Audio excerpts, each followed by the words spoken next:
Yo, all right, ladies and gents, boys and girls, welcome back. It's me, Addy, again, your friendly neighborhood Addy, ready to react to the Game Awards 2023. Let's frickin' do this. Starts in about 7 minutes. I'm really excited. Was almost late to this stream. Thankfully, I wasn't. The Game Awards and really any kind of epic event, especially this one for sure, is always such a good time reacting to with you guys here in the chat on stream. And I can't wait to check out 2023, man. Yo, and Flamin', by the way, thank you so much. Thank you for the resub, man, for 25 months. Holy, thank you very much. I appreciate that a lot. How are you doing? Hang on. I hope I'm on the right screen, by the way. Hope everything's coming in okay. That was kind of weird. The alert sound didn't play for me. Whatever. We'll look at that later. Thank you so much, man. It's been a little minute as well. How are you doing, Flamin'? Hope you're doing okay. Tired and wanting to play a game. Yeah, I feel you, man. Yeah, lately I've been playing... I played Mario RPG, and then the other day I played The Walking Dead Destinies, and let me tell you, I'd rather forget about the very last game I played, but 2 games ago, very happy. Mario RPG was a good time. Anyways, what are you looking forward to playing? And again, thank you so much for the resub. Ingenious, welcome in, man. How are you doing? I hope my audio's okay, by the way, because I didn't hear the alert, so I'm really nervous. I apologize if I'm coming across as nervous a wreck right now. Whatever, let's watch this. Herschel shooting a shotgun, infinite ammo. I don't know how that got recommended. I thought I said I wanted to forget about The Walking Dead Destinies. Audio works.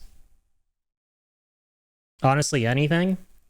Yeah, that's always a good time, right? Just playing games, just unwinding, relaxing.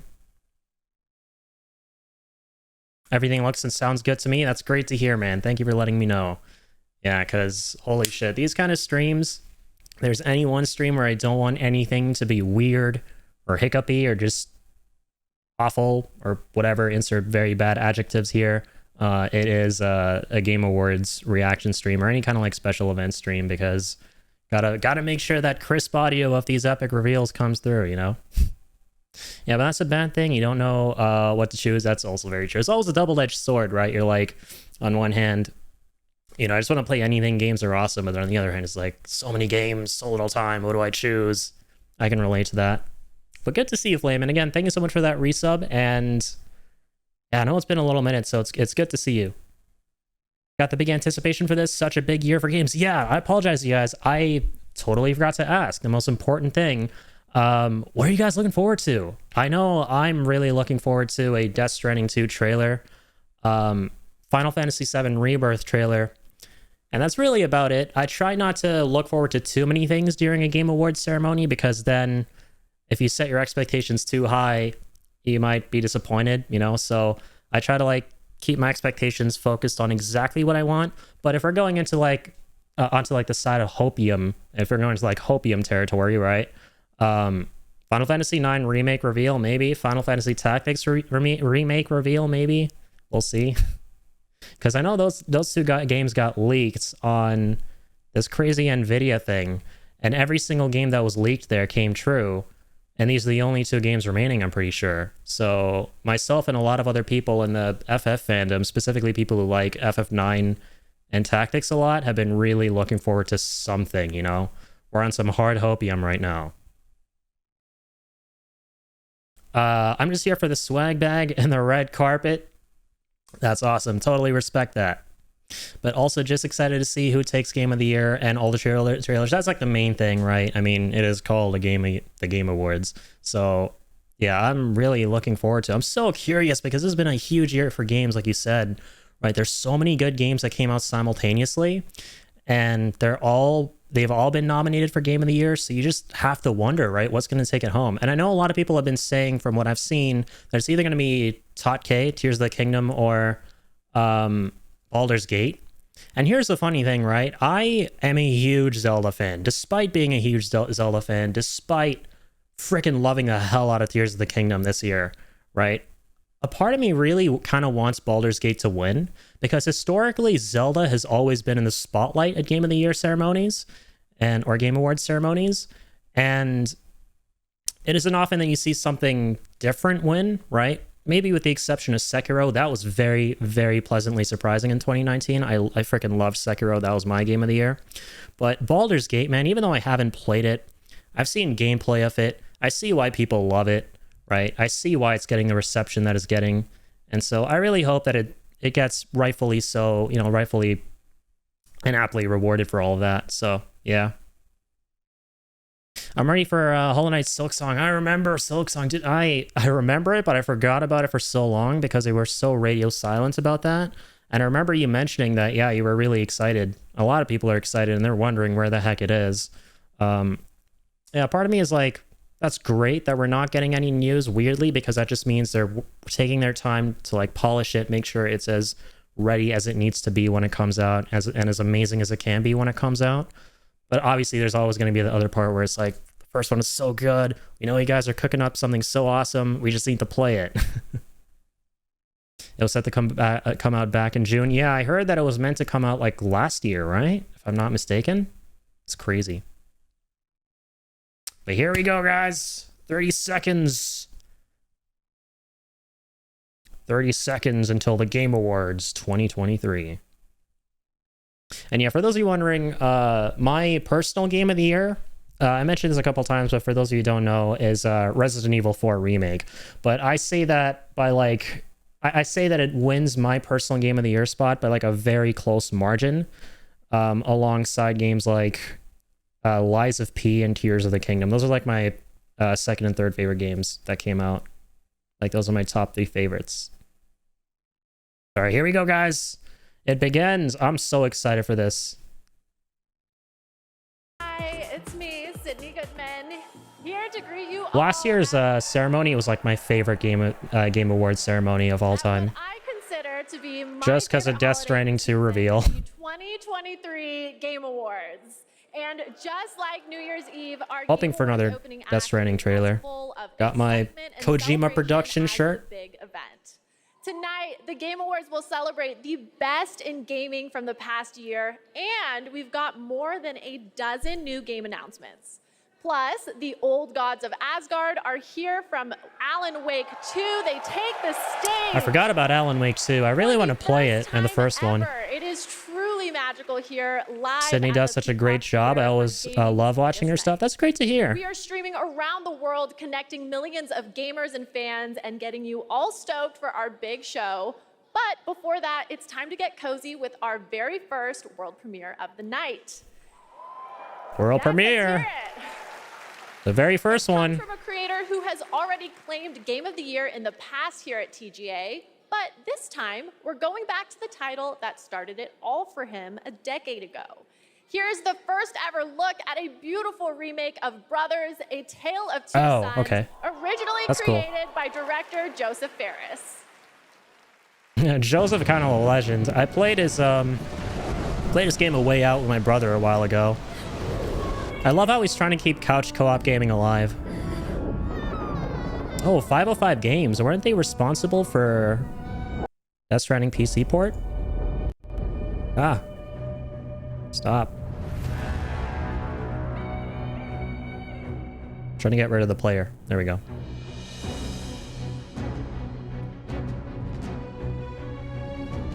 Oh, yeah, okay, true. I think I know. Yeah, she mentioned Brothers, right? I think I know what game she was talking about by Joseph Fares. I forgot he made that one. Forgot about that game. Getting a remake. Looks good. Looks cool.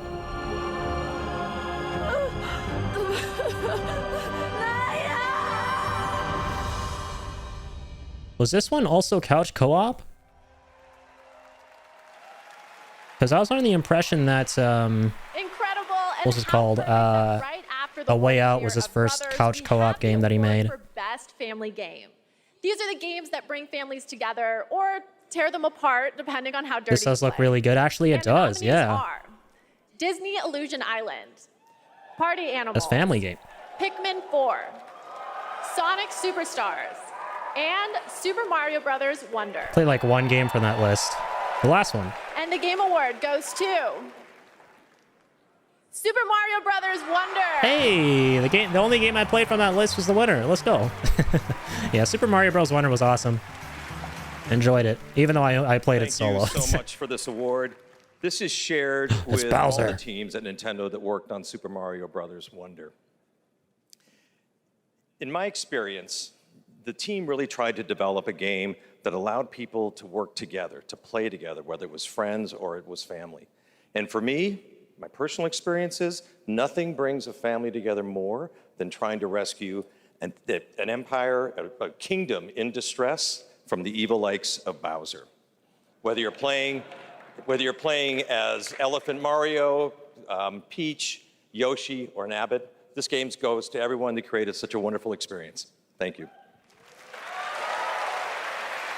Neat. Congratulations, Yeah, I thought Mario Wonder Super was Mario Brothers awesome. Wonder. And now I have a little treat for all of you. 3 world premieres in a row. What? First up is the next game from Daniel Mullins, the creator of the TGA-nominated independent game, Inscription. Inscription.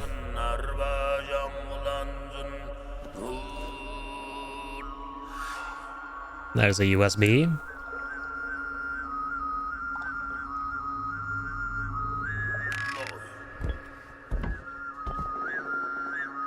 Interesting. Interesting aesthetic. Oh shit, okay. What am I watching? So it's like a mixture of first person and 2D? Fascinating.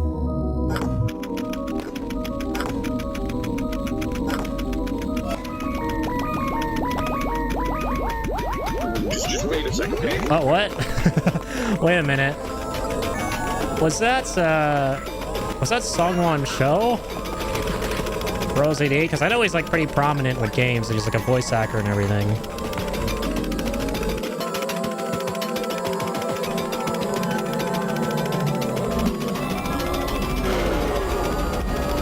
I don't know what I'm watching. Yeah.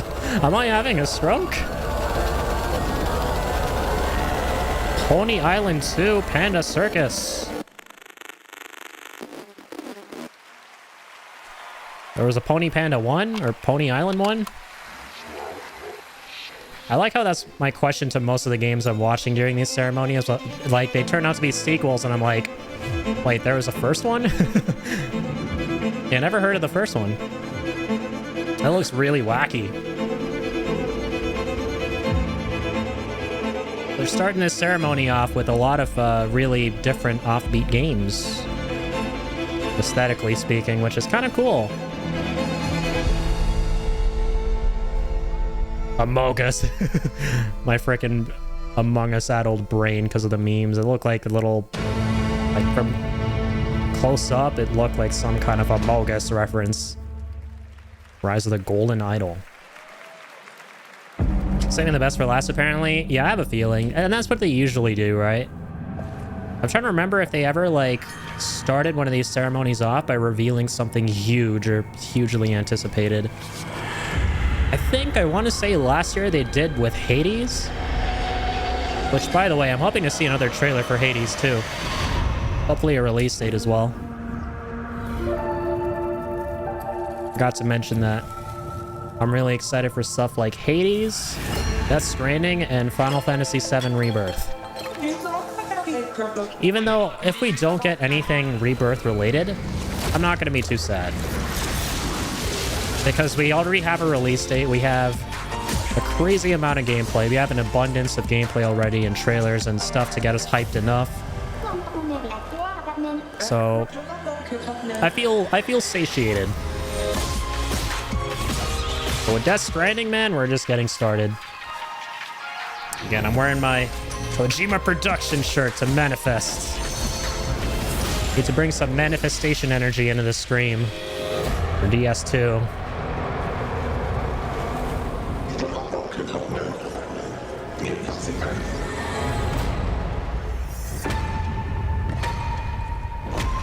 Usual June. Cool. A lot of things coming out in 2025. It's gonna be a fucking loaded year. Reminds me of my high school days, but the Because monsters GTA I 6 fought comes weren't out then nearly as big too, as that. right? You kids these days with your giant monsters and your social media. And speaking of social media, TikTok Live Fest is happening now across 50 plus countries on TikTok. Check out the participating gaming creators and don't forget to share all of your favorite This gaming looks like a moments on Kingdom TikTok Hearts with spin-off, hashtag noticing the gaming on TikTok. Keyblades. That's a good eye. I didn't notice We're that. going to take a quick break, but there is plenty more opening act after a very important message. Don't skip this cutscene, people. Okay. The journey ended here, a place of wonder and awe. Riffling.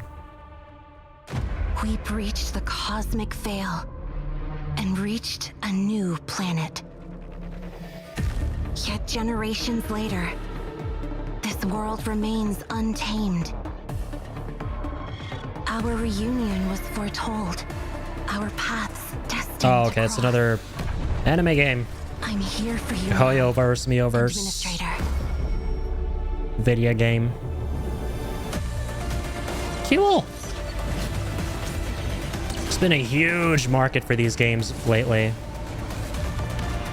Right? Haven't these kind of games been popping off? Like, what was the first one called? Genshin, and then there's another one in space. I forgot what that one was called.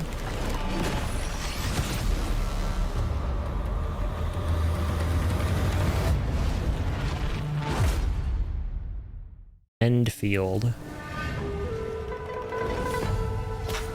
Matchless Kung Fu. What's this? Interesting.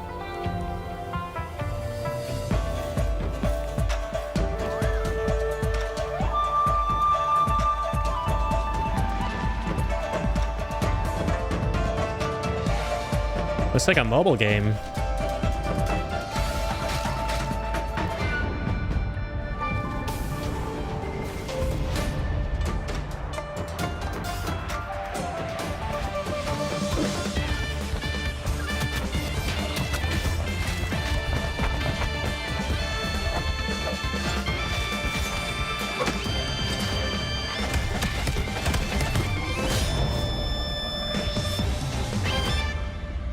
You are the chosen one.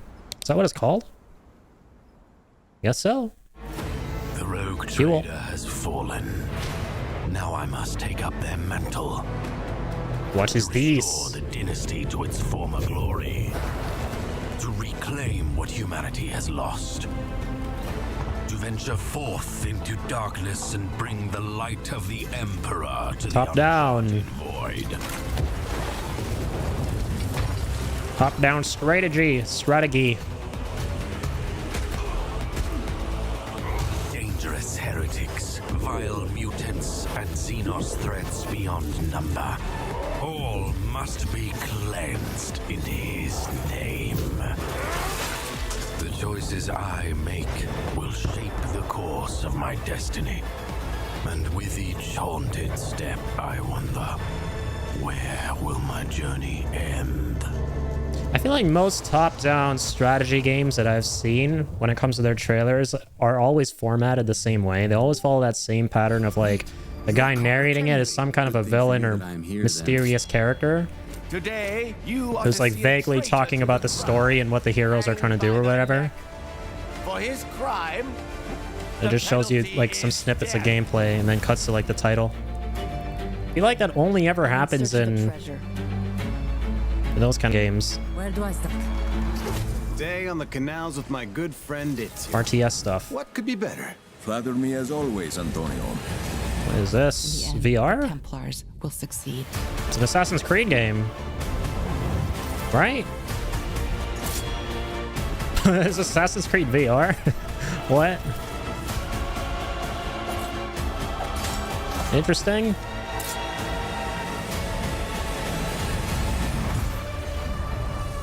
Looks like a collection of them. Yeah, it does. Assassin's Creed Nexus for the Meta Quest.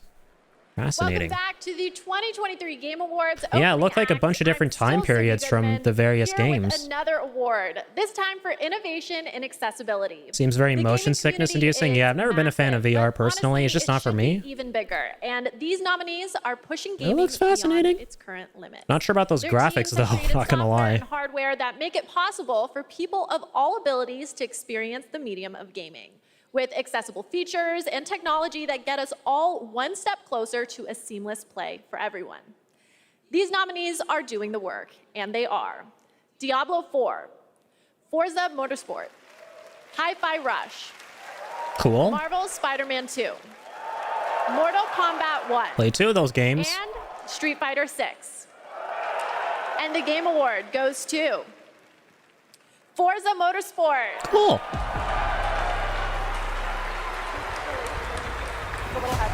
I've only played Hi-Fi Rush from there and Thank you so much. Mortal Kombat 1, and I wouldn't have been surprised if she said Mortal Kombat 1, just because when you start the game, A dramatic shift in the whole the first thing you hear is text to speech.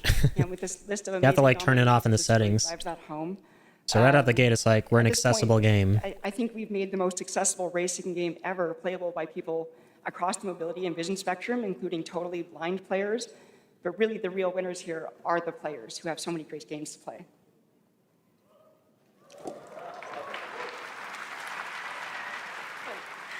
None of this would have been possible without the amazing teams behind the scenes. Big thank you to our audio team for their tireless effort, championing for accessibility and making this game the best that it can be. Big thank you to the UI team, to our studio leadership team, and our accessibility leadership team. And last but not least, Brandon Cole for being our accessibility consultant and partner for the last 2 years. We're really proud of the work that we've been able to do, so thank you very much. It's quite nice that there's an award for accessibility. I think that's super sweet. Congratulations, Forza Motorsport. Here at the Game Awards, we believe strongly in accessibility and want to celebrate any game that makes it a priority. And our next developer, The Odd Gentleman, believe that by making their games and their company accessible and inclusive, they can develop new types of gameplay with stories that everyone can enjoy. They created the following game in a deep collaboration with artists and developers from the deaf community, and we are very excited to reveal it now. This is Harmonium the Musical. Harmonium the Musical. Okay. Looks really cute.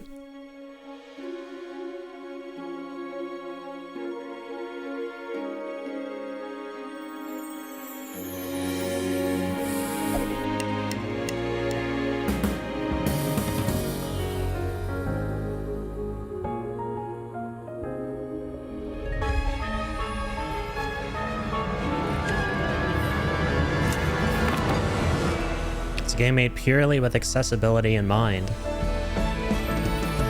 Very wholesome.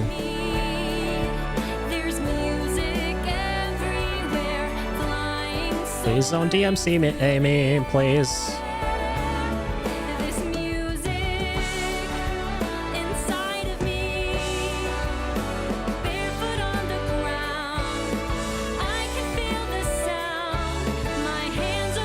Yeah, this is really adorable.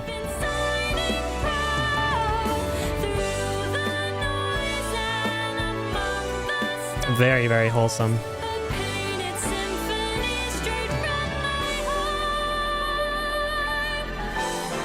Aww.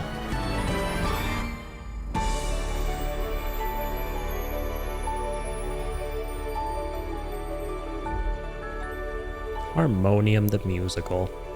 Coming in. Oh, Netflix games. Interesting. Yeah, I forgot about that, right? Netflix is like looking into putting games and Honestly, stuff I don't know how much on their better platform. gaming can get. What happens past a golden age? Platinum? Is this the platinum age of gaming?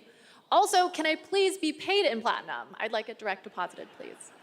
And now I have the honor of announcing the winners for our 5 esports categories. The nominees for Best Esports Athlete are Faker, Zywoo, Demon One, Hydra, Ruler. I only know and Faker. Imperial How.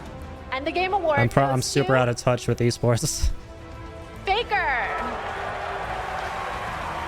Only know Faker because there's one documentary I saw about him with my brother a long time ago. Potter, Zonic, Gunba, Ecstasy, and Homie. And the Game Award goes to Potter. Hey. For Best Esports Event, here are the nominees. 2023 League of Legends World Championship, Blast TV Paris Major 2023, EVO 2023, the International Dota 2 Championships 2023, and Valorant Champions 2023. And the Game Award goes to It's gonna be Evo? 2023 League of Legends World Cool. Championship. LOL still For Best popular Esports Game, the AF. nominees are Still big AF. Counter-Strike 2, Dota 2, League of Legends, PUBG Mobile, and Valorant. And the Game Award goes to Valorant. Valorant. And finally, the nominees for Best That's right, they made a Esports sequel to Team Counter-Strike. are Evil God. Geniuses, Fnatic, Game Gladiators, JD Gaming, and Team Vitality. And the Game Award goes to JD Gaming. Esports stuff. Huge congratulations, everyone. That's I love right. I didn't even esports. notice Overwatch wasn't even there. Just like my Was father Overwatch League even on that list? It wasn't, League right? Legends are a huge esports Didn't they family, shut it dating all down? the way back to the mid 1800s. But Yeah, before we huge get F too hard on for that, Overwatch it's time League. for another 2 world premieres. First up is the latest game from a team that won at the Game Awards back in 2017. So I think we can trust them to They crush get shut again. down now? This Rip, is man. Windblown. Yeah, it had a lot of potential. I think just Blizzard mismanaged their resources.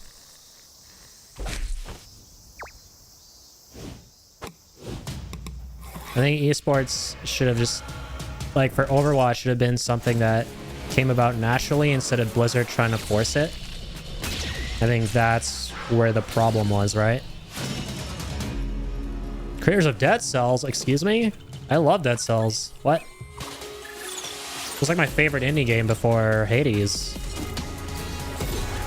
Okay. Okay, this is kind of my jam. I'm not gonna lie. I'm liking what I'm seeing. I love this isometric perspective. Hack and slash. Looks kind of sick. Is it a roguelike?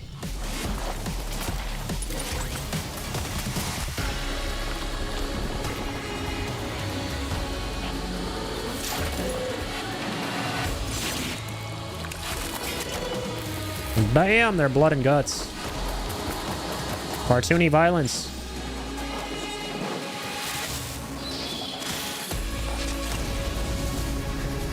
Kind of cool.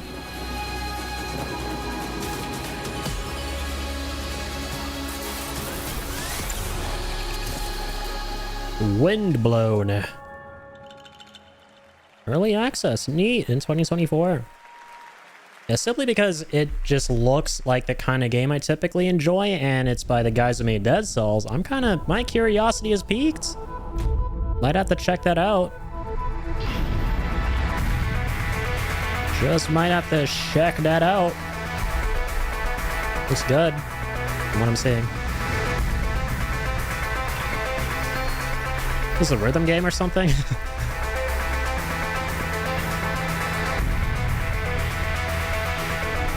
Looks like a hella trippy version of Osu. One of those beat map games. Jeez. Holy. I feel like games are just getting trippier and trippier, especially like the experimental ones.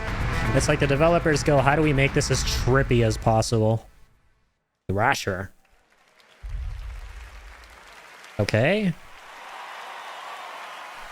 Wait. Yes, Thrasher, in case you didn't know, is from the same artist / composer that blew our minds back in 2016 with the cult hit Thumper.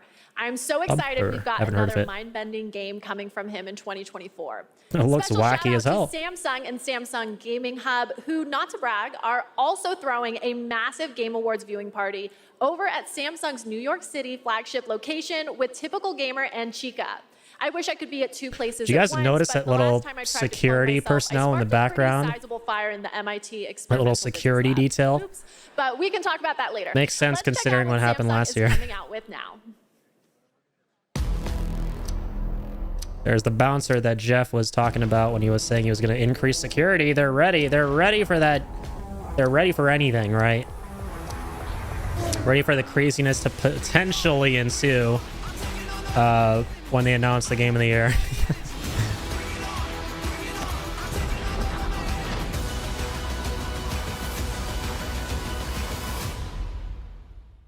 We gotta ward off the Orthodox Rabbi Bill Clinton's.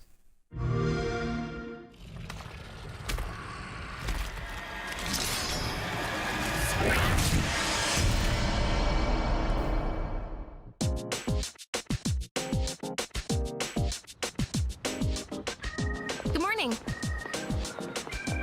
Let's begin. This is a Persona game? My life. Last one. Go for it. Now that's what I'm talking about. Moonwalk.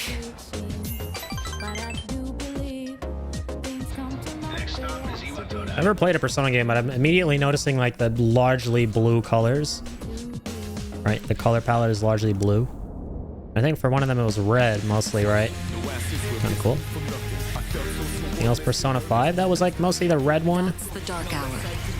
A time period hidden Lots of red everywhere. one day and the next. They only appear during the dark hour and attack anyone who roams free outside the coffins. Kind of recognize that voice actor. Pretty exciting, huh? Persona. It's definitely not Persona. Ain't no shot. Why do you try to fight when you know it's hopeless? In fact, I don't even really have a good reason to live.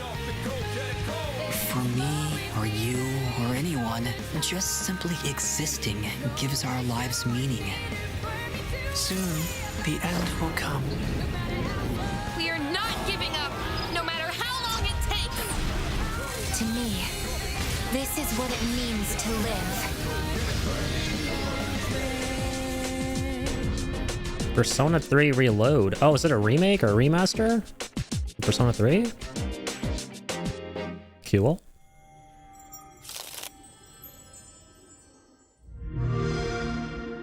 You gotta check these games. I keep getting recommended these games. Yes, I was hoping for. We gotta sit down and see what I think of them someday. Game that is. I think it'd be still wanna fun. be Sydney. But enough about me. Make sure to stay tuned as Google and the Samsung Galaxy Z Fold 5 are bringing you a spectacular celebration of mobile gaming. It's going to be an epic event just like this next world premiere. It's the world premiere, boys. Team up Get ready. Two nominated games tonight. Let's check it out. Mostly like smaller indie things. I guess when they bring out the Jeff machine, that's when we start getting into like getting down to business, right? Isn't that typically how the Game Awards are like structured? The beginning is kind of just like mostly, you know, different offbeat, smaller games. You may or may not have heard of them.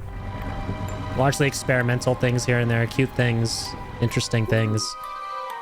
And then Jeff. They bring out the Jeff.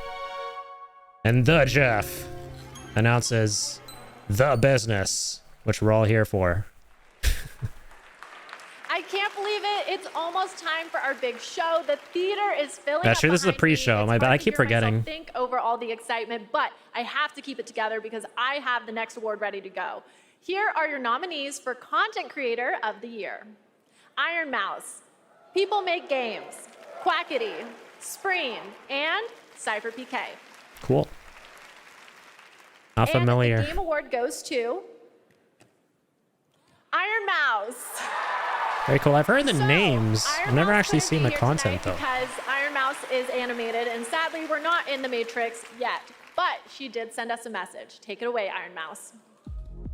Nato Burrito. I'm so incredibly honored well, to VTuber. have been the recipient of the Content Creator of the Year award. Cool. First and foremost, I want to express my deepest heartfelt gratitude to the incredible community that has gathered around my streams. And I also want to extend a very special thanks to Bishojo, who brings all my ideas to life. Thank you so much to my team that helps me every single day. And thank you so much to the Game Awards. I still can't believe this is all happening. Thank you again, everybody.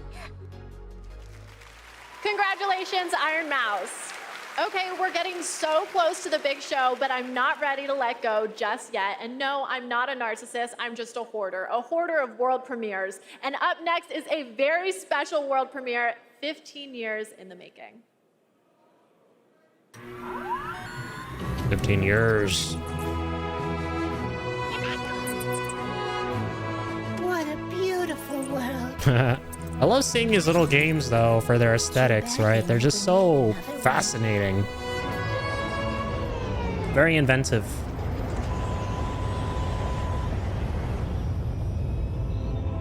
Even though I may not get around to playing most of them, it's just kind of fun to see what people are cooking, right? People are out here cooking.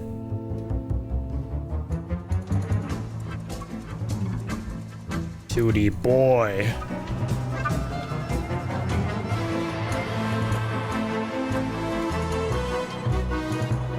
This kind of reminds me of this one iOS game I would play years ago growing up. I forgot what it was called.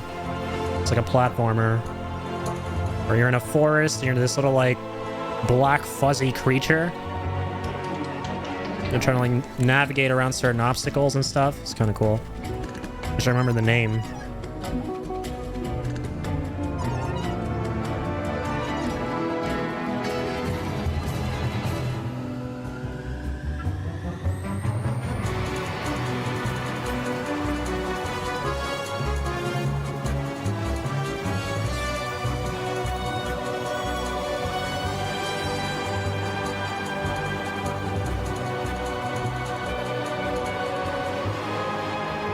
Cool stuff.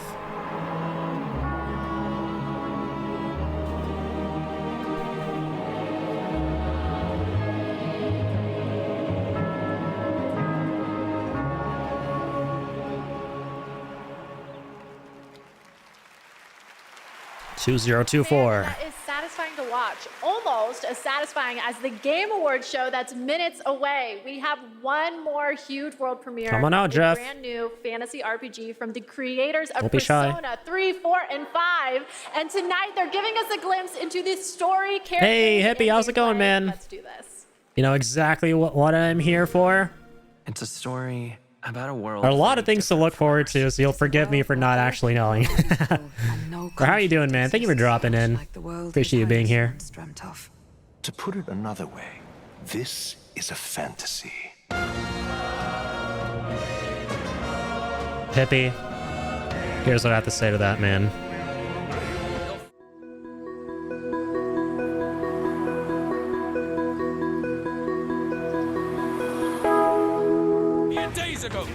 That's what I have to say to that. Who deserves his crown? A man of proven strength. The people of my land desire a new king, and I shall provide. Welcome one and all to the inauguration of... Doing good. Wouldn't miss this tradition. Appreciate you, dude. Yeah, I'm really excited. You know me, man. I'm always looking forward to these events with you guys. And especially the Game Awards, right? That's where like the most exciting shit obviously happens. So, yeah, and especially with this one, there are a lot of things to look forward to. Especially with like some of the awards. It's been a loaded year. We all want to know who's going to go home with the Game of the Year. And of course, the potential for big trailers to be revealed for stuff that I'm in particular really interested for or looking forward to. Like Death Stranding 2, Final Fantasy VII Rebirth. Maybe FF9 Remake, Tactics Remake reveals. Hopium, question mark. Hades 2 release date. Lots of things to be excited for. Game Awards is our E3 now, honestly. It really is, yeah. Game Awards and Summer Games Fest pretty much are the two biggest events, right? For our opening act, but we are very All right, here we go, guys. Our big show is about to begin, but don't worry, this isn't the last. Really hope they show a trailer for the next Monster Hunter. That would be cool. Not wait, because this show is absolutely stacked. We have tons of big awards, even more world premieres. How have you been? Hope everything been well. Yeah, I'm doing great, man. Thanks for asking. A legendary actor and performer of both the and just been vibing, been doing the same stuff. The great Gonzo. Playing the same old games, some new old games. And get this, the cast Racking of the the same show old based events. on the Fallout franchise. But they're kind of is here like to new old debut events. An exclusive new look at the series. The vault is open. Keeping the good times rolling. Tonight. Okay. Exactly. Good old same old, new old. You're the best companions a host could ask for. Let's do the boss level. The 2023 Game Awards starts now.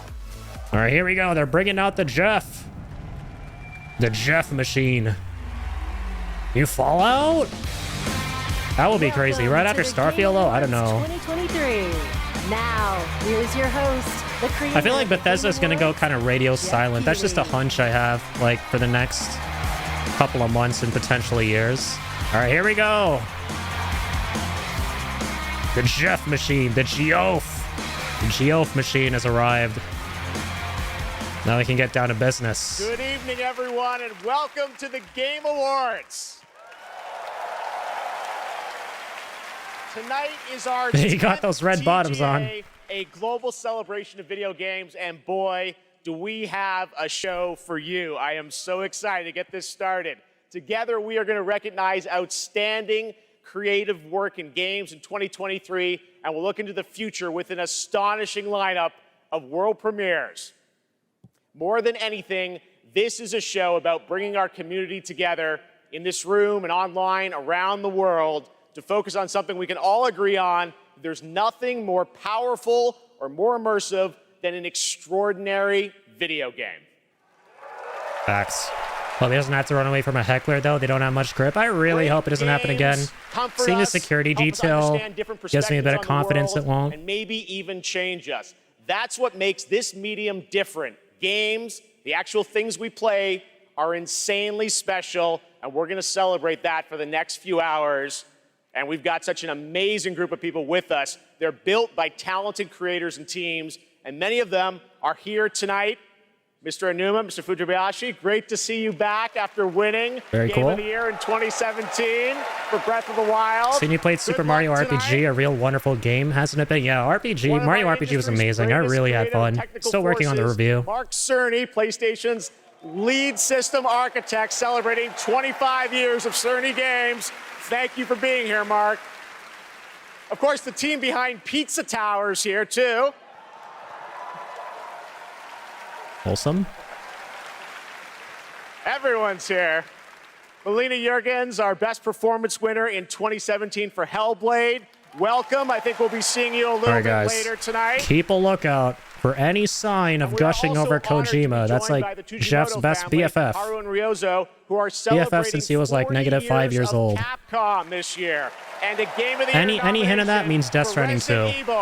Welcome, guys. It's so great to have you with us. Like, even the first time it was distasteful. Let's not have as a repeat every year before they close the Game Awards to media and publishers only. I agree, yeah. Is last year's winner of Best Performance. Please join me in welcoming back to the Game Awards. Yep, we're going to do it. The actor behind Kratos and God of War, Christopher Judge.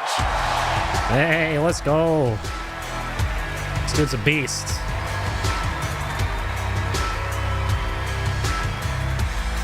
Remember his crazy-ass long speech last year? It was a good speech, though. Oh. Jesus, man. His voice is, like, fucking crazy. Good evening, everybody. It is such a pleasure to be back here. I have such great memories of last year. Mr. Pacino, forgetting to thank my wife. That's a good one. Nice one. I get it. That's funny. Mother. That's actually pretty good. I get it. I'm not gonna stand up here making long speeches. I'm gonna stick to the script. No 8-minute speech like last year. But fun fact. What a legend. My speech was actually longer than this year's Call of Duty campaign. Yeah, I saw him too. Clive in the crowd. Our boy Ben Starr. I'm really rooting for him to win Best Performer. I was rooting for Christopher Judge last year and he won, and I'm really hoping it's Clive this year. Another company I'll never work for. I'm here to present the award for Best Performance. Oh shit, okay, here we go. In a year of games. We're starting with Best Performance. Beloved by audiences and acclaimed by critics. These actors delivered 6 unforgettable performances. And here are the nominees. Let's go. Best Performance. Revenge. Hey. All right. That's my vote. Cameron Monaghan was good though. Like, he was good too. Games, you face grown-up consequences. I'm sure everyone killed it. I haven't played all these games. Wake has a double. My name's Astarion. But like, come on, man. Ben Starr's Clive was so freaking phenomenal. I'm the hero here. You know? Whoever wins, Jeff has given me the okay to say, take as long as you want to, thank everyone who's ever meant anything in your life, and I dare you, I double dare you to try to break my record, 7 minutes, 59 seconds. And the award goes to Neil Newbon. Nice. Cool. What game was he in again? Was it for Baldur's Gate?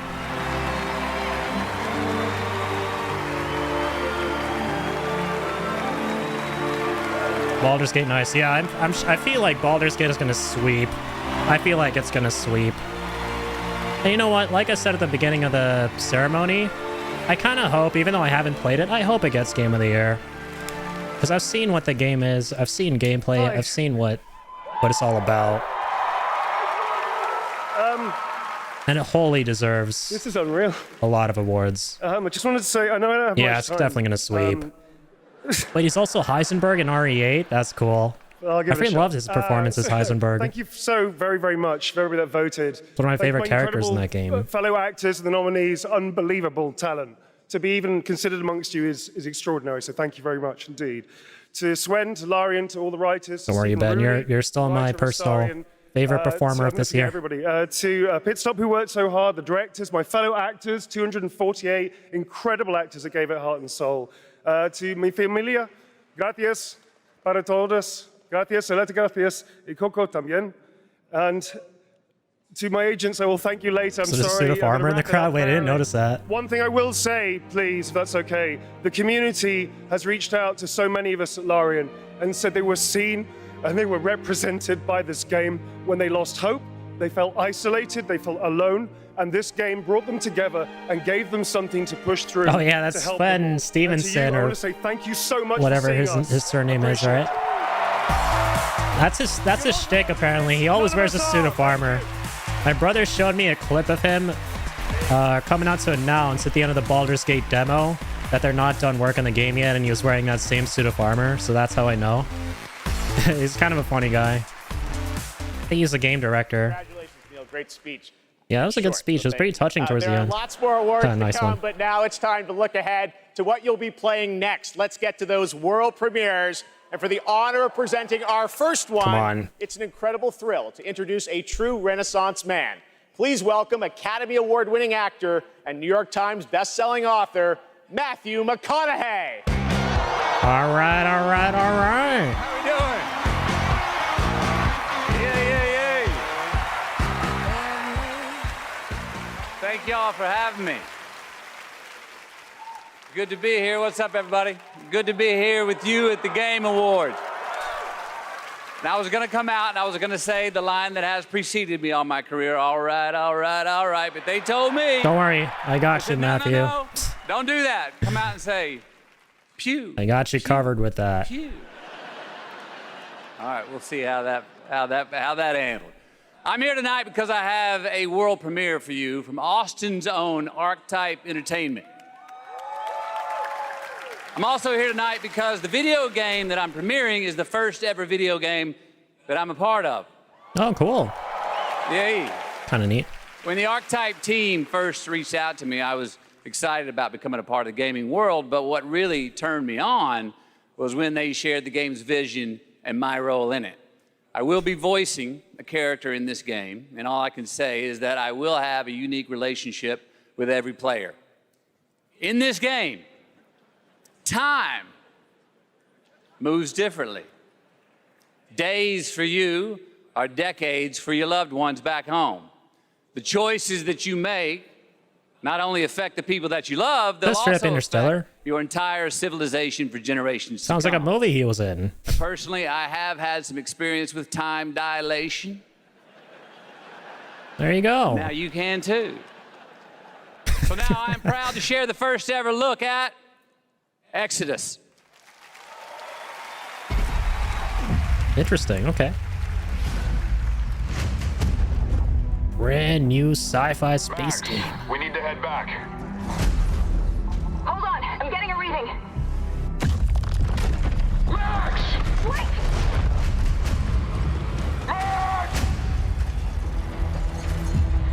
Archetype Entertainment. Found that day was a miracle.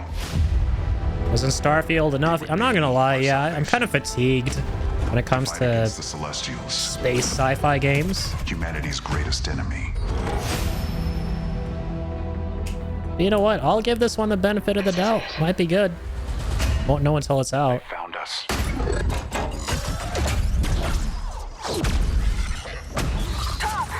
Yeah, I'm not like riveted or anything. No, I'm not super galvanized to like try this out.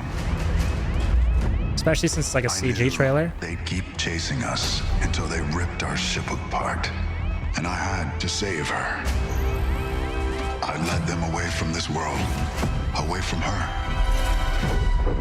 We both knew the cost of using the gates. When you travel at light speed, time slows to a crawl. It was only days for me, but an entire lifetime passed for her. And in the chaos of those final moments, Yeah, it's probably decision based. Like Matthew McConaughey was talking about. I love you.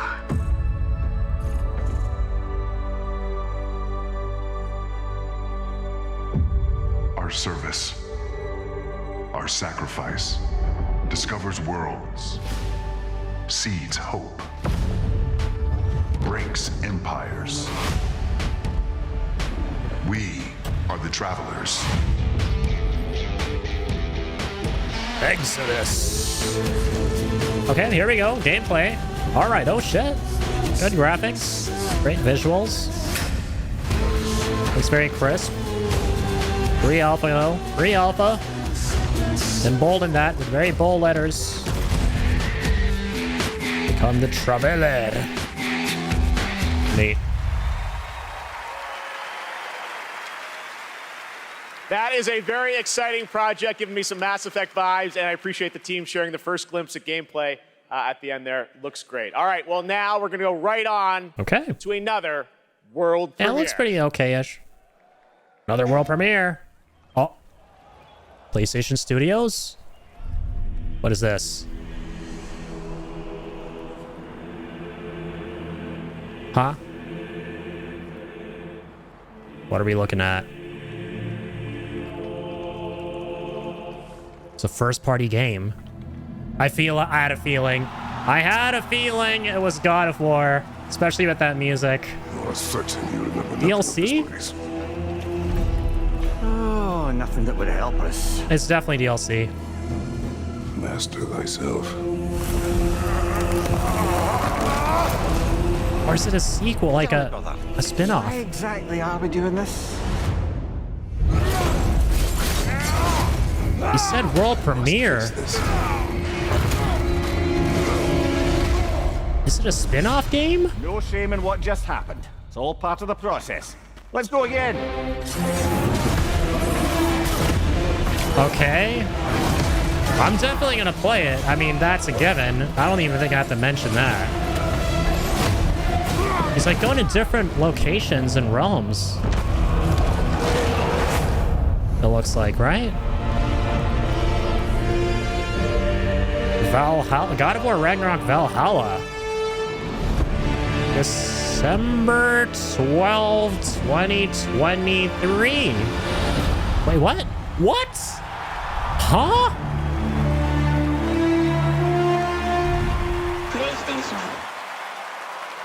That's like in 5 days. What the shit? There's a very nice holiday surprise from PlayStation. Kratos and Mimir and it's are heading free. to Valhalla in an adventure that blends God of War Ragnarok's combat with elements inspired by the roguelike genre for an emotional, unexpected, and fun new twist.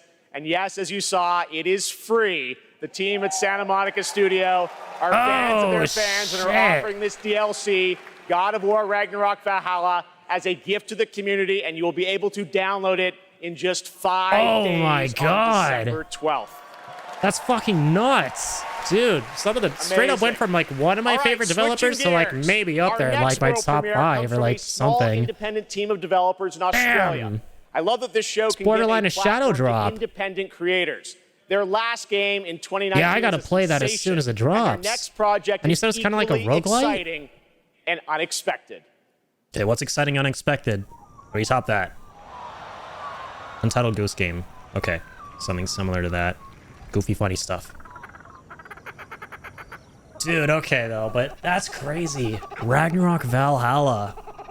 It's like a proper expansion where Kratos is going somewhere else and fighting new enemies, doing new story things, and it's totally free. Like, shut up, guys. It's totally free, and it comes out in 5 days. Oh, I see them. Sorry, whatever this game is. My mind is fixated right now on what I just saw. Let's go. Oh, sorry, I missed that. Maybe I'm confused, but it really gave me Old England vibes. Yeah, I'm wondering, like... Yeah, I'm wondering what all we're gonna get to explore. Certainly looked as exciting as always, that's for sure. And yeah, it's like a straight-up roguelite, is what he was saying. So it's kind of like... It reminds me of, Didn't Last of Us 2 recently release something similar to that? I haven't played Last of Us 2, but I know it released a new mode. Or it's about to release a new mode that's kind of roguelite-ish. So it's probably similar to that, I guess. Like, that's probably a new trend right now in the industry. You'll probably be able to fight enemies of the different pantheons. Oh, shit. Yeah, that could be nuts. Such stunning graphics and then lost the compliment with low detail characters. I thought the characters looked alright. I might have to watch the trailer again and do a double take. Super fun, right? I did a playtest of that game about a year ago. I have no idea what we're gonna It is a very witness in that, but I can't wait, man. It's only in 5 days, less than a week. While you're watching TGA, head to TGASteamDeck.com right now. That's right, they did show We're doing Cyclops. another Steam Deck giveaway. This time it's the brand new 1 terabyte Steam Deck OLED featuring an HDR OLED display. Enter now only during the live show Another at Steam Deck. TGASteamDeck.com for a chance to win 1 of 100 OLEDs. All right, trust me, we are just getting started, guys. There are so many Is that game so? announcements, awards, and musical performances ahead, including the Old Gods of Asgard from Alan Wake 2. Just wait, it's amazing. We'll be right back. Oh, sure, the new Prince of Persia, the new pop game. The new soda pop. Are you now? Prince Hassan has been kidnapped. Take the lead, Am I wrong? Are most people kind of like upset over this game? Bring him back. Bring back my son. Or am I totally off? Strange. I don't know, it seems kind of decent to me. I feel I've walked this path before. New Prince of Persia game after a while. It's like a platformer. It's a little bit different. May not be what people want, but these are doing something. And I think they're like trying to rework the remake, which they showed the trailer for, and it pretty much sucked in a lot of people's eyes and looked very undercooked, underbaked. You seem stronger, but not. Oh, that's why. Okay, I see. This is the remaster of the PS2 game being cancelled. Oh yeah, the same thing I'm talking about. Right. Yeah, they're probably kind of... That left a bad taste in their mouth, the remake or remaster for the PS2 game, and then they dropped this while they're trying to do better on that, and they're like, what is this? I'll do whatever it takes. Yeah, I mean, it doesn't look bad. Granted, I've never been a huge PoP fan. I played Two Thrones a very long time ago, and I freaking loved that. I haven't played any of the other games.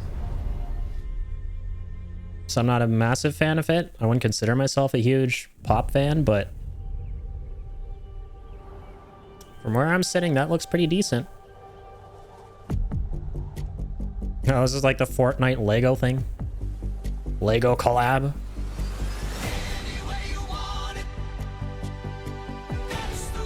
Fortnite's still shooting for the stars with all these collabs. Fortnite Lego. Lego mode. Swell.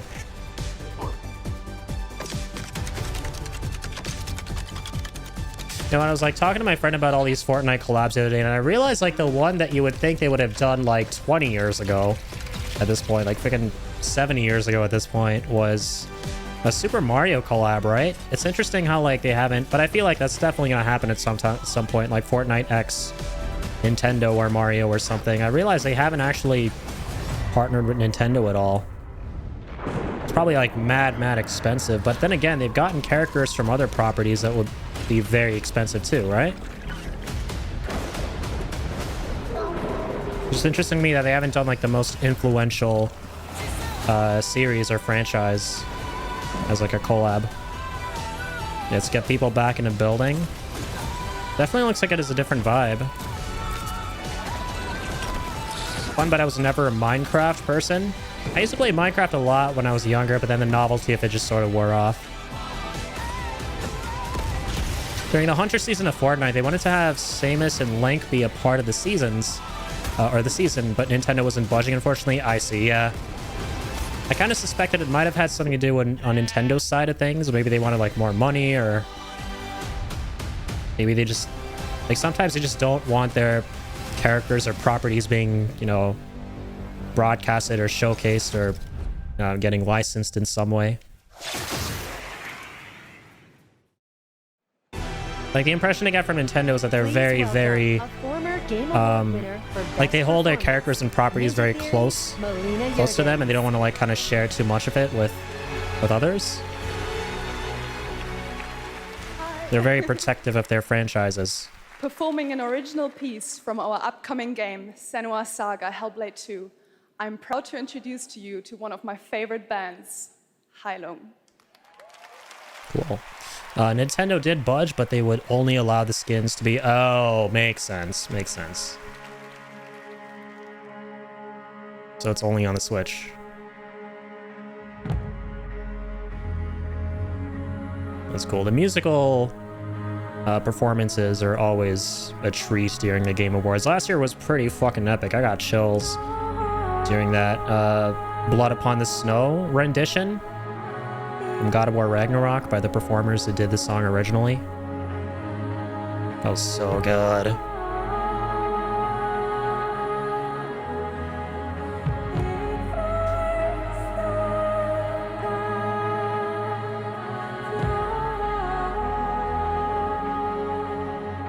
Fucking love Heilung. Yeah, I'm not sure I've heard this before, but it sounds very beautiful.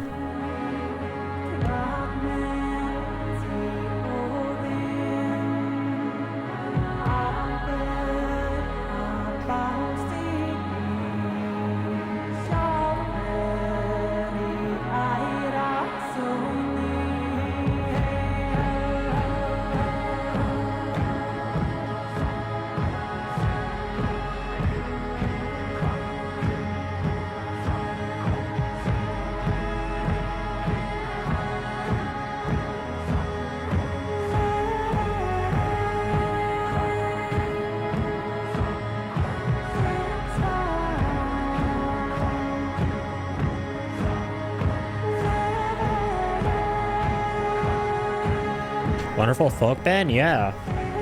Liking what I'm hearing. Like the whole theatrical display of everything too, right? I love their performance here.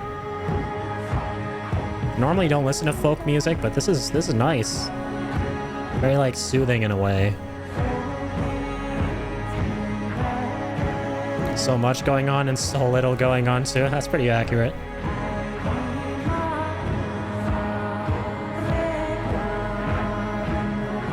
It's because the music sounds very, like, subdued. They have all the crazy stuff going on at the same time with the performance. Or, sorry, you're just talking about the event in general. Sorry, I thought you were talking about the music. I agree, yeah. I think the biggest part of the event so far, to me, has been the God of War Ragnarok thing.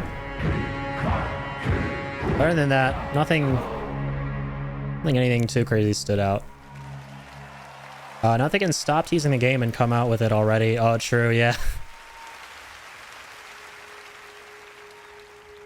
That'll be nice. Let's get something.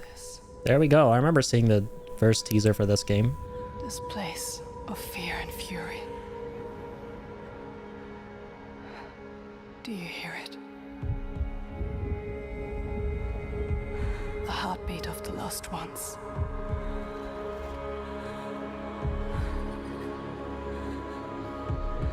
can feel them on my skin.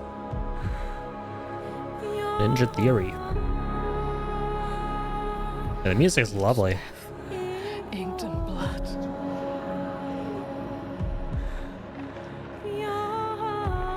I won't stop fighting for them. Until the very last beat fades away.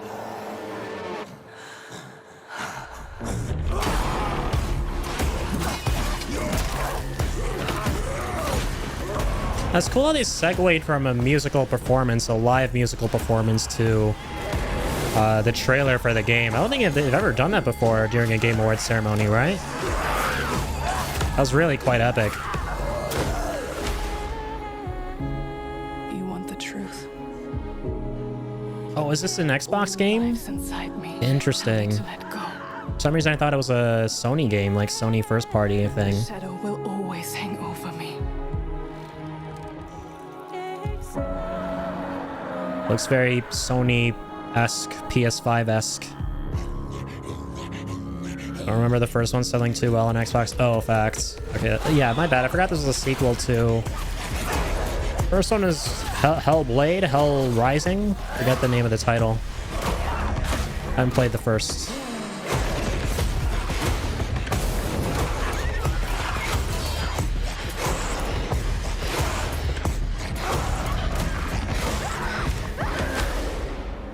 What will I become? True, Hellblade, Senua's Sacrifice. That's cool. Senua's Saga, Hellblade 2. There we go. 2024. Some point during 2024. Stay tuned. True Xbox. Game Pass, of course, pushing the Game Pass part of it hard. That's nice. You get to play it on Game Pass day one. Probably the biggest thing Xbox has going for it right now. The gameplay and world of Hellblade 2 Is the coming Game in Pass. 2024 to Xbox, PC, and Game Pass. Hopefully it's a good game so that Xbox has more games worth playing. Former Game Award winner nominated tonight for Best Fighting Game, the creative director of NetherRealm Studios. Ed Boon? It's Ed Boon! Hey.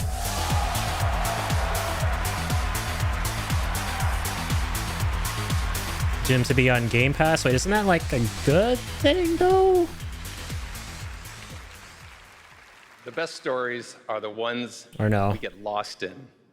Tonight's nominees for Best Narrative got us all in their drama, in their characters, and yes, sometimes in some weird stuff we can't explain. Here are the nominees. Best Here we narrative. go, best narrative. In a horror story. Probably gonna be Alan Wake 2, right? I haven't played it, but I've just heard really good things. It blesses me this It's literally a narrative game through and through, right? survive. Attention, all personnel! Like the story comes first. No matter how bitter the truth that awaits me, I will press on. Much of the left 16, I don't think it's taking it home. He's not himself. You want to join us? And the award goes to Alan Wake 2. Knew it. Very cool. Again, I really want to play Alan Wake 1 and 2. Like, I've heard so many good things about 1 over the years, and they remade it. And 2 came out, and it was as good as 1, if not better, in a lot of people's eyes. I'm a sucker for games with good stories, like narrative-driven games. So I definitely got to get around to it. Thank you so much. Alan Wake 2, from the beginning, was a very story-focused project for us. I share this with the whole narrative team, the writers, Clay, Tyler, Sinikka, narrative designers who made the story into gameplay, Simone, Molly, the whole narrative team, directors working with actors, Anssi, Hannah, Rosie, Holly, all the wonderful actors. Here tonight, some of them, Melanie, Ilkka, Matt and David, but the whole cast, wonderful actors, and the song makers who made custom music, custom songs to extend the story. Here tonight, later, Poets of the Flawless, Old Gods of Asgard, Poe, This Road, every song maker coming through Fright Music, for our chapter songs. Thank you. We wanted to push things further, to do something new, and it's always a risk. For you to embrace it and understand it means so much. I'll treasure this always. Thank you. Sick. I don't know, I remember some games being day one on Game Pass. You never hear anything about them after they drop a Outriders Lies of Peace Atomic Heart. Oh, I see what you mean. So like you're saying there's like probably a correlation between most of these games that don't sell too well or you don't hear about and dropping day one on Game Pass. Yeah, I could see that maybe following in suit, sadly, for Hellblade 2. Hopefully that doesn't happen.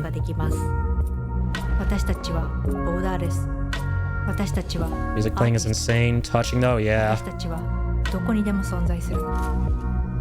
That's cool. So, to recap, God of War Ragnarok DLC.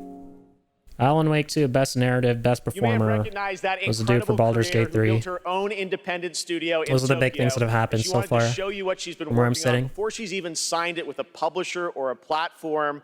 I said, come to this show. Just show it to the audience and the fans first. So that's what we're going to do. We're honored to have her back at the Game Awards. Please give a warm welcome to Akumi Nakamura. Cool.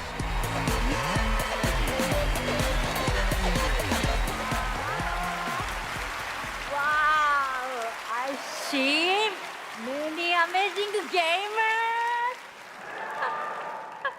Hi, Ikumi Nakamura desu. Konnichiwa. Oh, I'm super excited to be on this stage again. Thank you. First, Wait a minute, isn't this the Ghostwire chick? Oh, is she? thank you. I'm not familiar with her. Artist, Miteru. And you, thank you, all you. Awesome. Your support changed my life. Today, I am honored to introduce our first project. Ghostwire was that parkour game, or am I mistaken? Time see the unseen. Yeah, I love how upbeat she is. Bye-bye. Very adorable. Now she owns her own studio. That's awesome. Good for her. And is this the... Sorry, what did she say there at the end? I missed that. Is this the new game that her studio's working on?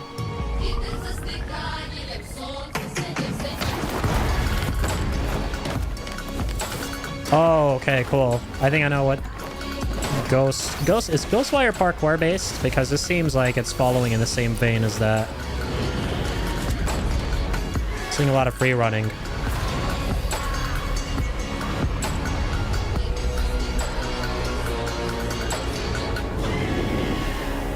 Now, Ghostwire is the occult RPG that was published by this. Oh, I gotcha. Sorry, I'm mixing it up with a different game. So many incredible projects tonight. Thank you, Akumi. Now, tonight, it's not Neat. lost on me that all of our Game of the Year nominees are from big, established franchises. And while we all love a big sequel, it's important to use a place like TGA to introduce you to brand new worlds, like what you just saw with Kamuri, and like this project. My sister What is this? Private Division. My sister true. She loves Don't mute my VOD, please. my sister. Damn. She drowned this evening, but still visits by. Ah, yes. I think Ghost Runner, maybe, is what I'm thinking of. The parkour game, yeah. We prayed for fall, to prosper, to love, to forgive. Interesting aesthetic. And our prayers came back. Yeah, what is Parkhurst? Is that like a name or a location or something?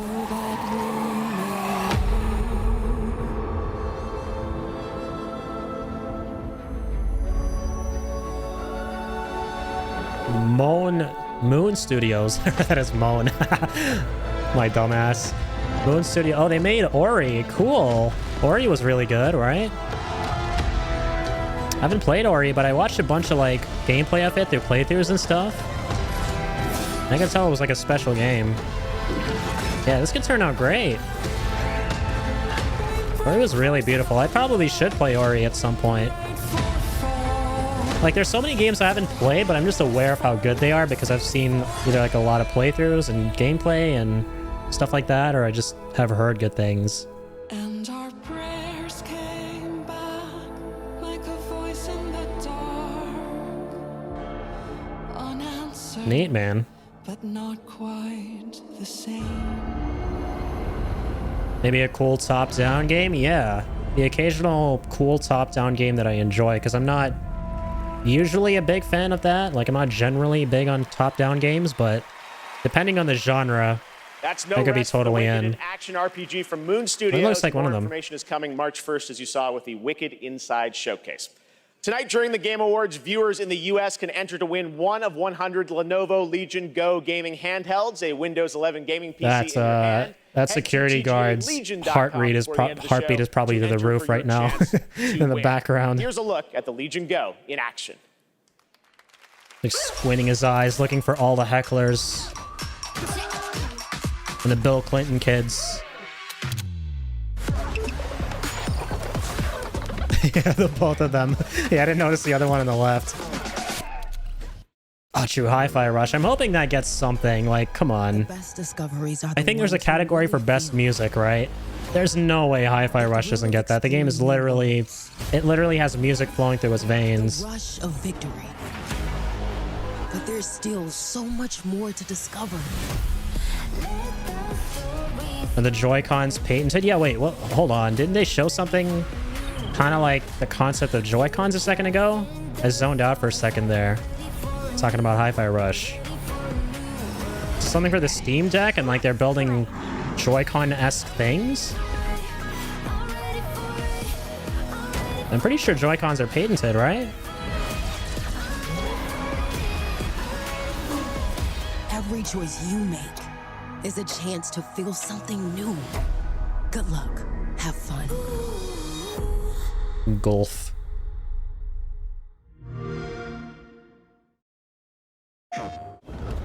PlayStation. Oh, sure, the new Avatar game. Didn't this just come out like a day or two ago?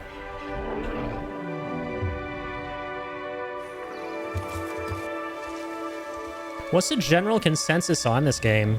Like, are people enjoying it? Are they not enjoying it? I actually haven't seen anything about this game You are Thornton. ever since I saw the trailer. Teach me the ways of the Na'vi.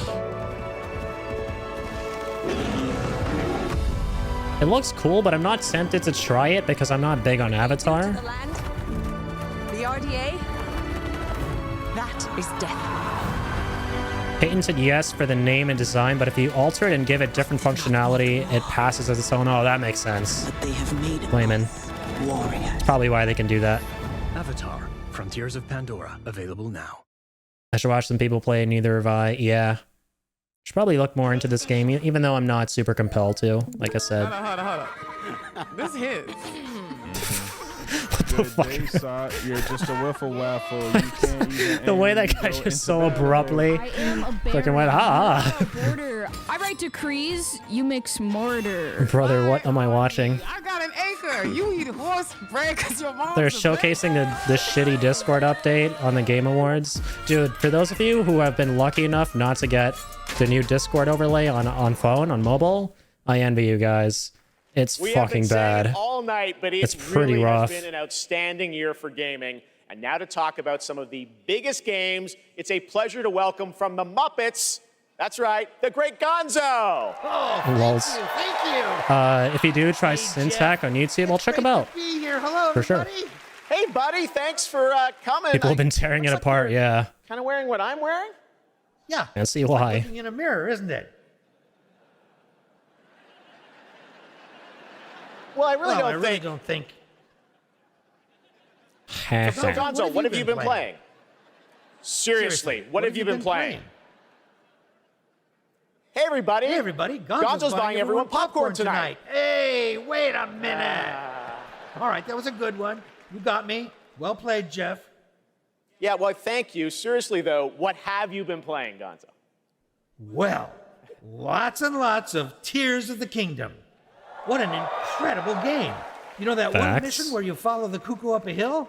I lost Didn't they track have of how Animal many last days I year? spent doing You know what? that. Weirdly, I'm The experiencing objective is deja really, vu now that you just mention that. Follow the chicken. I feel like I've seen this before. That's right, you do love your chickens. So I get that was your favorite part. What did you think of the ending? Oh, I never get past that cuckoo mission. I keep restarting to see if I can get a slower time. All right, well, any No other walls. great gaming highlights this year for you, Gonzo? Are you kidding? Actually, if you have the time. Hey, you guys got a minute? I'd like to show you how many of this year's greatest games all revolve around one central theme. Check this out.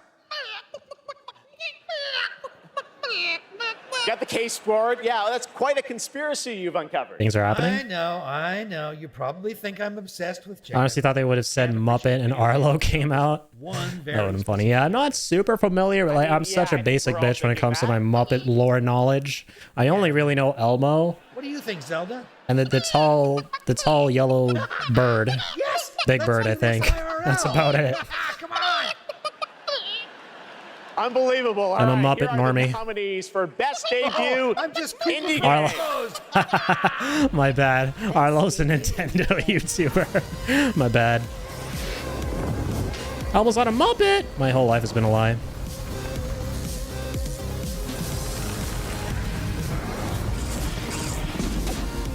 Criminal of them not to include the golden egg from RE4, honestly, yeah. Since we were showing all that chicken shit on the board.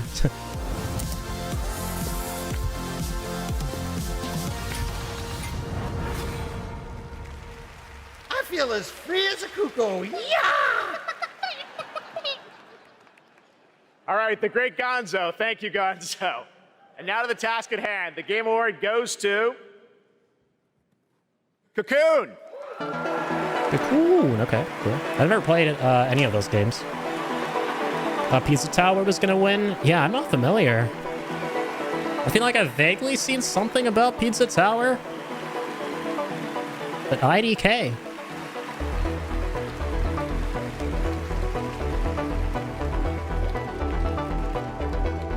Sure, all those games slap though, man. Indie games have just been killing it. Thank you so I much. don't think I've ever like missed a beat team for the from most part. Geometric couldn't make it out tonight, but they wanted us to pass along their thanks for everyone who played. Or the vocal side of the internet were the majority. And to Yeppy, Mads, I guess in this case, Jakob, thankfully, or and everyone at the team at not so Geometric, thankfully they weren't. I don't know. I'm not familiar with the games, such a but wonderful partner on this game. if this is an indication of who's going to win Game of the Year, and it's going to be based on not Geometric team also the wanted to internet's thank, collective they were honored to opinion, be nominated with all then the I'm kind of awesome excited because that means it's not just going to be a popularity contest at the end, you know, and games that are actually based on their merits are going to win. Because I think sometimes people get the impression that it's just like a popularity contest, and sometimes they're justified. The best mobile game of But the more evidence of that we don't see, I think title are you the most better. excited to see go mobile in 2024? For the most part. Google Play will be awarding Depends the on the most game. anticipated title with their Play More award. Viewfinder's really cool and So head trippy. on That's over to Twitch awesome. to lock your vote. And now Gotta it's check these time games for our out. next world premiere. Another premiere. Oh my god, real life. These graphics look nuts. I didn't realize we were getting GTA 7. It's got the reveal for GTA 6. Jeez. Trying to do something different this time around. Waited like 10 years to reveal the sequel. Now they're like trying to wait the shortest amount of time to reveal the sequel to the sequel. Genshin Impact. Is that what's gonna happen? Did you save the game? Really? Of course I did.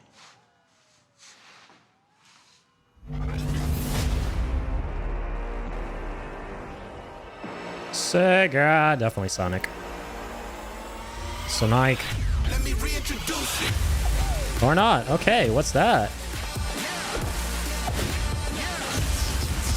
Oh, okay, no, it's just like a collection of Sega games. Right. Cool.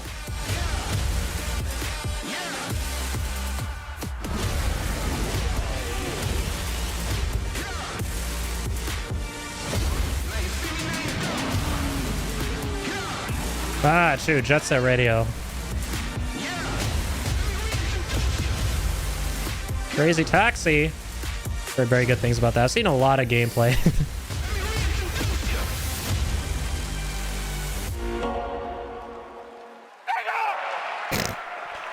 That was funny. Wait, so is it going to be like a collection of remastered games or something? Typically, a world premiere reveals one game, but leave it to Sega to announce 5 new games in one trailer. So many memories for all of us. All those are first of the many brand new games in development and set for release over the next several years.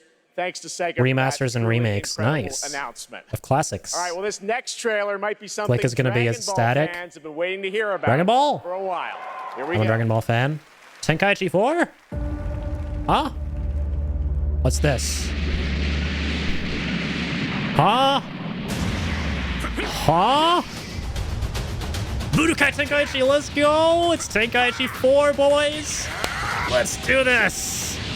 Oh, I forgot that I've been waiting for this, man. I'm gonna be all over this game. Let's fucking go. Holy shit, dude, Tenkaichi 3, one of the greatest games I've ever played, is like such a big part.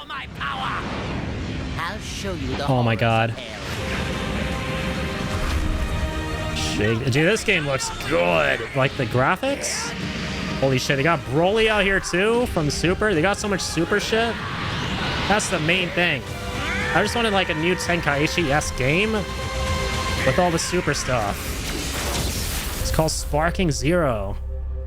I only have a title. Dude, that's sick. Oh my god. That looks so good. Just like the little bit of it that we saw, because it shows us really cool visuals, a lot of Super stuff, and it's a new Tenkaichi style game. Going back to 3D Dragon Ball Fighters. Fuck yeah, man. Whatever's down there. Yes, Joy Boy, they did. They announced God of War DLC, and it's totally free in 5 days. Time to cook, dude. Yes. Time to cook. I don't even know if I'm going to be playing online that much. A big part of why I loved Tenkaichi 3 growing up was just how much there was to do in that game, even if you weren't playing online, right? Just like unlocking new characters, doing the world tournament stuff. The roster was massive, right? Even though some characters felt very samey to one another, that was one of the craziest rosters I've ever seen in a fighting game. And I really hope that this game is in the same vein as that, where they have that same kind of like scope and ambition. Yeah, the What If Saga was so good, right? Where you could like play these alternate scenario battles. And that game was just like, oh, it was so good. I literally use its music in my starting soon before I start my intro for my streams. Like the music, the gameplay, everything about it. Like if you're a Dragon Ball fan, if you haven't played that game, you're not living life the right way.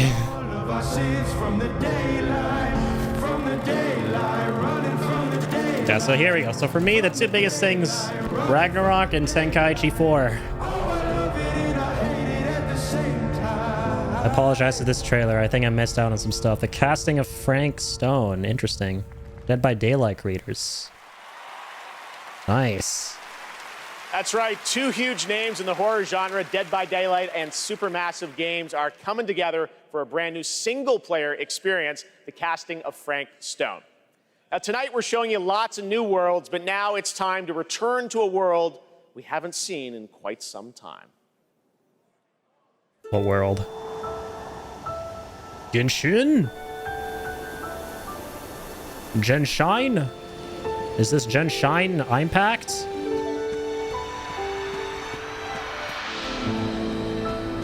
Indeed. Genshin.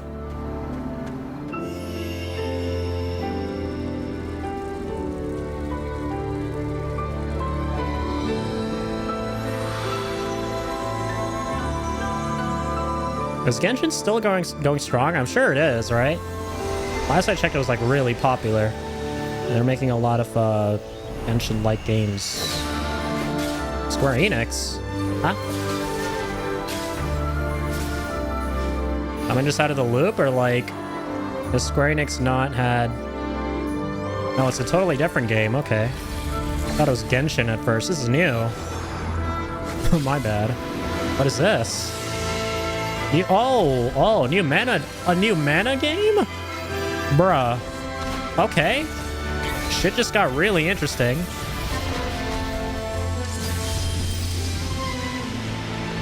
new game in the Mana series? Visions of Mana. No way. Okay, I might have to give this a shot.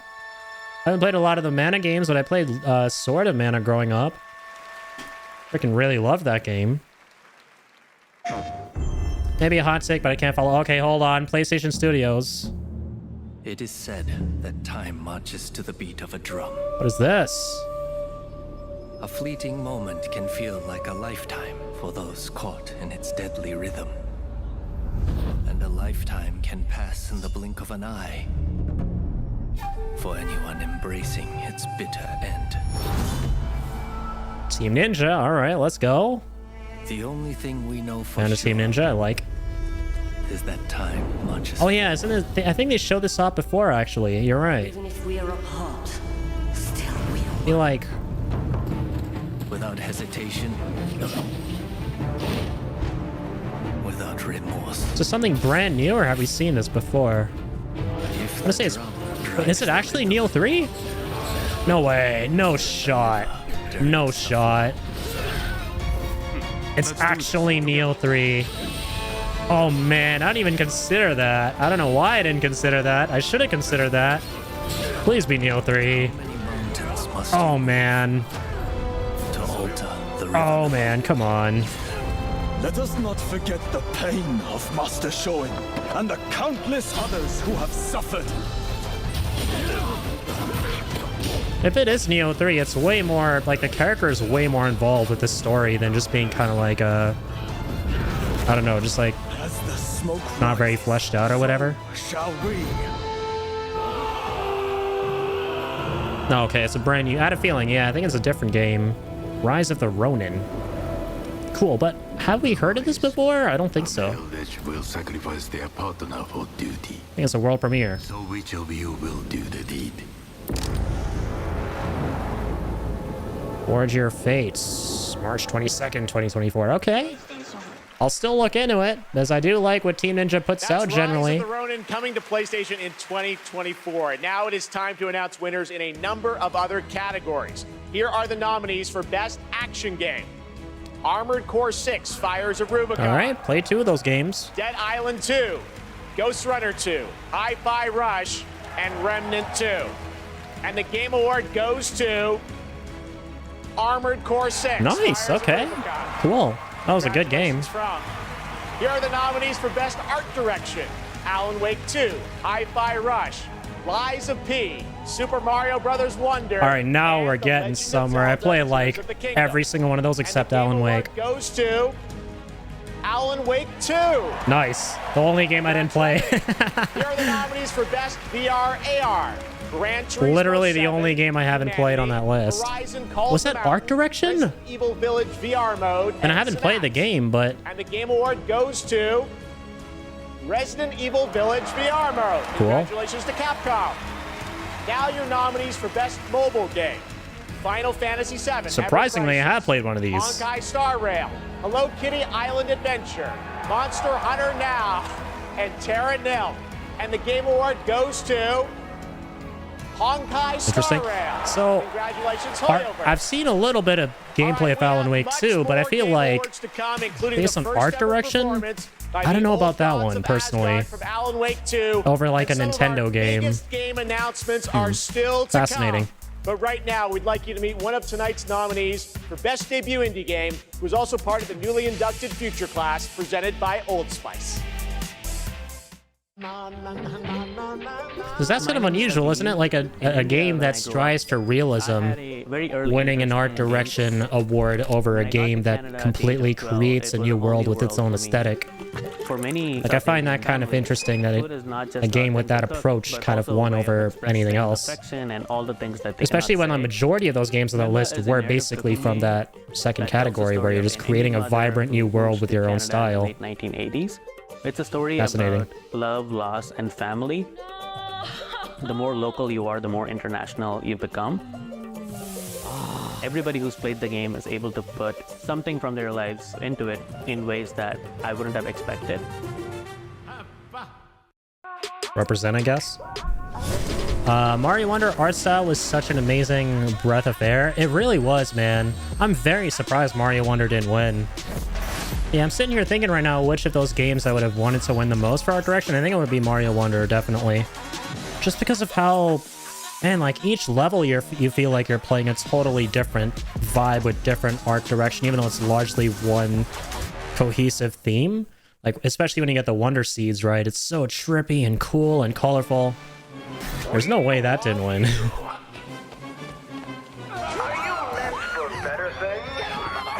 Very surprised. Lonely? Lost? Poor? Confused? Oh, God! Oh, Lord! At RE Village VR. So yeah, what won the VR award? My bad, I didn't really catch that. We have to grind the children. Big Tommy Mommy Titties will win it every single time. Sorry, not sorry. Hey man, right there with you on that. Not ashamed to admit. I agree. Oh wait, I already did win the VR. Nice. Any race, religion, class, or political persuasion.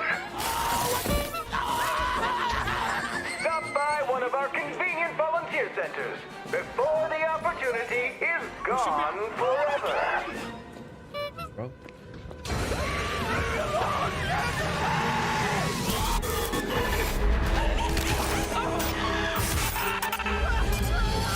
So what are we watching right now? Just people playing horror games?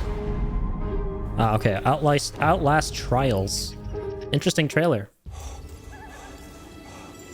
What is this? I'm kind of liking this art style already. Oh shit! Wait, vape beat? Nice. Great. I love the part where that was a video game and not a PSA for not doing nicotine. Okay, welcome back to the Game Awards, and are you ready? It is time to get a world premiere from one of our industry's greatest creators. He's been a huge supporter of the Game Awards since the very beginning back in 2014, and tonight I am so honored to share this latest update with you on his upcoming project. Here we go. Oh. Those are radiation noises. Hideo Kojima. Buddy, it's here. It's happening. The hungry purple dinosaur. Or is it Find Zingy Fox, the jack. Is this not Death Stranding 2? And started vending and quacking. Sophie, it's a different game. It's his new game. Dinosaur 8. The kind Zingy Fox. The jabbering crab. And the mad whale. And started vending and quacking. Hunter Schafer, no way. Dude. Purple dinosaurs ate the kind Zingy Fox, the jabbering crab, and the mad whale, and started vending and quacking. There's a Kojima game, alright.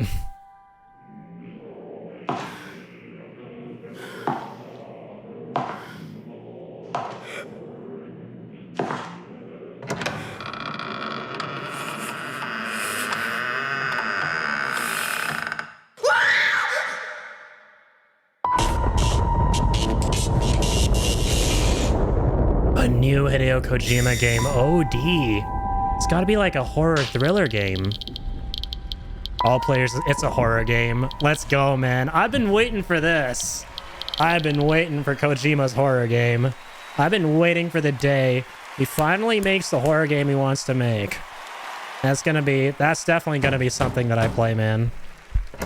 I don't know what the hell we just saw, but it's like something worth seeing when we get it in the form of a game. Please welcome of course. The visionary game developer behind OD, Mr. Hideo Kojima! Of course. Only Kojima's got to get like the most epic entrance ever on the Game Awards. Really has an avant-garde style to his games. He does. Yeah, this is his Xbox only game. I remember him talking about this. He made an announcement about it. Welcome, Mr. Kojima, a couple of ceremonies ago. Thank you, Jeff. 10回目となる記念すべきこの TGA で、新作のゲーム OD、発表できて非常に嬉しいです。We're not getting any Death Stranding 2 stuff, I guess. ソフィア Or are we? Please. Kojima, don't leave us on that note. Even though it's a cool as fuck note. I'm really glad to be at the 10th Game Awards. Really happy to show the new title, OD. And this title will feature main role Sophia Lillis, Hunter Schafer, and Udo Kier. I think we all want to know more, of course. What kind of game are you making, Mr. Kojima?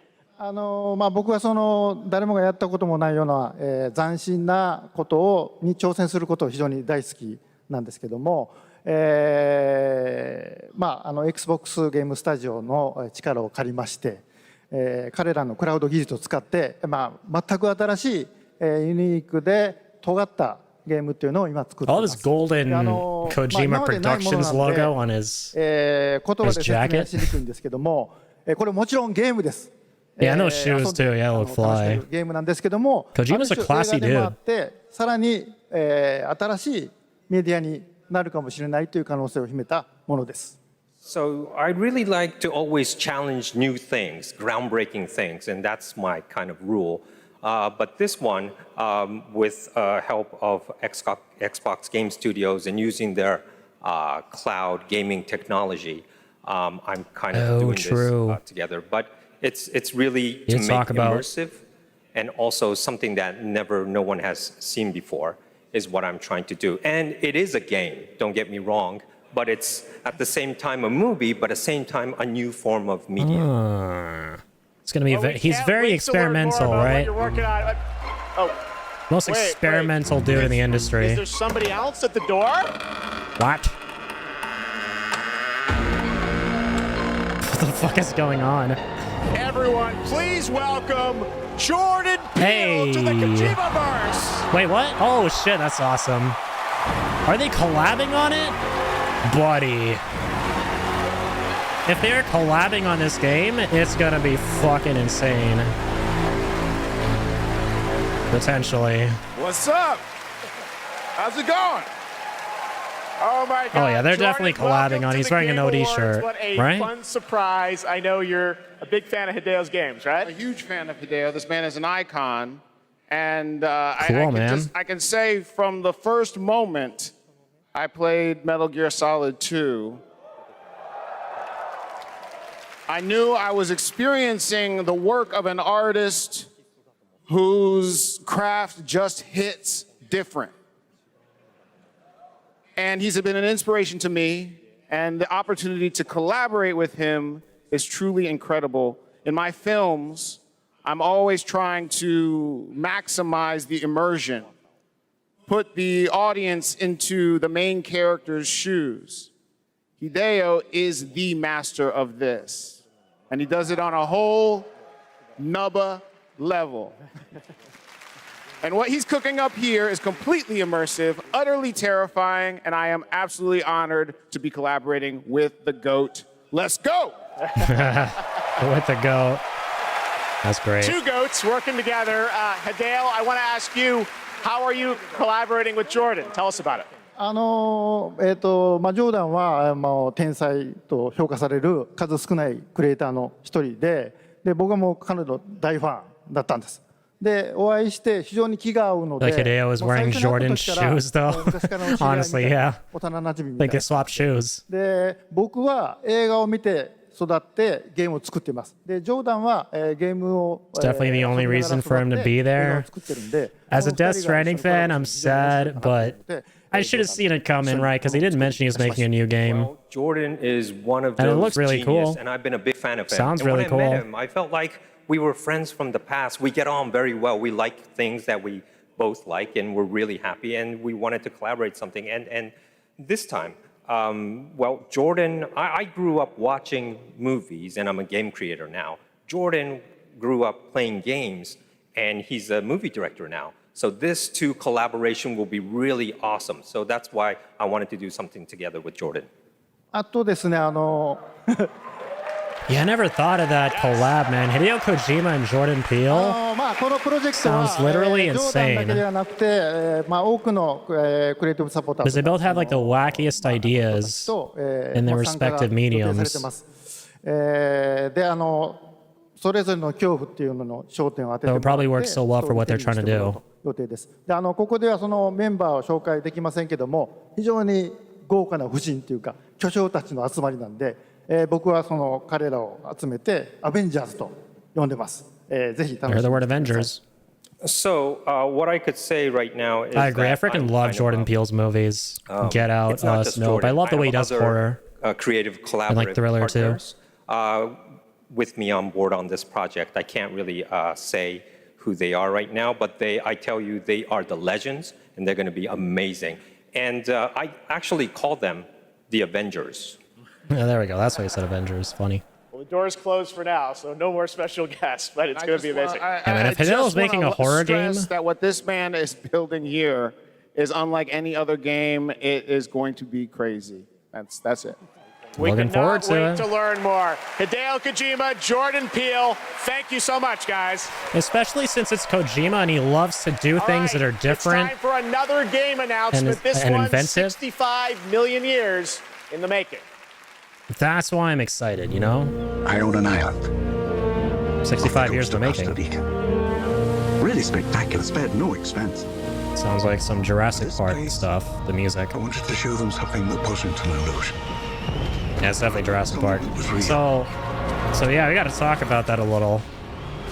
So, yeah, man, the one thing I really want to say about that is if Kojima wanted to do a horror game, and he is, right, for his next big horror game, or his next big game, rather, which for a while we've all speculated it'll be something along the lines of horror. If there's one, you know, celebrity, famous director, famous actor, whatever he wants to work with from Hollywood, right, on his next film, like, or his next game, sorry. Dude, Jordan Peele is like, I didn't even think of it. He's like the best pick for that. You know? Especially with the vibe we were getting from the trailer with like the close-ups of the characters doing really creepy, trippy shit. I cannot wait.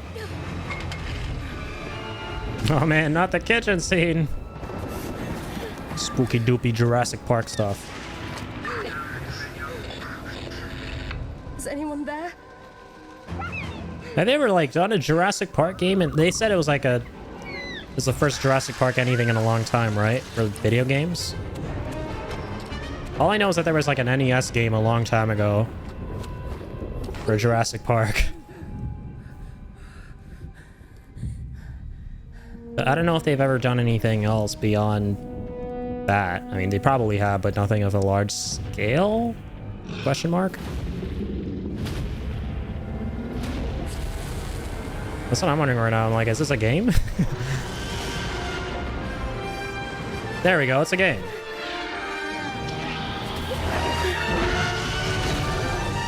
Graphics look not bad. Jurassic Park Survival. Makes sense, yeah. Sim games with Jurassic Park. Okay. Please welcome Grammy Award-winning producer, Zed. Still can't get over that though, man. What a fucking subversion. Like, I should have seen that coming, you know, considering we've all known Kojima's gonna make another game. He announced it already for Here Xbox. tonight to present the award for best audio design. We all thought it was still gonna be Death Stranding 2 tonight. But crucial Like a aspect release date of and game stuff, development. but It's what brings games to life, creating the immersive worlds we love to explore. It's the eerie noises deep in the forest, the echoes inside an abandoned spacecraft, or the satisfying sound of shooting a web. gotcha, this is gonna be best audio This year, design. we've seen some incredible examples of audio design in games as talented sound designers have pushed the boundaries of what's possible. Here are the nominees. Best audio design. The nominees.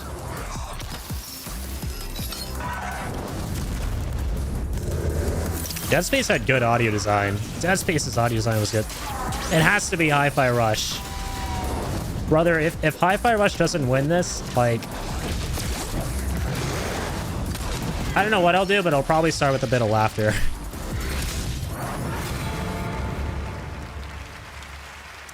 And the Game Award goes to All great games have great design for audio, but Hi-Fi Rush. is anyone surprised? Let's go. Jesus, I forgot how fucking much I love the music in this game. This is a fucking banger of a video game. It's a damn shame it got slept on by a lot of people. I'm glad it won something. Fucking huge. I know it came out already, but Returnal had such an amazing... It did, yeah. このような素晴らしい賞をいただきありがとうございます。制作チーム一丸となって取り組んだ成果を評価していただけたことを大変嬉しく思います。制作をサポートしてくださった皆様、また作品を応援していただいた皆様に心より感謝いたします。本当にありがとうございます。Just a quick translation. Thank you for this amazing award. It's so glad that the work that the team has done together to achieve has been recognized here. Thank you to everyone who supported this project. And from myself, thank you to our family, friends, partners, pets. Thank you everyone at Bethesda, ZeniMax, Microsoft, and all the players out there for going with this ridiculous project. And most of all, to the team at Tango for taking such a wild idea and making it a reality. Thank you so much. Easily like the best, what's it called, sleeper drop, shadow drop of all time. 100%. All right, let's turn to the world of Fortnite. What mode should I play if God of War Ragnarok? Are you talking about like the difficulty? Fortnite, it's been updated with new trophies. Would have been crazy if it didn't win exactly, Fortnite's right? Expanding into a full-on platform with tons of new experiences beyond Battle It's Royale. such a no-brainer. Lego Fortnite launched, and on Saturday, I wonder what game we should give the best audio design award to. Wonder if it should be the game that's all about audio. Racing. Here's your first look. Yeah, I played it on, I think, normal mode at the start, just to be able to like enjoy the story, without like dying too much and making the gameplay seem too boring as a result for viewers. I know normal mode is good, right? Then I switched it to, I think, hard mode. I'm pretty sure you can do that at any point. But you can't switch it to like the hardest difficulty, which is give me a God of War. And hard mode was pretty good if you want to like challenge yourself and feel like a really good degree of challenge. It doesn't feel frustrating when you fight the super bosses and stuff. I would recommend setting it to hard. So the way I played it was I started on normal, went to the New Game Plus stuff, then set it to hard. So, and I like that experience, so I'd probably recommend that.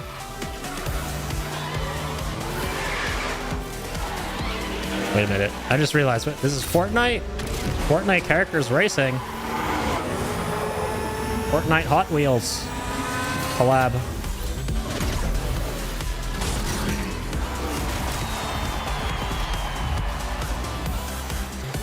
Rocket Racing. Find it in Fortnite, it says in the top left. That's cool. They got a racing mode. Huh? Yet fame What's this? Still holds sway. Captured on PC. Their glory fades through time in tombs of somber gray. You too want to be an immortal? Is this? Master, are there more good folks in the world or bad? More good, of course. Then why is there always suffering? And This why game do looks the bad interesting. folks always win? Because goodness without teeth punishes not. I'm liking the mythos. Oh shit, I'm loving the mythos actually. Cleanse the world. It's Wukong. It's Wukong. I was gonna say, is this Black Myth Wukong? I mean, I cannot wait for this game. Inspired by Journey to the West, 1592. West. Welcome, the Destined One. The Destined One who doesn't even know what he's destined for? Those old rascals, they surely know how to name. Tell me then, is my kind destined for extermination? You're driven by greed, not destiny. So this is the face of the Destined One. It will fit me just as well. Bathed in blood, yet preaching peace. Oh, you mortals, pray enlighten me. What justifies your superiority? Damn, son. Yeah, the fighting looks so fluid and so fun and funky. Especially, like, the set pieces, man. Like the large-scale, you know, mythical creatures. And all the lore stuff, it looks so good. Wow. Yeah, this is a day zero purchase for me, man. 100%. Yeah, the Yao guy looks so good.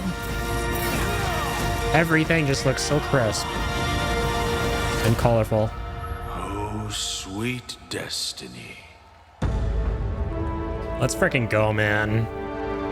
Hey, release date, baby! August 20, 2024. All right, liking what I'm seeing. Finally have a concrete release day, which is a rarity these days, understandably.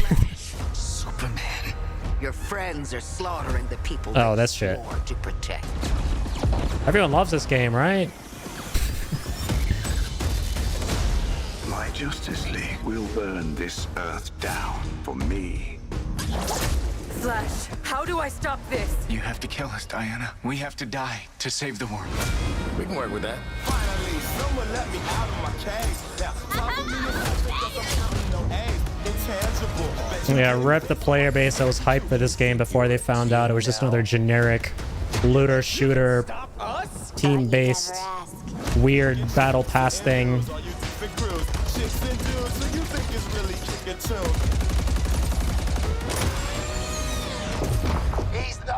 Live service. What could go wrong?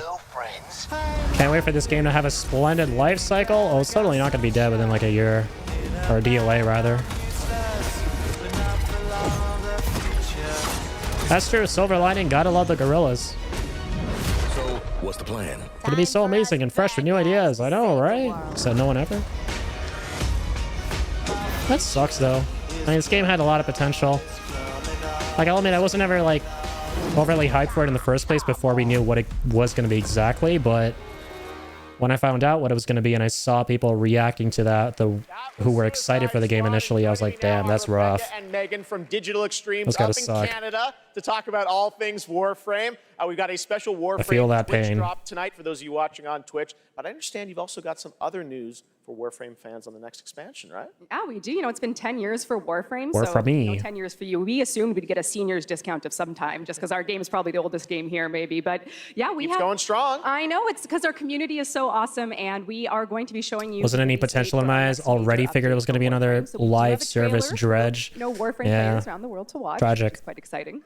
Yeah, I mean, it's been an incredible ride, 10 years of just our incredible Who are the developers again? It's like, it's Warner Brothers, they're publishing it, and is it Rocksteady working on it? Watching, we love you and thank you so much. And Or am I hope mistaken? You enjoy the next update, Whispers in the Walls. Oh yeah, thanks for having us back too. Devs at home, we love you guys. All right, thanks, guys. Let's take a look. So if it's Rocksteady, then I can understand why people would have been initially excited, because they're like, oh, Rocksteady Batman games, right? No call to wake you.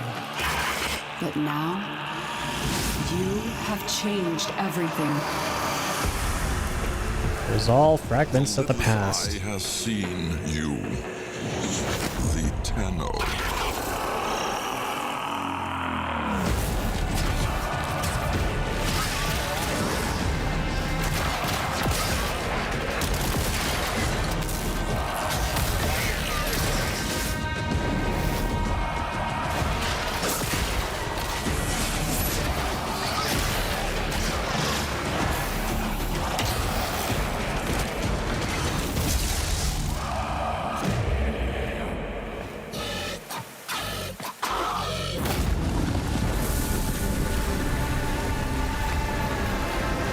Warframe showing the same gameplay for 10 years in a row. Excellent.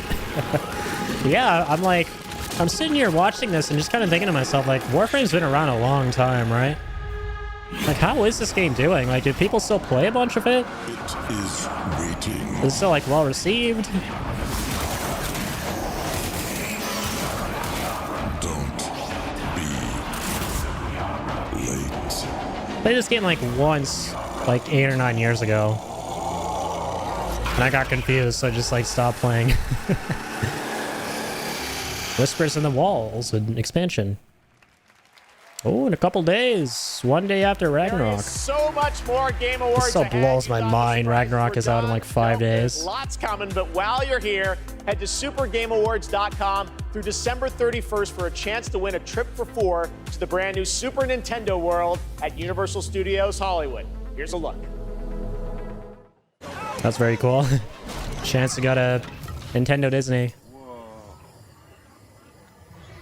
Forgot about that. You have some new forms of gameplay and have some good things added, but the gameplay loop was never my thing. Makes sense, yeah. I feel like it's hit or miss for a lot of people. Brought to life like never before. Just in general, yeah, like games, as far as my tastes go, I've never been able to get into like a whole lot of games where it's just like they're continually updating it, adding new things, it keeps changing. And it's like free to play on top of that. Wonder is not the field of... Oh, it's true, it's a Starfield. What are we getting for Starfield? Sad to say, I just couldn't finish this game. Like, I couldn't stream it beyond 2 to 3 days. It definitely wasn't that, in my eyes, what it just said right there. I really wanted to, like, love it, you know? Because I've never not finished a Bethesda game before. They've historically made some of my favorite games ever. Like, Oblivion's in my top 5 games. It's just like Bethesda at this point are kind of just, I feel their gameplay design is outdated and it's just not as fresh and fun anymore. I think it's just kind of something I've grown out of. I'm hoping that, like, I don't feel that way when ES6 inevitably comes out. Couldn't get past the beginning. I got past the beginning a little. I went into like the maybe 5th or 6th mission. I can't remember. I was like on Mars somewhere. I don't even remember where I left off, but I streamed it and I was like, the next day I was about to stream it again, but I kind of don't feel like it. I just am not feeling compelled to go live. Like I feel like I want to play something else. Like I think the best way to describe it is it just felt like apathetic. It's not that I didn't like the game. To the dead. Life to the living. Death to the dead. Life to the living. Oh, sorry, I missed that. Have you seen the damage control Bethesda has been doing on some reviews? Dude, I forgot about that. Yeah. I saw one of the, like, social media managers or whatever, right? Write that thing on Steam, that reply on Steam under someone's review about how the game isn't boring. That's just how people explore space usually. What do you mean you don't think the way people explore space usually is appealing? You think walking across a moon and taking 10 years to go set up a flag isn't riveting or exciting? Well, that's a you problem. We made a game about that. That's cool. I need the police. You need to send the police right away. You ready? They look very Bioshocky for a split second. We gotta get you up. Look out! Ready? Just the beginning with the statue. I got Bioshock Infinite vibes. That is something totally different. Get out of this. Drop the gun and let her go. I'm not going in!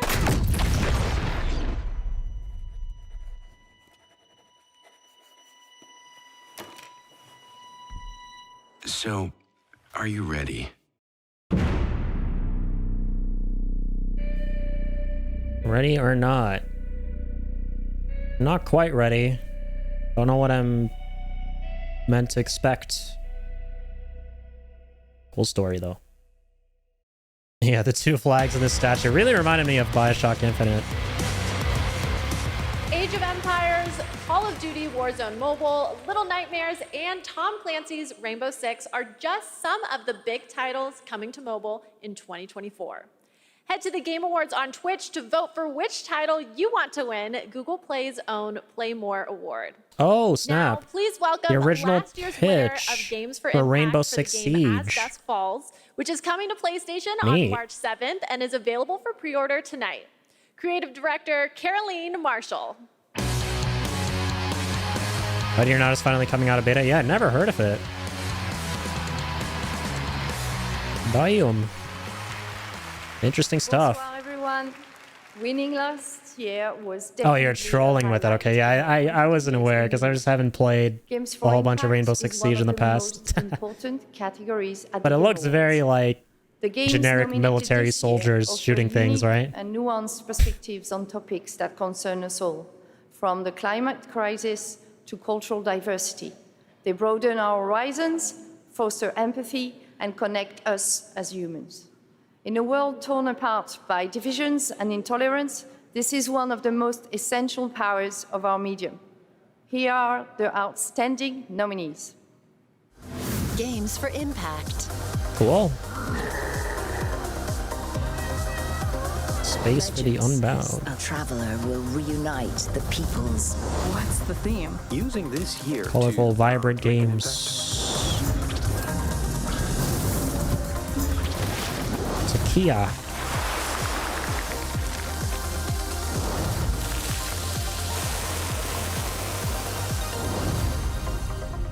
Oh, true. Is that one furry game that we were watching a long time ago in one of these ceremonies? Chia! Forgot about that. Chia, let's go. Leah, go. God damn. That music kind of slaps hard.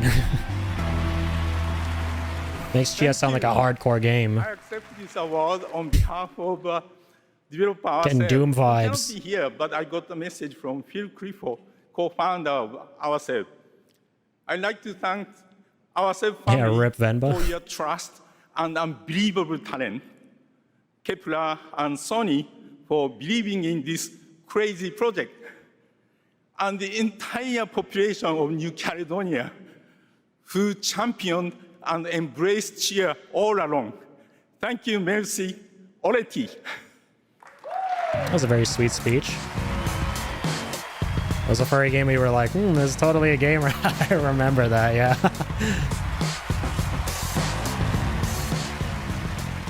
Hello. Damn. That was looking stylish. Salim. I'm mainly known for my acting work in Raised by Wolves and Assassin's Creed Origins. But, Oh, really? that is not why I'm Is he the main here. character in that? Oh, okay. I'm not familiar. I stopped playing Assassin's Creed a while ago. This is crazy, man. I mean, I remember watching the Game Awards when I was younger, so being up here now is like... That's wholesome. Cuts to Reggie. I don't know why I found that so funny. I'm sorry. It's so random. From Kingdom Hearts, Gary's Why is Mod, it so funny to me? Golden Sun. Why does it just cut to Reggie? It started with my dad, right? He got me into them. He understood, that games are an art form. It's a great space to enjoy and escape from the reality of the world. Did you say Golden Sun? Yeah, this dude's a legend. Back, and I'll tell you what, I'm still figuring it out. Golden Sun's 4 fucking years awesome. ago, I decided that I needed to try and process my grief in a way that felt true to me and him. So I took the biggest risks of my life, and through everything that I had in making a game, a piece of art that honored him, an ode to the people we have loved and lost. So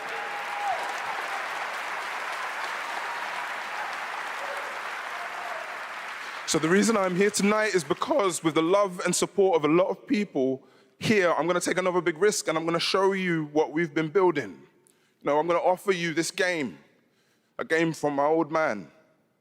I hope you like it. That was very touching. Well, good luck to this guy. Seems like a great dude. No Kingdom Hearts showcase? True. Yeah, isn't there like a 4th one coming out? Each story carries You're seeing that's what you mean by Cage, right? that came before. My Baba, my father, your story was snatched away too soon. My name is Zhao, a shaman of Kenzera. Here, I seek my father's return. All right. I like platformers. This looks like a pretty dope platformer. I think I'm gonna like this. Dude, I'm a sucker for a good platformer. Oh, sad. Kingdom Hearts 4 should be coming out soon. Yeah, that's good to hear. Yeah, because that got announced a while ago. Pretty sure. Damn, that's a cool boss fight.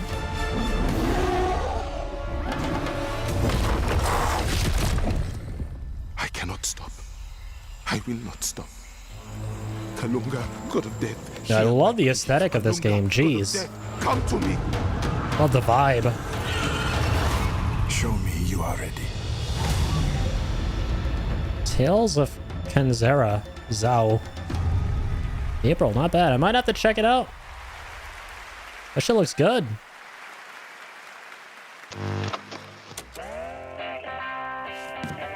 Don't nod.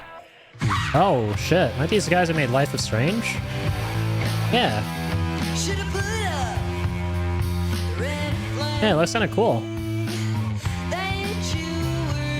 Yeah, platformers are usually my jam, especially when they look really colorful and like the enemies look neat and everything has like a neat kind of like design to it and scale to it as well.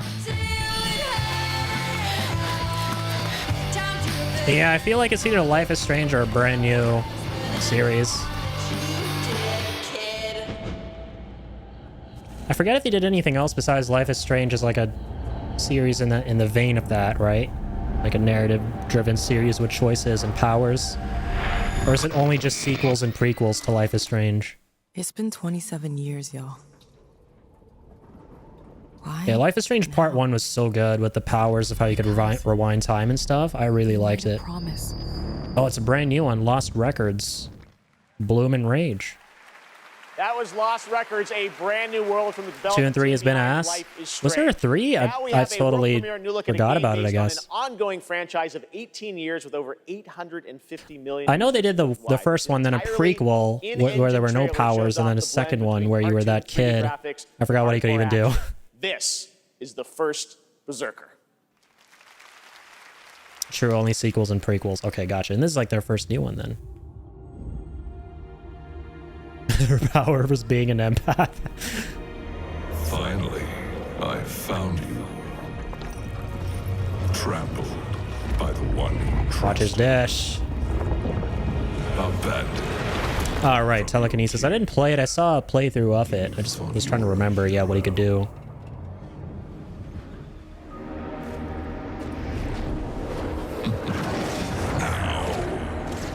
You are just one of us. Oh, shit, okay.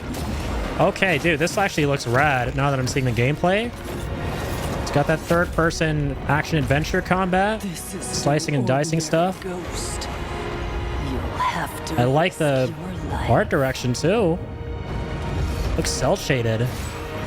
Like, the models look cel-shaded, but the environments don't. Well, they probably are.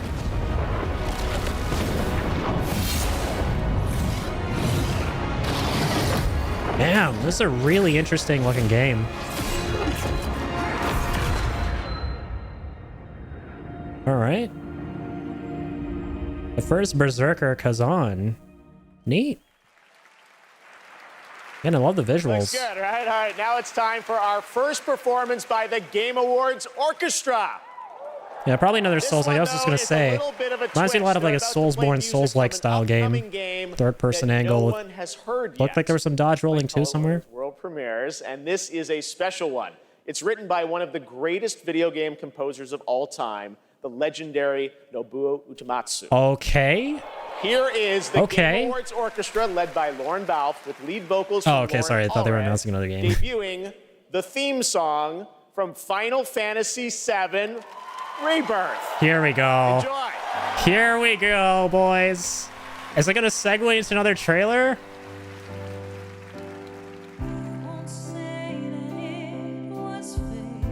Oh, Oh, that's Jesse. It's another trailer. It's a music trailer. Oh my god. No way.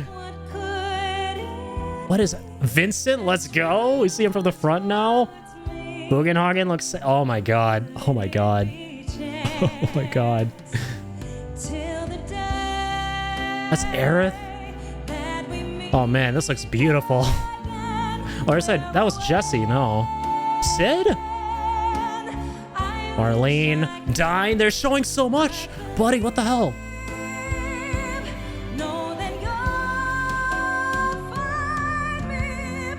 What the... No, that's definitely Aerith. Zach meant Aerith. And his time... Oh my god. That's actually kind of nuts. They're showing us footage in a music trailer. That's so sick. The Aerith Cloud is strong in this trailer. They're pushing it hard.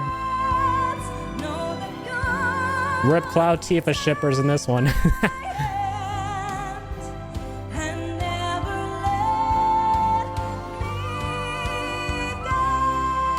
Man, this is the main theme for Rebirth.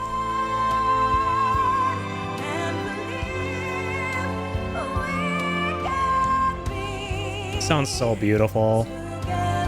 It's like this game's Hollow. Hollow by Yosh was so good for remake. This sounds beautiful as well.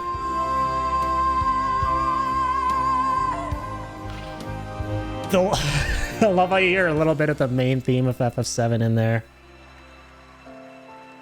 Oh, it's coming through more now. This is so good. They're actually incorporating the main theme into this one, unlike with Hollow, which was like completely different and original.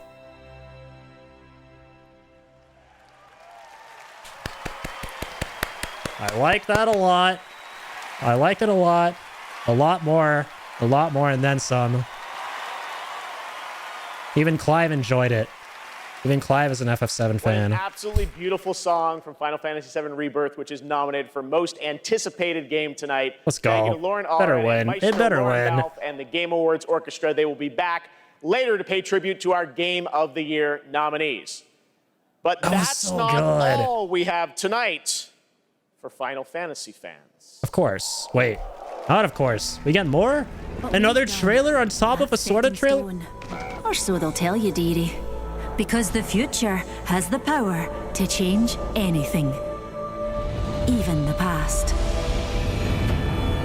Oh my, what the That's an interesting... Strap in, Newty. Things are about No, to get fuck, it's mighty different. interesting. What the hell is this? That's a Buster Sword. I don't know who that is. Am I excited for nothing?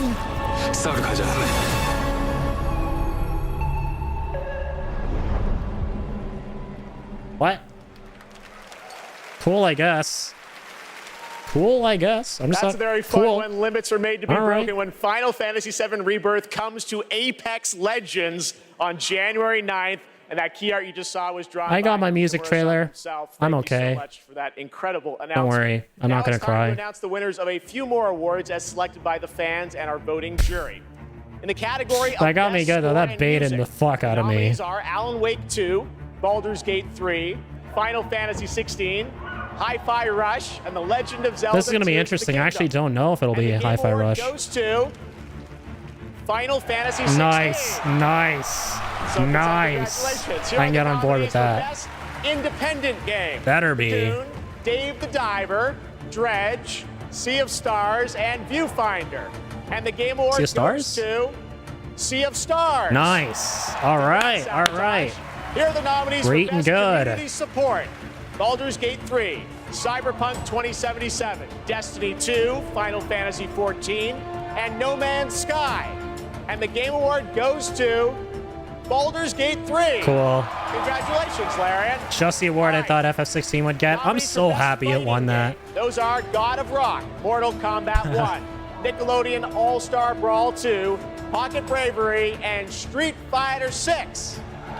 And the Game Award this year goes to Street Fighter 6. Okay, yeah, I had a feeling. That's Capcom. I haven't played it, but I just saw the reception Most to it. anticipated game. Your nominees this year were Final Fantasy VII Rebirth, Hades 2. Come on. Like a Dragon. Come on, Rebirth. Let's go. Star Wars Outlaws. Ain't no way. Ain't no way. Game It's Award not this year Rebirth. goes to Final I Fantasy fucking knew it. Let's go.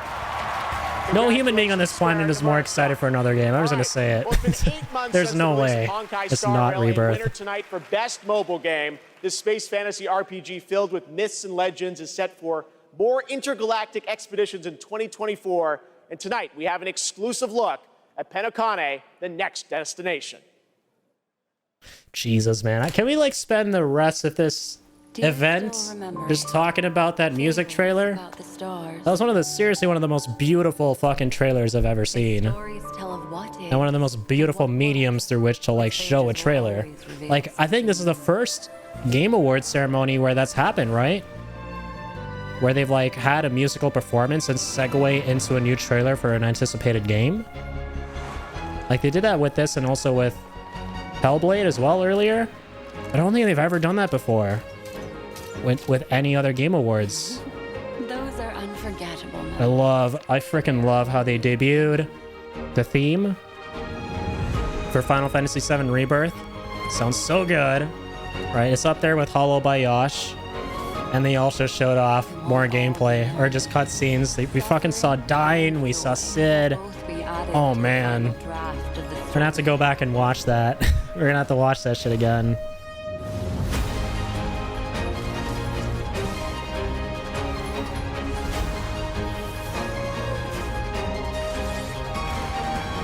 The path of the Trailblaze will continue. Perhaps on one of these pages, I'll appear in your story too. Yeah, more Honkai. Welcome to Penacony. Honkai. Young lady, may I ask your name? Acheron. Titties. Galaxy Ranger. A nominee tonight for Best Mobile Game, Monster Hunter Now. Niantic What? and Capcom. Like Huh? all Niantic's games, Monster Don't Hunter glitch Now out on me, is Jeff. played in the real world, and tonight they have a special in-game event going on right now with new monsters, new weapons, and special free game items for new players to join the hunt. It's available now for iPhone and Android, so check it out, Monster Hunter Now. Coming up, we've got an exclusive new mobile look game. at the new Fallout series. We'll be right back. Followed by Prime. Okay, guys, I think this is officially where I have eaten good. I've eaten well, and I'm satiated. I don't think we're gonna get any more trailers for the things that at least I'm looking forward to. Like, so I don't think we're getting Death Stranding 2, obviously. I think that's the most we're gonna see of Final Fantasy VII Rebirth. Maybe Hades. I'm hoping we get something on Hades, right? 9 Remake and Tactics at this point, I feel like totally, they're like beyond Hopium territory now. That's not gonna happen. So yeah, I think the only thing I'm looking forward to now at this point is just like who wins Game of the Year. I think we're done with the trailers. Yeah, I think I'm kind of done with trailers. Yeah, it's kind of like, that's kind of a meh moment, the fact that we're getting a Monster Hunter mobile game, right? I mean, I'm not into Monster Hunter, but I can imagine that for like Monster Hunter fans, that's kind of like a ah shit moment. Still no new Monster Hunter console, true. I think the last one was Sunbreak on the Switch, right? I agree, Hippie. I'm not gonna lie, man. The trailers, besides obviously like Final Fantasy VII Rebirth for me, and maybe the God of War DLC and OD by Hideo Kojima, I don't think there were any trailers that really made me, and even those ones, like I don't think there were any trailers here that made me like jump out of my seat and go, what the hell? No way. Definitely, like, I think last year was way more hype. I still think last year's Game Awards was like the best one I've ever seen.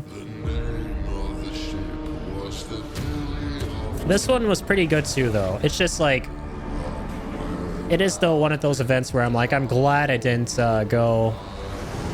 I'm glad I wasn't like, I'm expecting all of these things to happen and they better happen. It's going to be the craziest year ever, you know?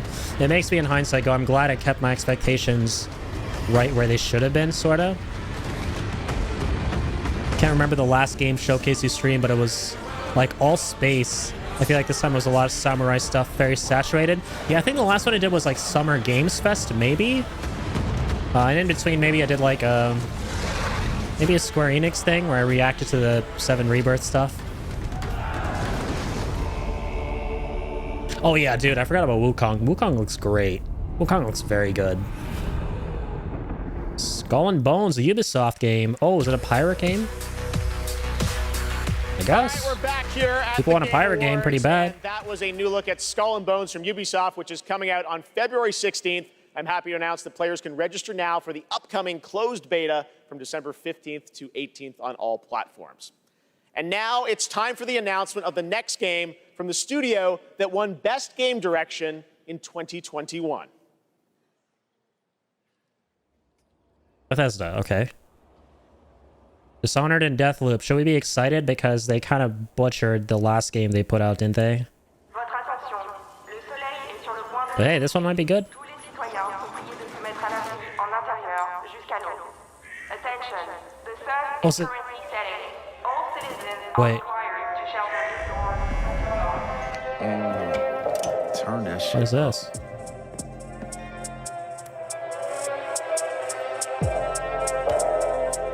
I'm glad my sarcasm detector sort of picked that up. Yeah, it's definitely not Fallout. I'm not hyped at all because I know they made Arcane, or not, sorry, not Arcane, Redfall recently. And we all know how that went.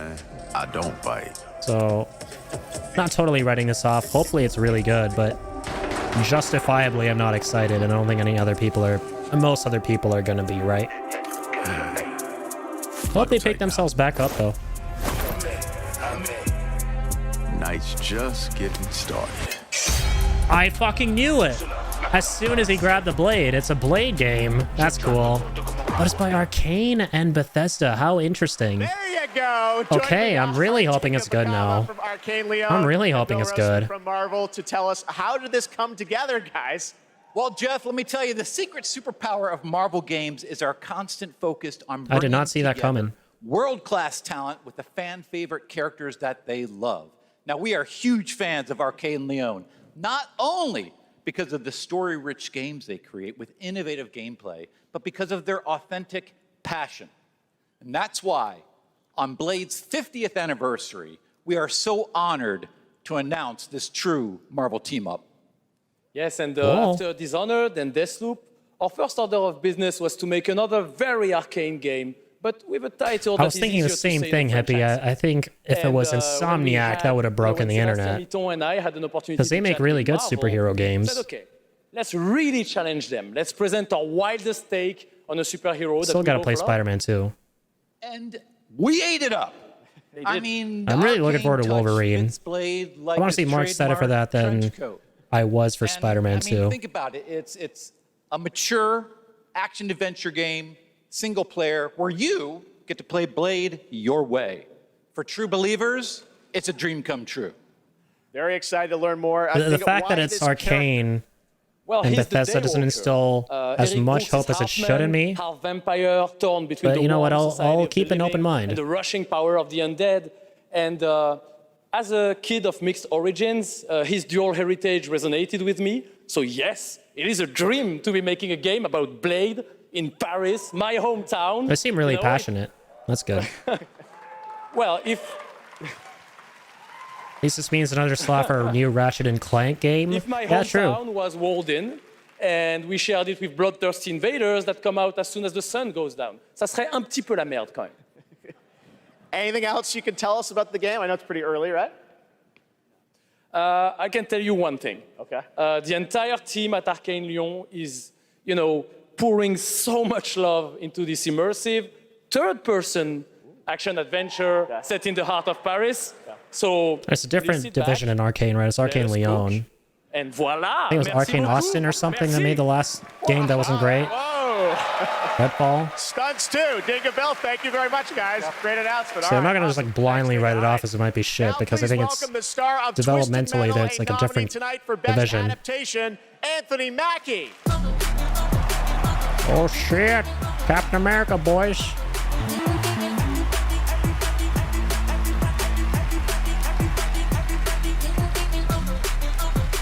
Thank you guys. Thank you. Everybody gave up.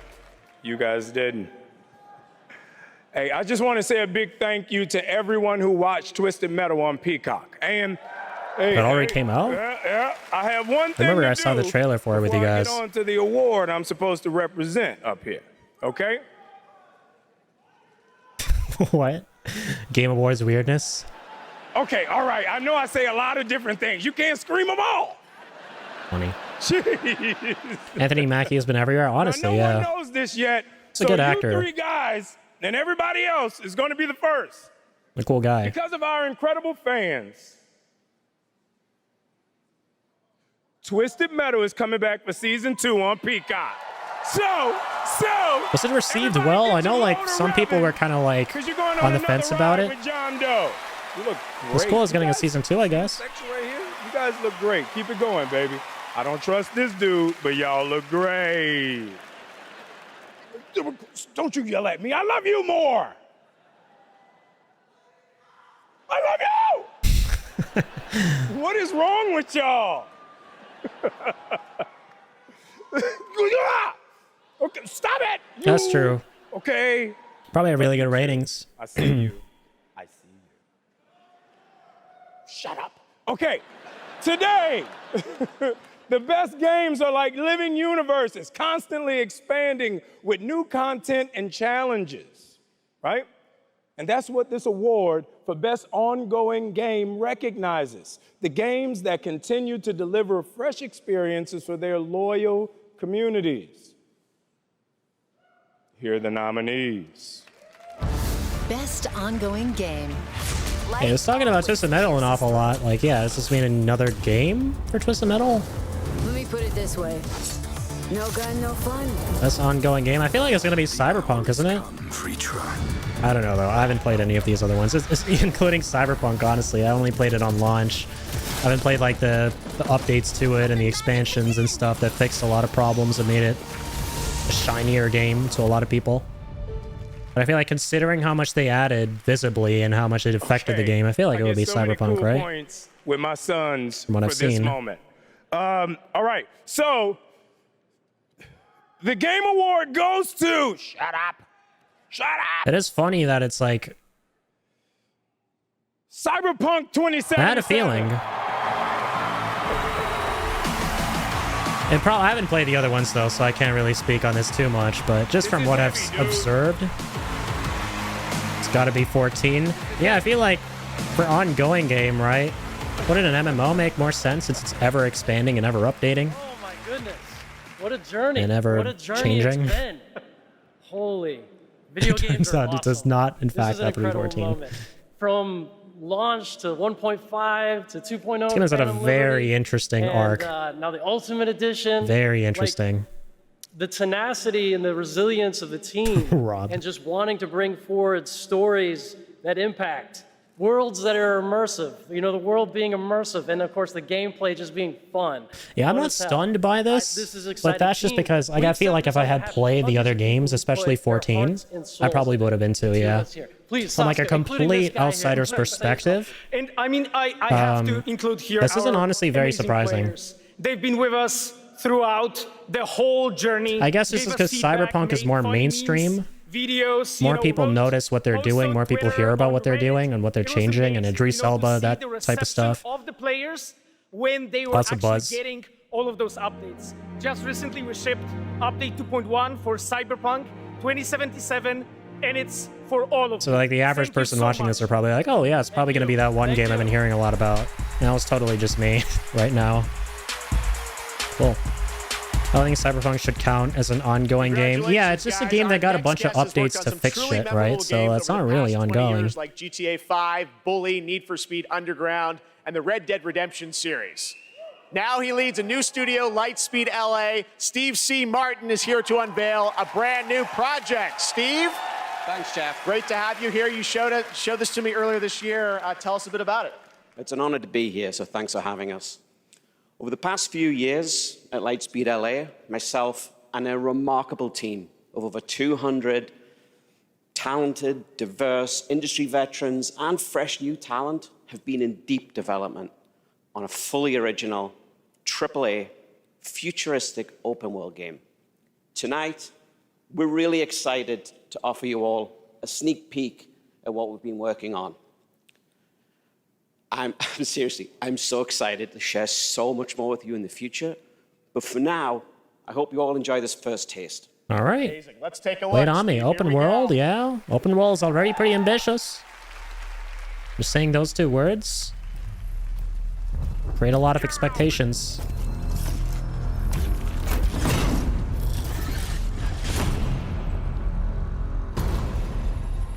Robots. Sci-fi. Dystopian rain.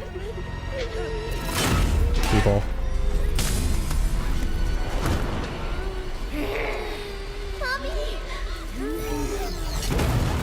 Rip mommy.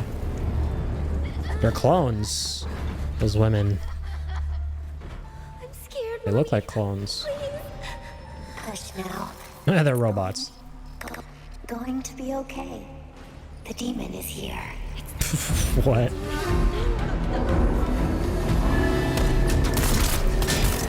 Kind of an interesting setting. Hey, it's who we're gonna be playing as, probably.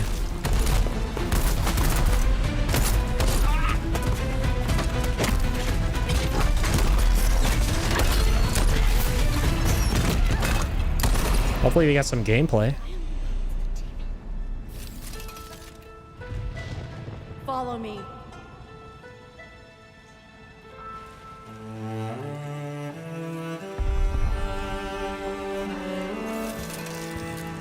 Cool helmet.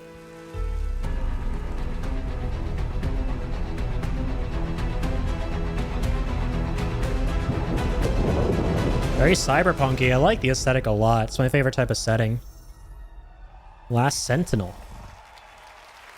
Man, it's a shame we didn't see gameplay though, but it's a world premiere reveal. They usually don't. Oh, there's more. Okay. Spoke this soon, my mistake.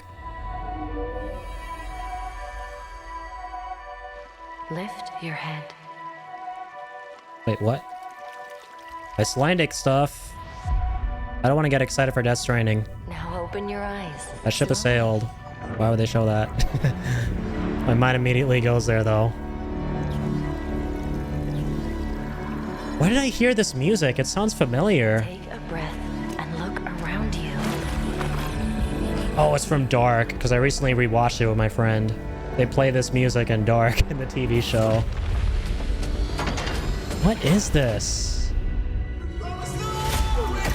It's definitely different, yeah. Anytime I see Icelandic vibes in a game, at this point, I'm just like, DS? Get it together, Valby. DS2? Death Stranding 2? That's Severance? Always tests us. DS Lite? You have to fight until the end. Pragmata, Xenoblade? Yeah, maybe one of those. Find you. Lots of sci-fi stuff, right? Lots of sci-fi trailers. First Descendants.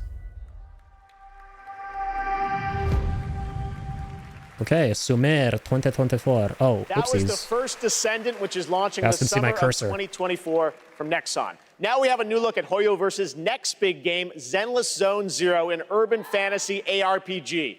I had my eye on this one for a while. We had it at Gamescom, and we're excited to unveil Already their forgot the latest title. announcement right here at TGA. Kind of same, unfortunately.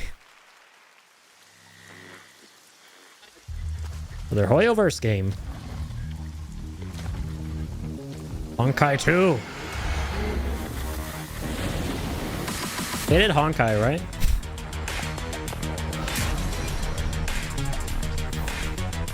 Is this what that is? Zenless Zone Zero?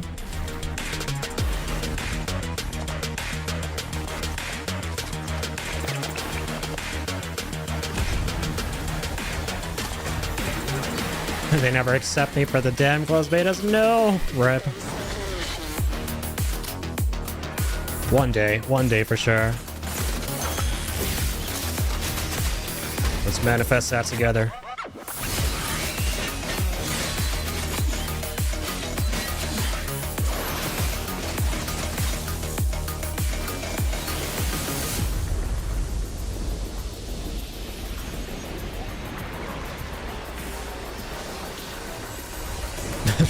It's just like a shark tail or something.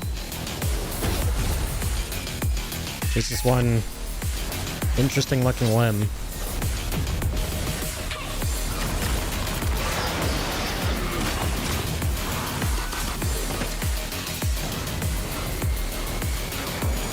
It's a lot of people. Rip my bit rate.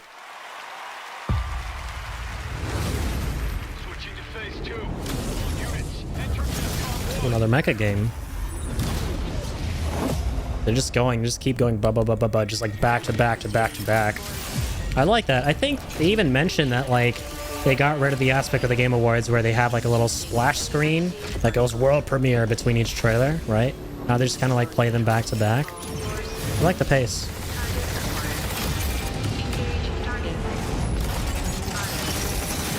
Oh yeah, this could be Gundam. Damn, son. It's cool. After playing Armored Core 6, I won't lie, I was never into the mecha games or the mecha genre before. After playing Armored Core 6, like I've definitely, you know, started to want to put these kind of games on my radar.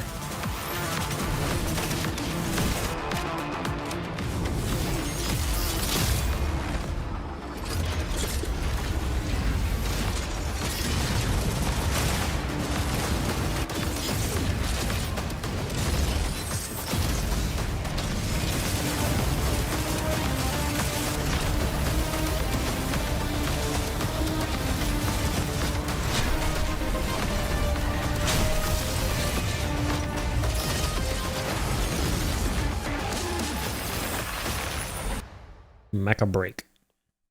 We brought in gamers to demo the latest Cyberpunk. Gundam? Wait, is it Gundam? But we haven't told them what they're playing. Yes, not maybe? Let's see what happens when they find out. This looks amazing. Ray tracing is beautiful. Unless it said Gundam somewhere and I missed it. My bad. Like Gundam Mecha Break. Like a 4090. 40 series? You're actually playing on a Chromebook Plus. Wow. Streaming on GeForce. Did it like look really similar to Gundam? Yeah, I'd be surprised too. Can't remember what Gundam really looked like. I know of Gundam, I just haven't like seen a bunch of gameplay of it.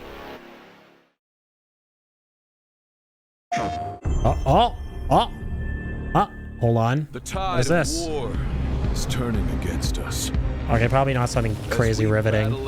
If it was, here's how you know you struck gold with a trailer, right? Jeff announces it beforehand. Then they show you the PlayStation Studios logo. And then at the bottom of the screen, it shows like a little snippet saying pre-alpha gameplay or something.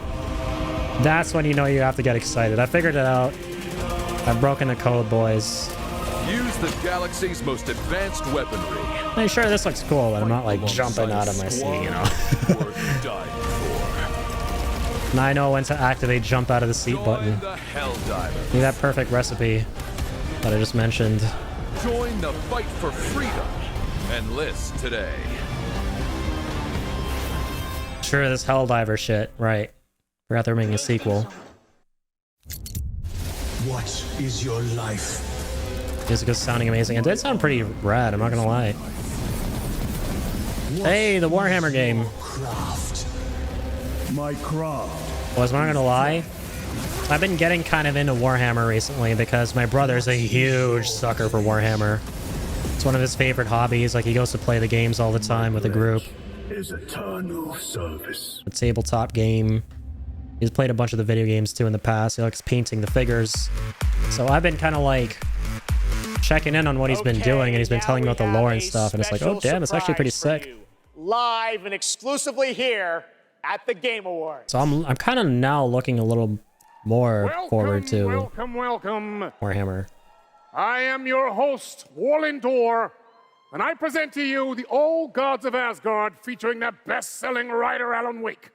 This is Herald of Darkness. All right.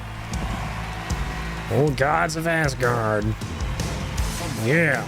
You grew up nice and sheltered with mama's pretty stories, and you're all made up pure. And mama gave me a magic clicker. Well, yes, I think it's true and fair to say. Cool music stuff.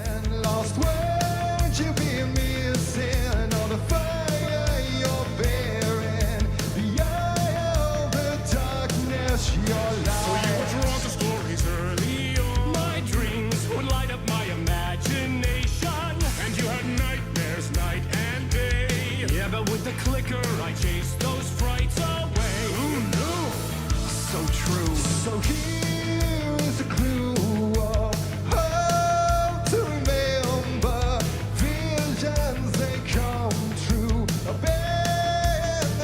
Kind of missed it. What game is this for?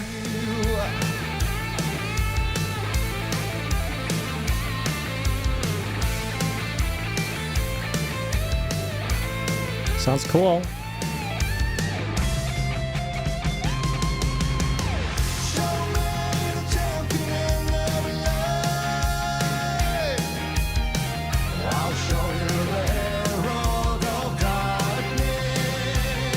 Recently got a PC and Alan Wake 2 came with it, so I should try it out.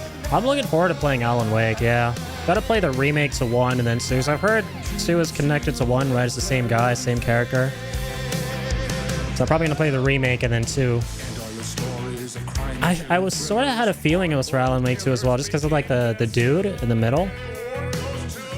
So it looks like is that like the guy who also voiced him and like motion captured and everything, or no? I guess he's like the singer, but like he's just trying to look similar to the character. I don't know, just because of his like look, I had a feeling it might have been Alan Wake 2, but I wasn't sure.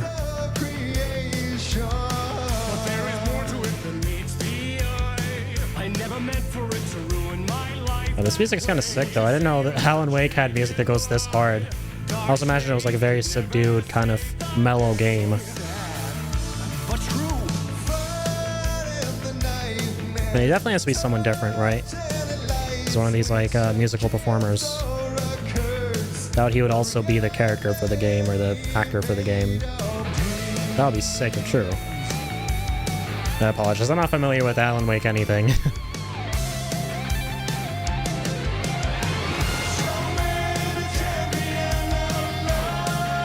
Oh, lol. Okay, hold on. They're actually bringing in the director of the game. That's really adorable. So maybe it is actually the actor. Don't know though.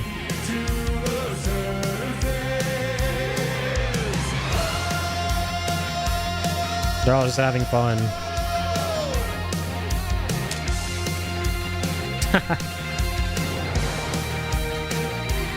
Yeah, they're going hard with that choreography. They're freaking spamming those QTEs in the wall market dance scene in Final Fantasy VII Remake. He's got 100%. Bonkers.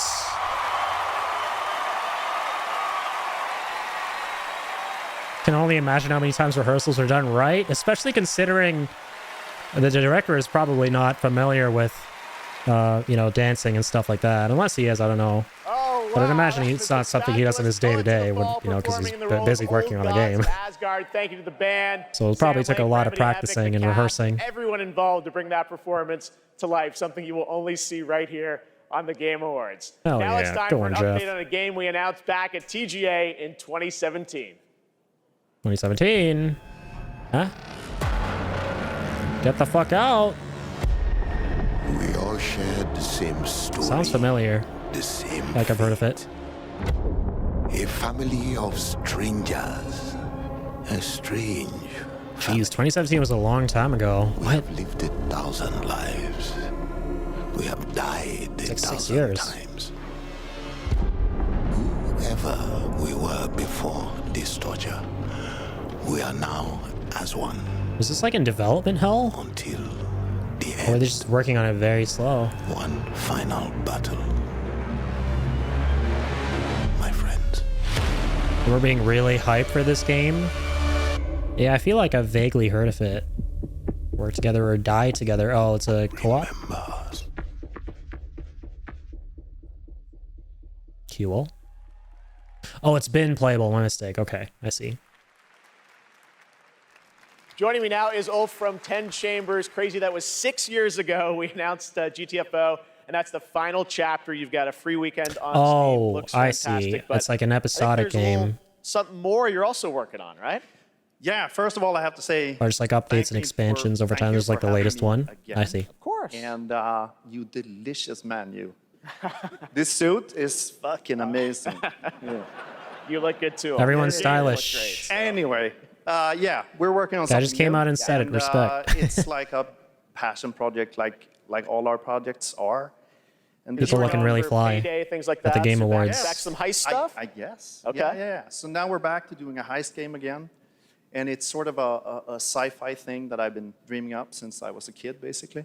Okay. And yeah, it's, you know, it Should we is what announce it it to is. the world? Yes, we should. You've been working on this for a number of years. Yes. I'm so excited. It's Yeah. finally time. Thank you. Check out the new game from Ulf and 10 Chambers. Here we go.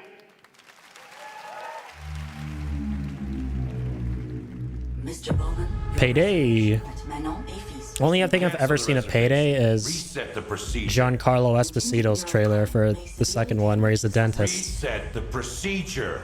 Yes, standing by. Eject. And he's like, I want my payday too.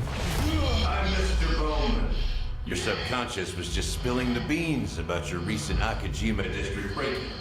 Let's continue. Unfortunately, the game is filled with bigots and not exactly the most friendly of players, so it's kind of like under the radar. Oh, that sucks. And a septic tank of a community is like enough to just turn me away from the game entirely. So that's how you found out about our Akajima vault. What were you looking for? A key. A key to what? What? Yes! What's the key for? It's not what, Mr. Bowman. It's who. You see, just like me, you're caught here. You're caught in the den of wolves.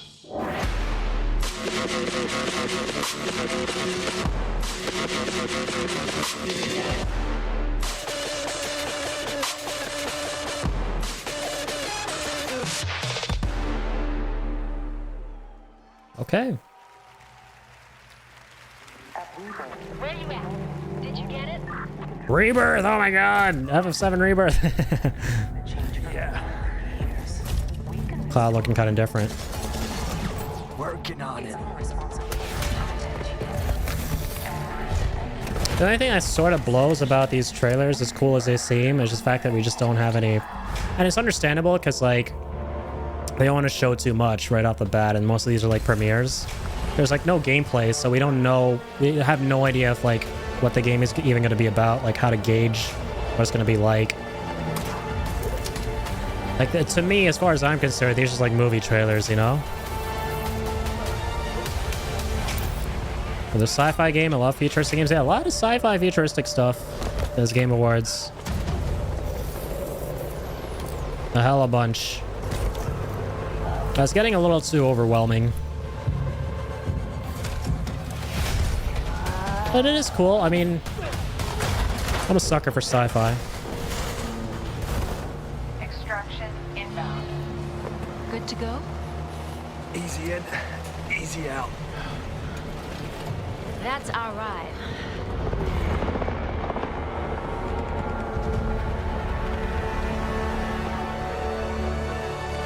Exoborn. Master the Apocalypse. That was Exoborn. I met with the team at Gamescom to take a look at that upcoming tactical open world extraction shooter. And the project is led by some of the creators Tactical of Division, open world besides extraction facing other shooter. players and warring factions. Fascinating. Vertical gameplay, as you saw in the Forces of Nature, unlock the potential of the players' exo rigs to help master the apocalypse, as they say. Much more is coming in 2024. That's true. I noticed that. Now, please welcome the voice of Loki in Asgard's Wrath 2, cool. one of the most ambitious Tom Hiddleston, and anticipated right? VR games yet, Matt Mercer. No, Matt Mercer. Okay. It said Loki, so I thought it was like Tom Hiddleston, but okay, whatever. Yeah, the early 2010s, there are like a lot of zombie games, and now they're kind of coming back. I am What's so up, beyond Vincent? excited to show you this trailer for our Asgard's Wrath 2. I've been working with the Sanzaru team and bringing Loki to life. It's just been absolutely amazing. And after playing Asgard's Wrath 2 as a lifelong gamer, I'm honestly blown away. So I heard a little every time that buzzword is said, and I want honestly. to thank everyone at Sanzaru Games, at Oculus Studios, and MetaQuest. So, without further ado, let's enjoy the trailer for Asgard's Wrath. I love this guy's. Let's enjoy. Even when he's like not voice acting, like he's voice acting. What a legend. The gods take everything from mortals. Bleed these lands dry. Thy spirits their rightful passage. Turn worlds to ash. Oculus Studios. VR. You allowed Loki Ver. to deceive you. Now his chaos reigns. Low-key, just low-key deceived you. The universe demands What you gonna do about it? guardian. And with each possession,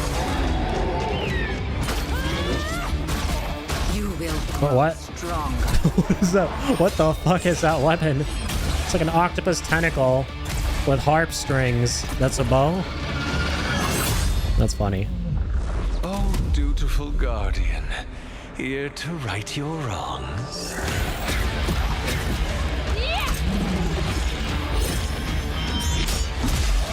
I find it so interesting how with VR, the graphics for most of the games aren't quite there yet. They look like a game released in like the early 2010s or mid 2010s, you know?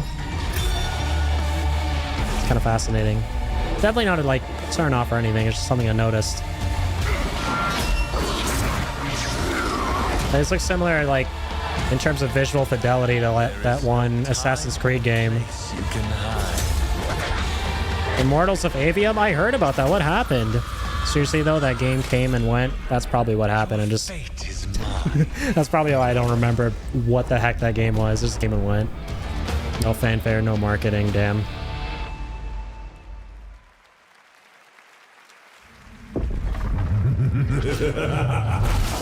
Foolish mortals. The trailer's not done. Oblivious to the chaos that awaits you just outside. I'll see you sooner than you think.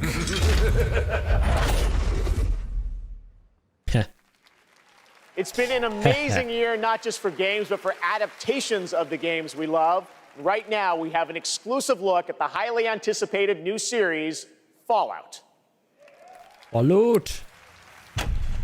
The television series. Hello there. Now, how about we turn on some lights? Oh, cool. This guy, Walton Goggins, is that what his name is? A good actor. This show, not gonna lie, it looks like it's very high quality. Like they're staying true to the aesthetic very well. That's really neat. Like from what we've seen so far and we're seeing right now. War never changes. Hope it's good. We'll screw it up. Best of luck. Fallout. Please welcome Aaron Moten. Oh, rip this part of the stream, by the way. Rip the VOD. Muted. Invisible tape has been put on my mouth. I hope you don't mind. We brought a little extra. Hopefully not. That was short. Thank you for having us. Yeah, the power armor looks excited nuts. for you all to see Fallout on Prime this April. But our real honor tonight is that we're here to hand out the award for Best Adaptation. What? What, dude? Oh, it says our bosses are here. But what? Hey, what's up, Toddy? Pause in the audience like, I hope this works. I hope the television series works. It usually works. It just works. Really hurry this up. I don't think he can breathe in there. Yeah, how you doing, big man? Okay. All right, let's go. Okay, so this year, video games and film and television were bigger and better than ever before. Here are the nominees for Best Adaptation. Best Adaptation. A vampire messiah will come. I pray for you. I haven't seen Nocturne, but I did enjoy the other seasons of Castlevania. If you don't think there's hope for the world. Saw a bit of this, didn't enjoy it. I know a lot of other people really liked it. I really hope it has to be Mario movie, right? Come on. 20 years ago, the world Give it to the Mario movie. and guns come in. Give it. Wow. The best game goes Yeah, I feel like it'll either be Last of Us or Mario. The Last of Us. Yeah, there we go. Last of Us. It was a very, very good show because it's like I didn't really personally enjoy it, but I get why it was really good. Because like to adapt something like that game is kind of, you could easily screw it the hell up, you know?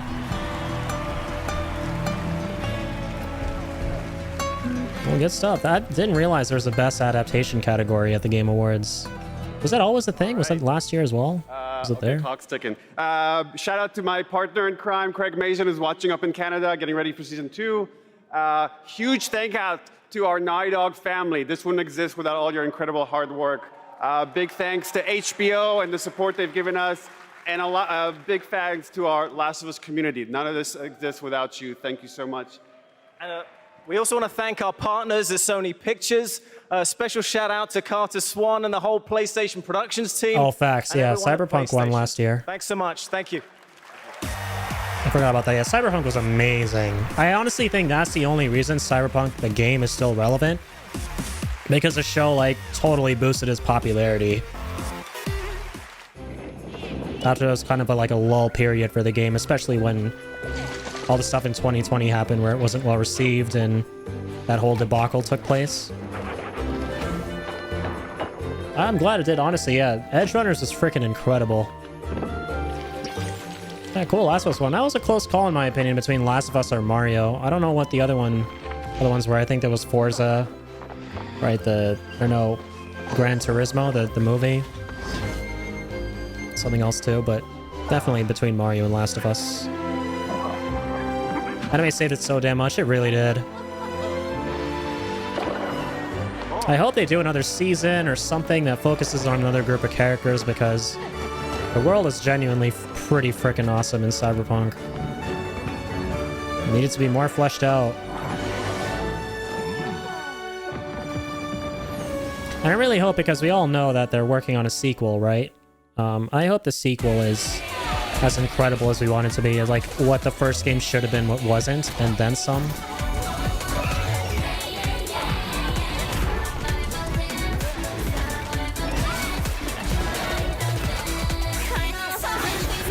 I think it was a band-aid. I hope it doesn't ultimately just boil down to being that, and that they do more. But I can see that. I can like see why I might think that, for sure. Hopefully, yeah, I agree. I hope they learn from their mistakes, but specifically like when it comes to not the developers, but the people who didn't give them enough time, right? Anxiety and it might be wishful thinking, but I hope the higher ups definitely realize that they should definitely not pull the shit they pulled into AAA with the first game by hurrying the devs. Hindsight is a narrative exploration game which spans the life of a woman named Mary. Is taking a core of something that happened in my life. I forget, is the Game Awards like 3 hours? The rest of it. It's already like 10:30 almost. That they've cried from something that I've made. It's always when people cry is where I feel, yes, I want to keep. Feel like we're getting close to the end, boys. Making people feel things.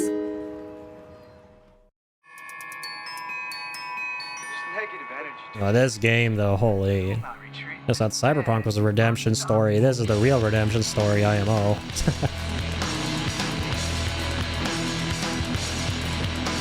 I feel really like happy and warm inside whenever I see shit about No Man's Sky, just knowing the story of it. Super cool how far it's come.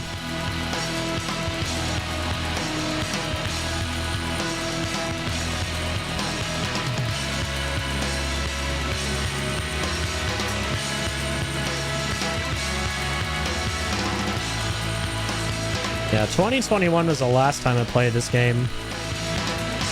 Oh, that was like pretty damn good. I don't know what they added after that. Sentinels. Ooh, that's cool. Giant robots. Endurance. It's kind of sick. Very cool. Indeed, content. What's up, Eric? How's it going? Checking out the awards of the games.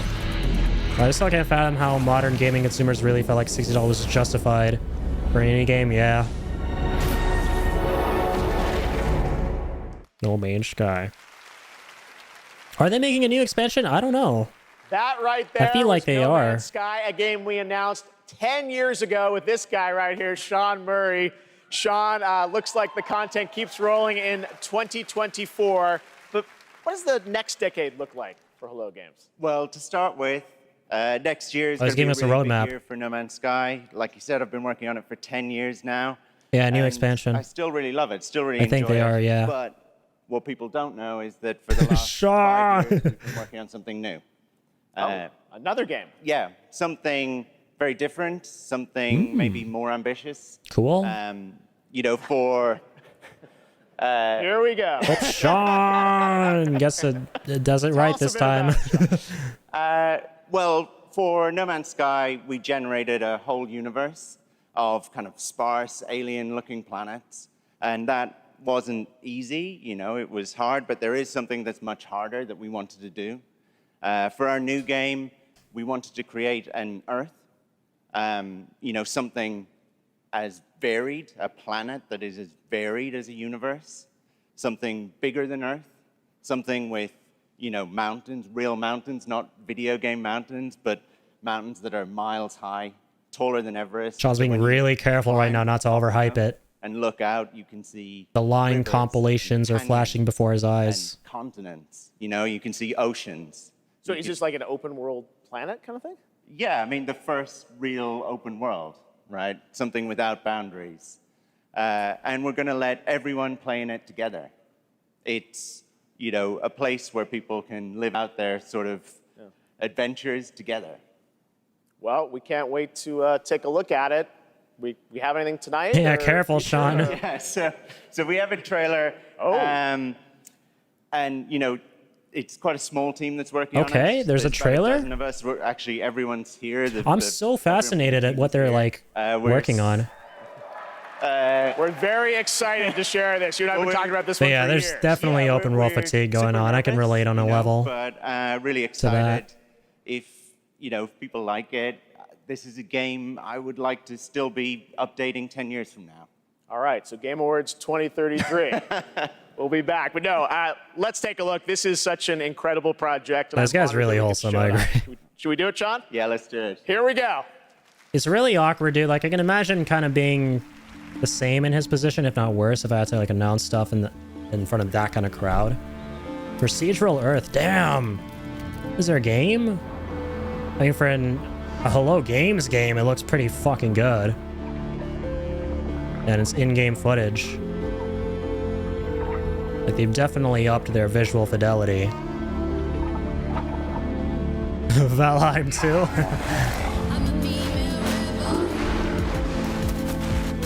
I get what they're trying to go for, right? They're trying to quell the criticism that the first game got, or not the first game, but No Man's Sky got, for being as wide as an ocean, but it's as deep as a puddle initially, right? You had like large planets to walk on and explore, but literally nothing interesting to look at or do.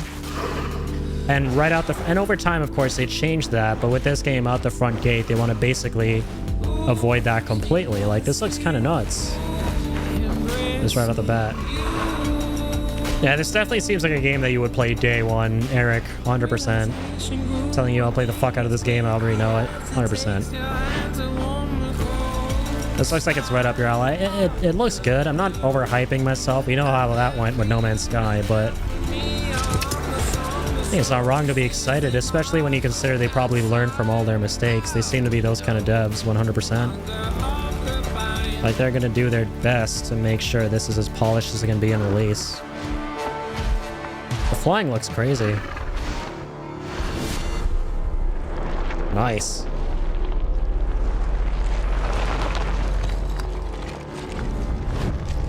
This looks really cool. Oh, it's the same logo. Almost as No Man's Sky. Light, no fire. Neat.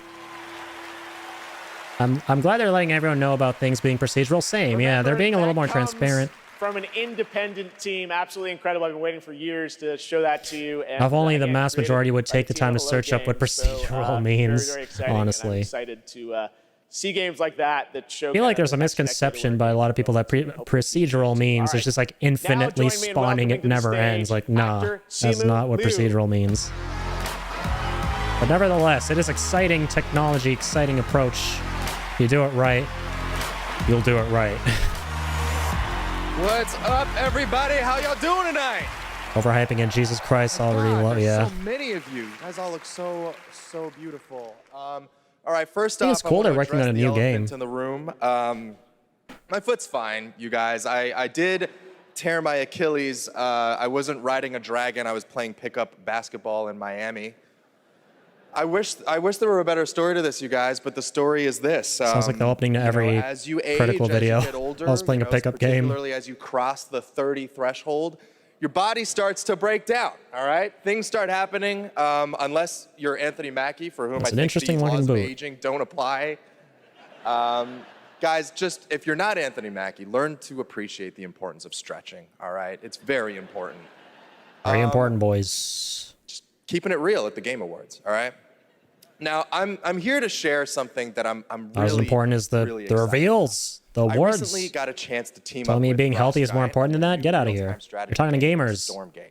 Now, RTS is a genre that I was absolutely obsessed with as a kid. I loved building armies and obliterating my enemies in Age of Empires, Command and Conquer, and of course, my absolute all-time favorite game, StarCraft. Yes. Oh, shit. So happy you guys cheered for that. Now, if you've been destroyed by carriers and void rays on BNet at any point over the past 10 years, that was definitely your boy. And that's why I am so excited for Stormgate. Look, it's a noob strat, I understand, all right? But I loved it. Look, that's why I love Stormgate. It was made by a team of ex-StarCraft developers who are just as obsessed with RTS as I am. And in addition to competitive and co-op modes in the game, it's got an ongoing campaign that was written by Frost Giant with a little help from the legendary Chris Metzen. And so, yes, I brought a little bit of gameplay for y'all and the first reveal of a pretty badass new character who I may or may not have gotten to voice. Let's have a look. Cool. Frost Giant Studios.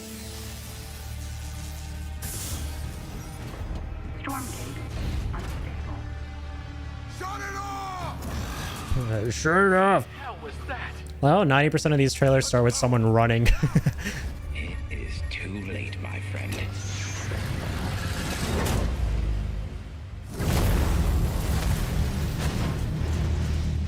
What in God's name have we done?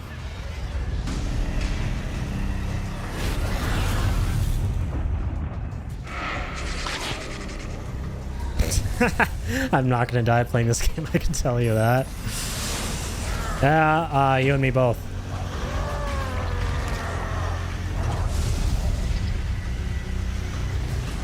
Unleash armies! Top down, beta! It says beta at the bottom right, very important.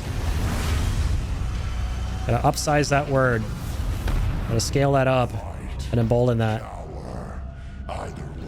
Very cool though. Seems like a neat game for people into that. That was me. Yeah, strategy, right? Top-down strategy. See? Pretty good, right? Really? You see this? I think we saw one other game earlier on this And now award show it's time to tonight. hand out the next award. Here are the nominees. But yeah, you for normally Best don't. Action You're right. Adventure Game. Best action adventure game. You're the killer. I don't want to be in All right, here we go. out of this story. It's my Who's fault. taking it? This is something else. Miles, get it off of him! We can fight this together! Your soul. You know what I'm voting for here, boys. How could you let the galaxy fall to this unworthy Gotta be RE4 from where I'm sitting. Do not look away. Okay, it could be Tears of the Kingdom as well. Fuck. Bunch of games I played, like 3 of those. And the game award goes to, no surprise here, The Legend of Zelda Nice. Tears of the Kingdom. All right. Sick. Dude, that Tears of the Kingdom music, though. Fucking chills every time.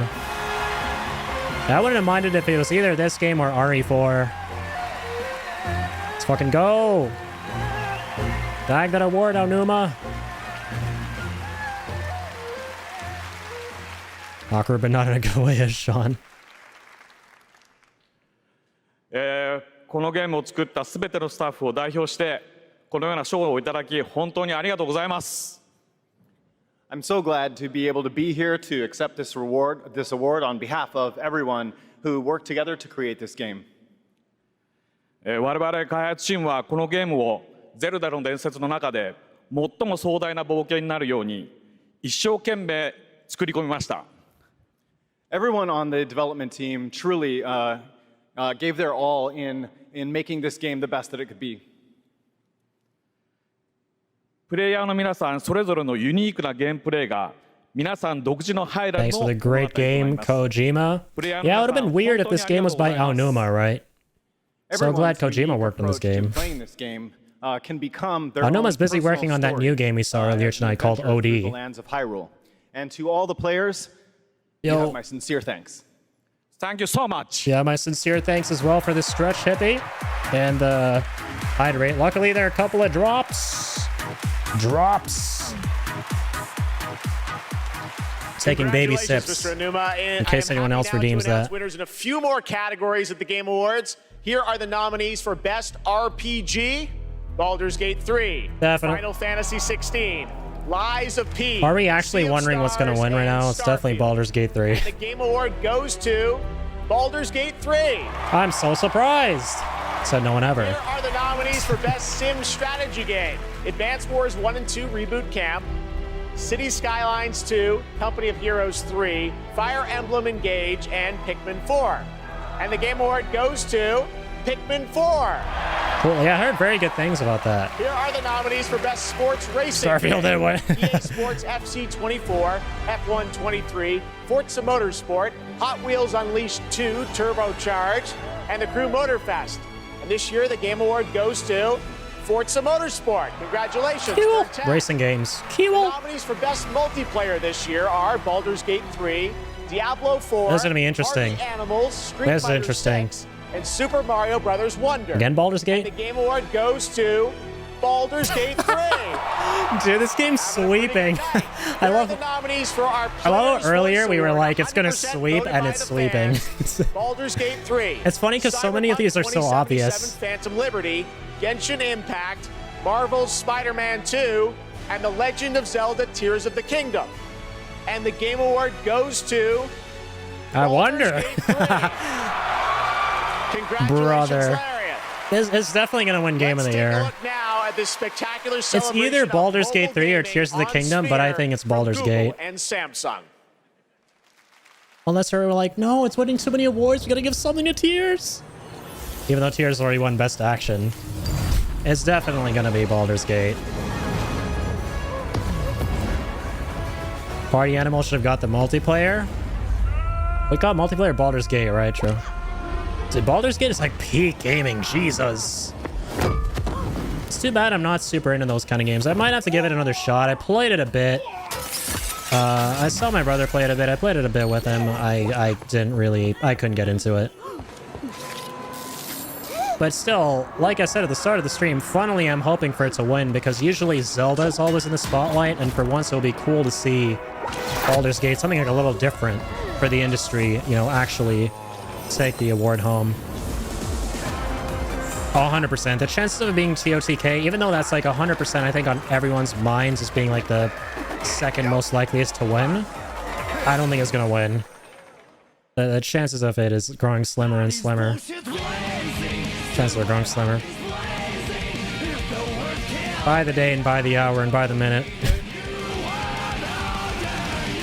This is Guilty Gear. I mean, yeah, so overall, not a bad awards ceremony. Definitely, and like I said earlier, to recap, not as insane as last year to me personally. It's going to be subjective, obviously, for everyone. But still pretty great. Still better than most other years, for sure. Although, did BOTW get an I was about to read this, ambulance as an abundance of awards? I don't think it did. Did it? I can't remember the 2017 awards very well. I know it won Game of the Year, obviously, but did it win anything else? I feel like 2017 was a pretty dry year, right? It was really just Breath of the Wild and Horizon that I can remember as the two big games. So I wouldn't be surprised if Bot W sweeped, although I don't know if it did. Can you call Game Awards and ask them to nominate BG3 more so I can guess right, please? Don't worry. Jeff and I can speak telepathically to one another. I'm having a conversation with him right now. And he tells me that Baldur's Gate 3 is going to win Game of the Year, no cap.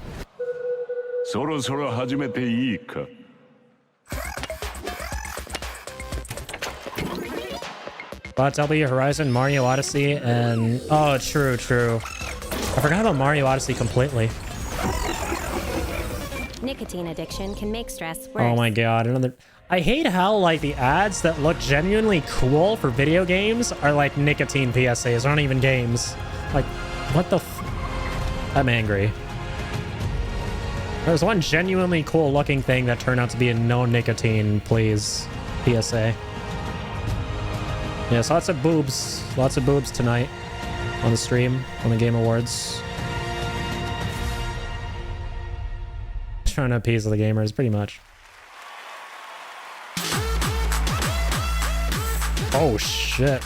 All right, welcome back to the Game Awards. We still got some awards to hand out. Timothée Chalamet will be here to help. And we have some more world premieres, including... Got Pinocchio himself. Pinocchio from Wish. Announcing things. Pinocchio from Liza P. Even though he's not. If I know what to make of it. What? What's that about FF16? Enlightened souls forged great and terrible weapons called the iconoclasts, from which icons derive their name, and turned them against each other in the Magitech War. It seems somebody's woken this place up. Oh, snap. The question is... 16 DLC. Let's fucking go, boys. Alright, this is actually kind of hype. What the hell is an iconoclastic defense system? Alright, alright. I have a feeling we're about to find out. And that we will not like the answer. Then we better cut this short. Oh, fuck yeah. Omega Ionios. Jeez. Welcome, my friends, to Mysidia. The Rising Tide, okay. I'm really hoping for some like new and interesting things to do in the open zones in the DLC, like mini games and better side quests. Oh my god, there he is, Leviathan! That's what we were all talking about. Heroes of the Fallen and the Rising Tide, 2 expansions. Buy it today! Oh shit, it's a shadow drop. No way. They're literally dropping it right now. New adventures before the final battle in Final Fantasy 16 with Echoes of the Fallen. That makes sense. It's before the final battle. PlayStation 5. There's a shadow drop for you. That's fucking crazy. Award, Best Game Direction. Please welcome one of our industry's greatest creative forces, the creator of Call of Duty and global GM. No way. Jedi, Battlefield, Titanfall, and Apex Legends. God of War DLC in 5 days. FF16 DLC today? Dude, we're eating good. We're eating good. We're eating fucking good.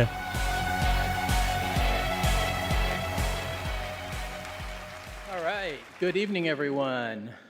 So, game design can be chaos. Actually, let me rephrase that. The best game design is almost always part chaos, right? Today, it's really normal for teams of hundreds to work for years on... Yeah, BG3 won a lot of things. Rebirth was freaking amazing. OD was announced by Kojima Productions, Hideo Kojima's new game. That's great game. That's pretty much it from where I'm sitting. I'm proud to That's present the eventful. nominees for Best Game Direction. All right, here we go. Game direction. How do you run from a story that lives in your head? Alan Waki. Baldur's Gate. Definitely not going to be Baldur's Gate 3, so no one ever. Be a better Spider-Man. How to help you? Is anything going to win other than Baldur's Gate for any of these final categories? Link, you are our final hope. You must find me. Amazing. It's got to be Baldur's Gate, right? Again. Oh. Alan Wake 2. Oh, interesting. Very interesting. Subversion there. What a crazy turn of events. All right. Well, cool shit. Again, I gotta play Alan Wake 2, man. Putting the remake to 1. Good for them, man. That's awesome. Thank you. We want to thank Epic, Hector, Nicole for believing in our vision. Crazy vision. Crazy vision, yes. Direction is nothing without a team to actually build it. And huge thanks to Remedy team for joining us on this venture. wanting to believe in it and build it. You know, we can pull into different directions and nothing comes out of it. But when more than 100 people believe in the same vision and build something out of it, we can make miracles. We can make art, and we can be more than the sum of our parts. Our world today could use a bit more of that. That's a nice one. One other thing. Next Monday, December 11th, New Game Plus, the final draft is going to be coming out. New story content. So yeah, go play it. Thanks. Thank you. Thank you, Game Awards. Congrats. That was how well.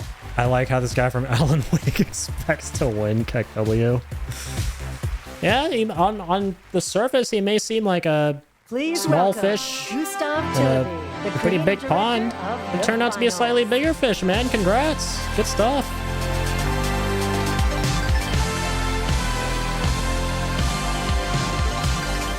What is happening here? When we started building this game, we set a bold vision for ourselves.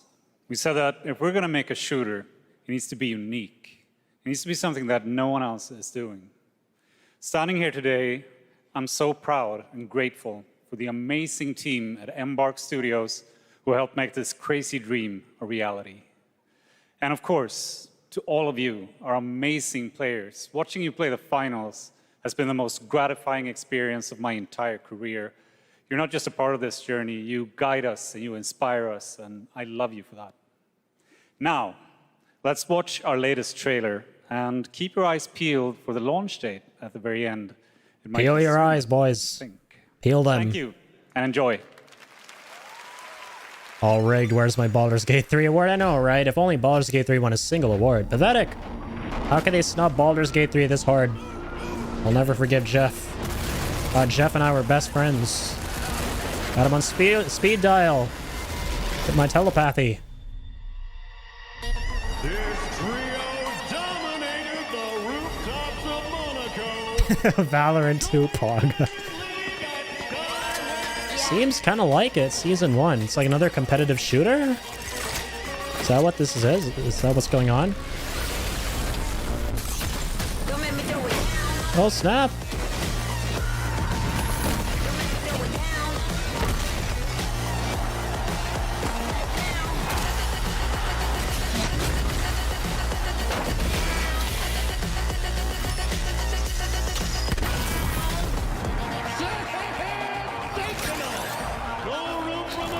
It's like a new competitive shooter, 100%, right? Very interesting.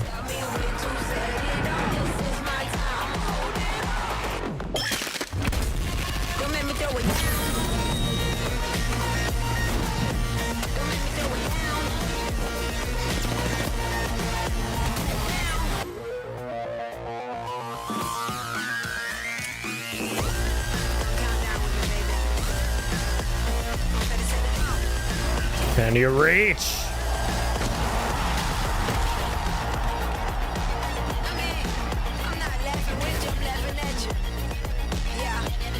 December 2023. Damn shame it's on December yet.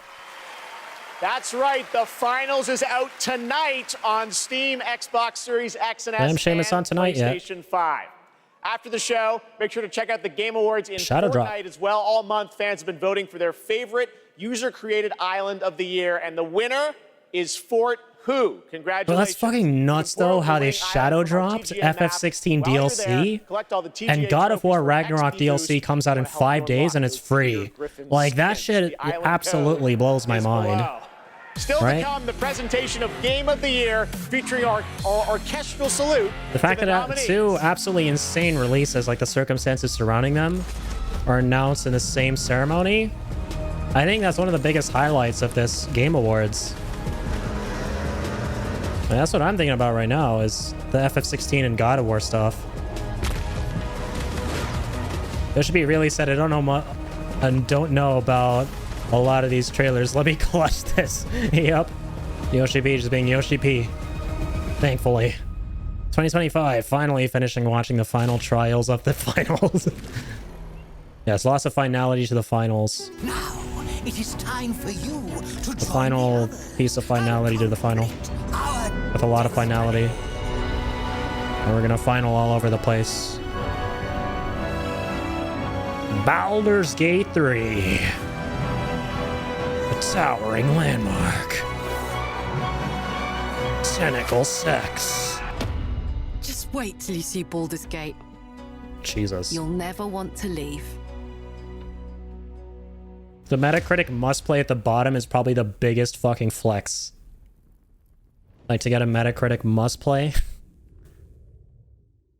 Yeah, I feel like you should play this game, Eric. It looks like it's up your alley. Small indie game, might not have heard of it. Or maybe you did hear of it, right? Definitely try it out.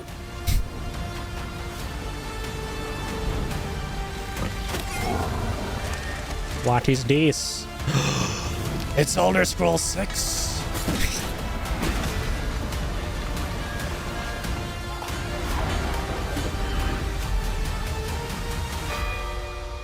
Damn, ES6 looking good.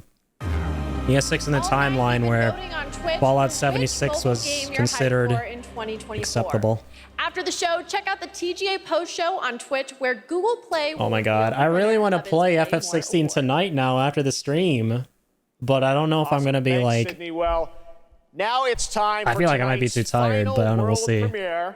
That's right, we're getting towards the end of the show. And this one, I will let speak for itself. Oh shit. Okay, boys, get ready. The final one. I knows.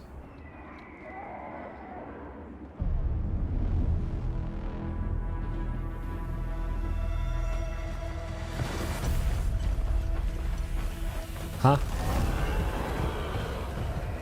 What? What is this? Saving the...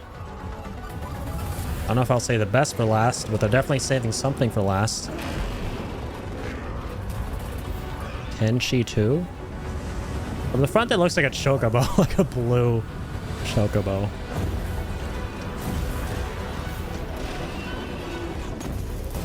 I'm not sure I'm a fan of these. Okay, never mind. Don't know if I'm big on the lighting, bro. To be fair, it's like, yeah, it's a nighttime area. It's gonna look a bit weird. Oh, it's a Capcom game. Monster Hunter? There you go, Hippie. Where are you at, Hippie? Get on out here. Monster Hunter Wilds. Cool. Neat. New MH game. New MH game dropped, boys. Cool. 2025. Monster Hunter. Cool shit, man. Please welcome to the stage Monster Hunter series producer Ryozo Tujimoto. I've not actually heard of Kenshi. That's interesting. I gotta look that up. To hang out in Osaka earlier this fall, where you showed me the gameplay. You gave me a demo of the game, and wow, I gotta tell you guys, it looks incredible. Everyone wants to know. We saw 2025. When do we get to play this? はい、ようやく、発表することができました。モンスターハンターの新作です。こちらですね、9月にゼウスさんに Capcom is a $7 billion dollar company, and that was the trailer. I'm so sorry I was not whelmed. Yeah, same. I think for me, honestly, it's because I just am not huge on Monster Hunter, right? I've never really played Monster Hunter in the past at all, so I'm not already big on the franchise, but even then I feel like I was sitting there going, oh, I even kind of alluded to it at one point too. I was like, that's kind of odd looking. I don't know if I'm big on this, the way this trailer is going, you know? More on this? Any sense of when we're going to see more on this game?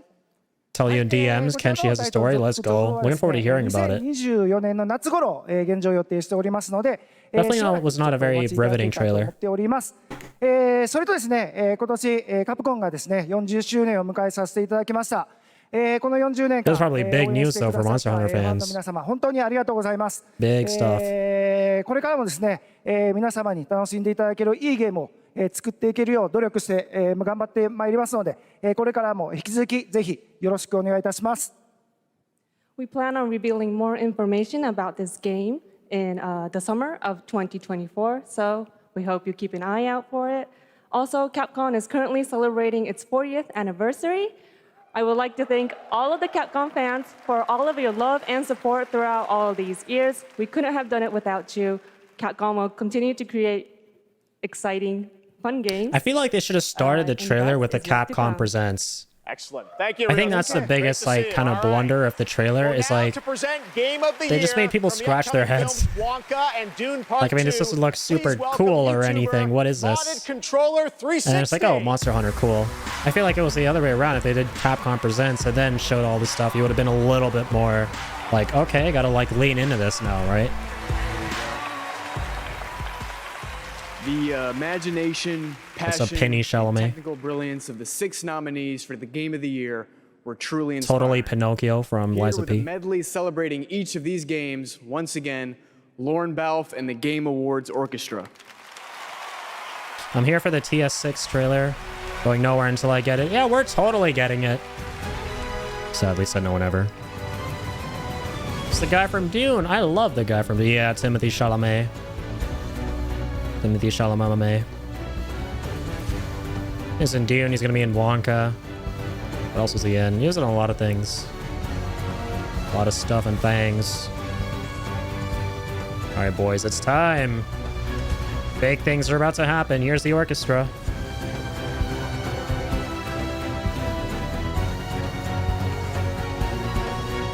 Damn, that guy's going hard on the flute. Jesus.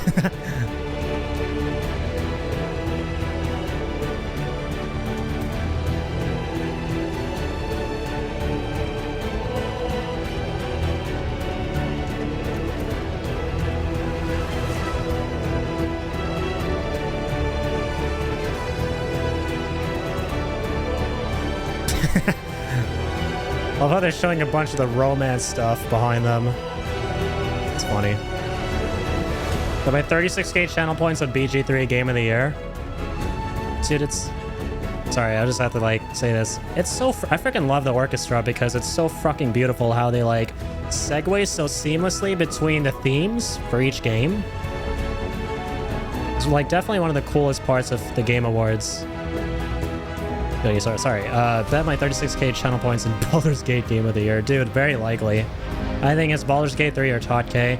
This is my personal favorite Game of the Year. Let's go. Woot woot. Ori 4 Remake.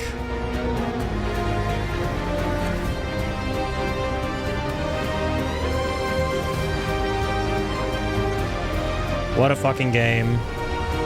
Even though I have no... sorry, let me rephrase that. I know it has no chance of winning. It's so lit to see it there. And this, here we go. Dude, best theme of the night. Besides the new music, the main theme for Final Fantasy VII Rebirth that they revealed. The frickin' Tears of the Kingdom theme, dog. It's so good. This game might not win it. It might win it, who knows? But regardless of what happens, it definitely wins for having the best moment during the orchestra. That's for sure. I will die on that hill. Can we actually make a prediction? I don't know how to set that up. I know it's a thing. Oh no, can you actually do that as a mod? You can definitely set that up if you'd like. That could be kind of cool.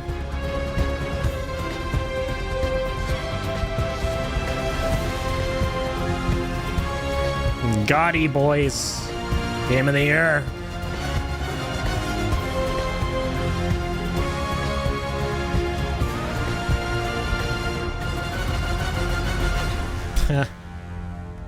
Man, the conductor's face is funny. Legends.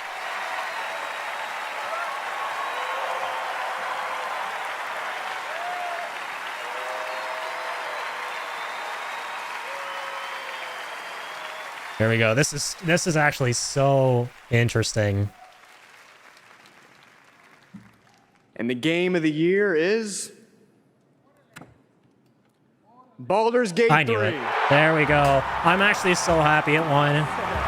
As much as I love Tears of the Kingdom, as much as I fucking love Zelda, right?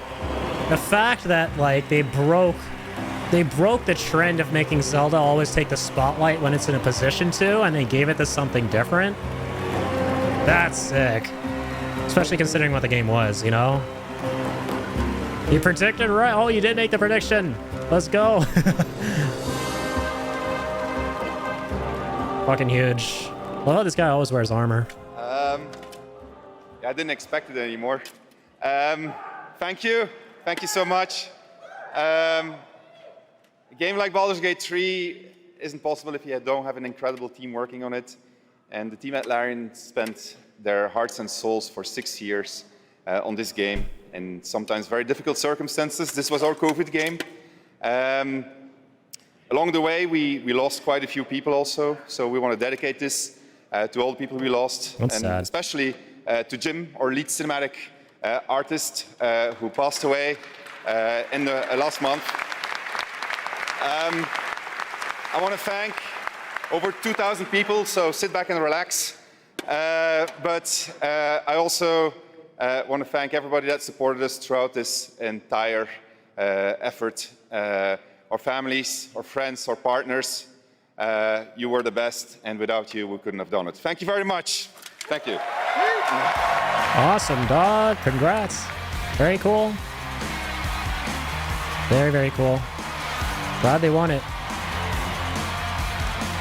I gotta give this game another whirl. Like, it's hard for me to get into it, though. That's the only thing. Congratulations, Sven, and congratulations to all of tonight's What do I winners. do now that We'll you see next year at now our that you win the 10th prediction? Anniversary Game Awards, which I'm happy to announce will Have return yourself right something here nice. to Peacock Theater on Have a nice Thursday, drink. December 12th, 2024. Happy holidays. I have to finish it. Good night.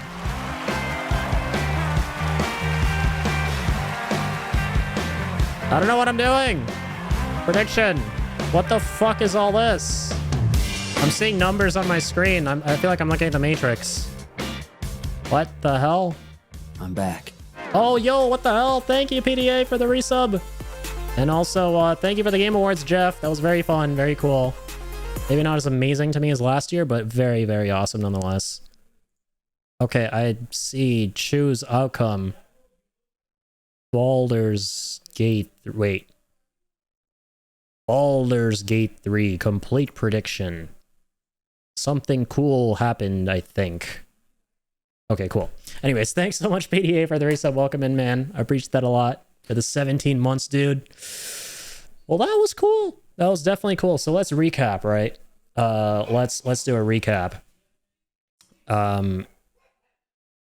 Number one, like the sickest thing that happened. I'm gonna go look that up again.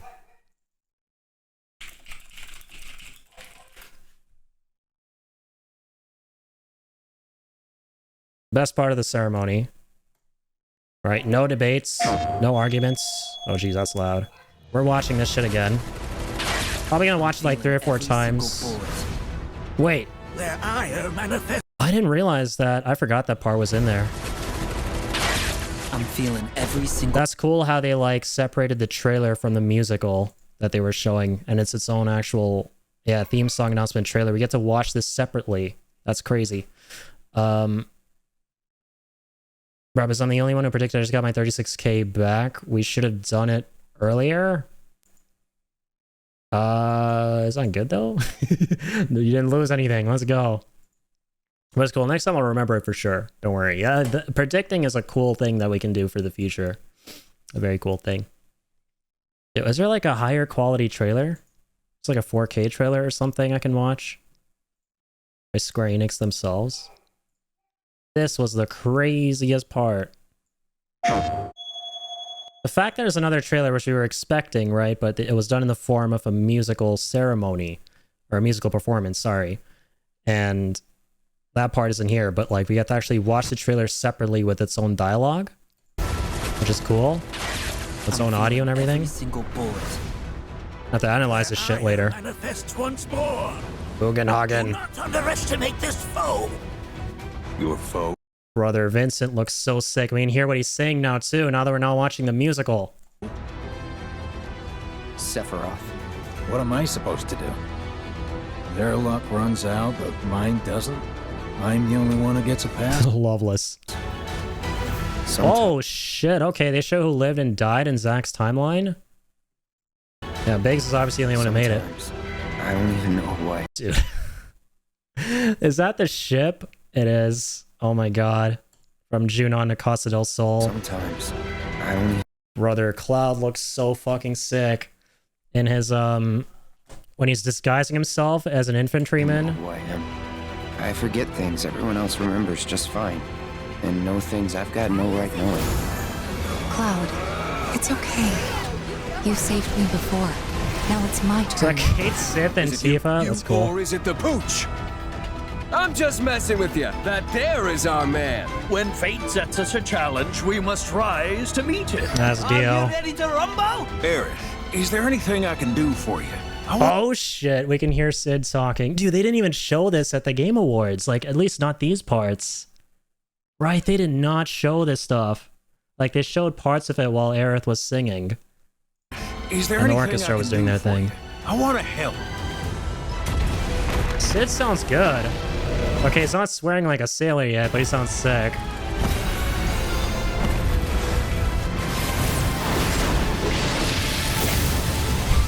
Holy shit. Look at me, Barrett. You think I want Marlene to see what her father's become? Promise not to tell? We know where Cloud is now in Zack's timeline. That's cool. Obviously, he's still with him. When she wakes up, a scary man is gonna kill her. Zack meets Marlene. Okay, now here's the part that we saw at the Game Awards. I wish they'd show the other stuff too, man. No promises to keep. That's the main theme of the game. This is so good.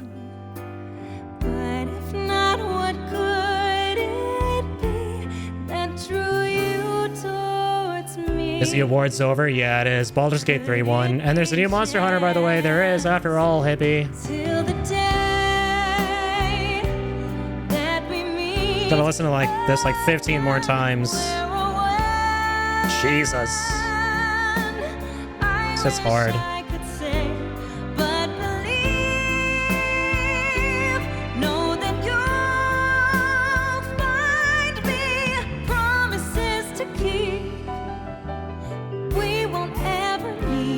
Please, I'm begging you. Lend me your strength. Cannot wait for this game, man. Game of the year 2024, hopefully. I feel like what else is massive that's coming out in 2024, honestly, that we know about, like, besides Rebirth? Like, can't think of anything. There's a reason it's got, it won the award for most anticipated game. But yeah, what's crazy is, again, there was a bunch of stuff. I think they kind of like, I wish they showed this. There was a bunch of stuff here at the start that they didn't show during the awards before the actual musical thing here, which was fucking awesome. That was so good. So yeah, to recap, we got FF7 Rebirth's music trailer. I'm so confused. Didn't we watch a trailer for a whole other thing? Yeah, if you're asking if like we already saw this part, yeah, like this is the part that we saw where Aerith is singing and everything during the Game Awards. Like I'll try and show you what the heck is going on right now. So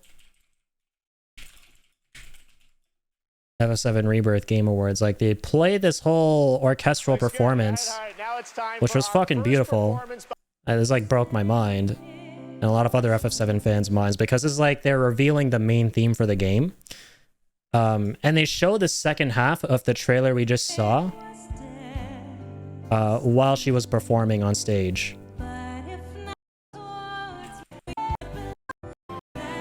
Like, yeah, there you go. So they showed a bunch of this stuff.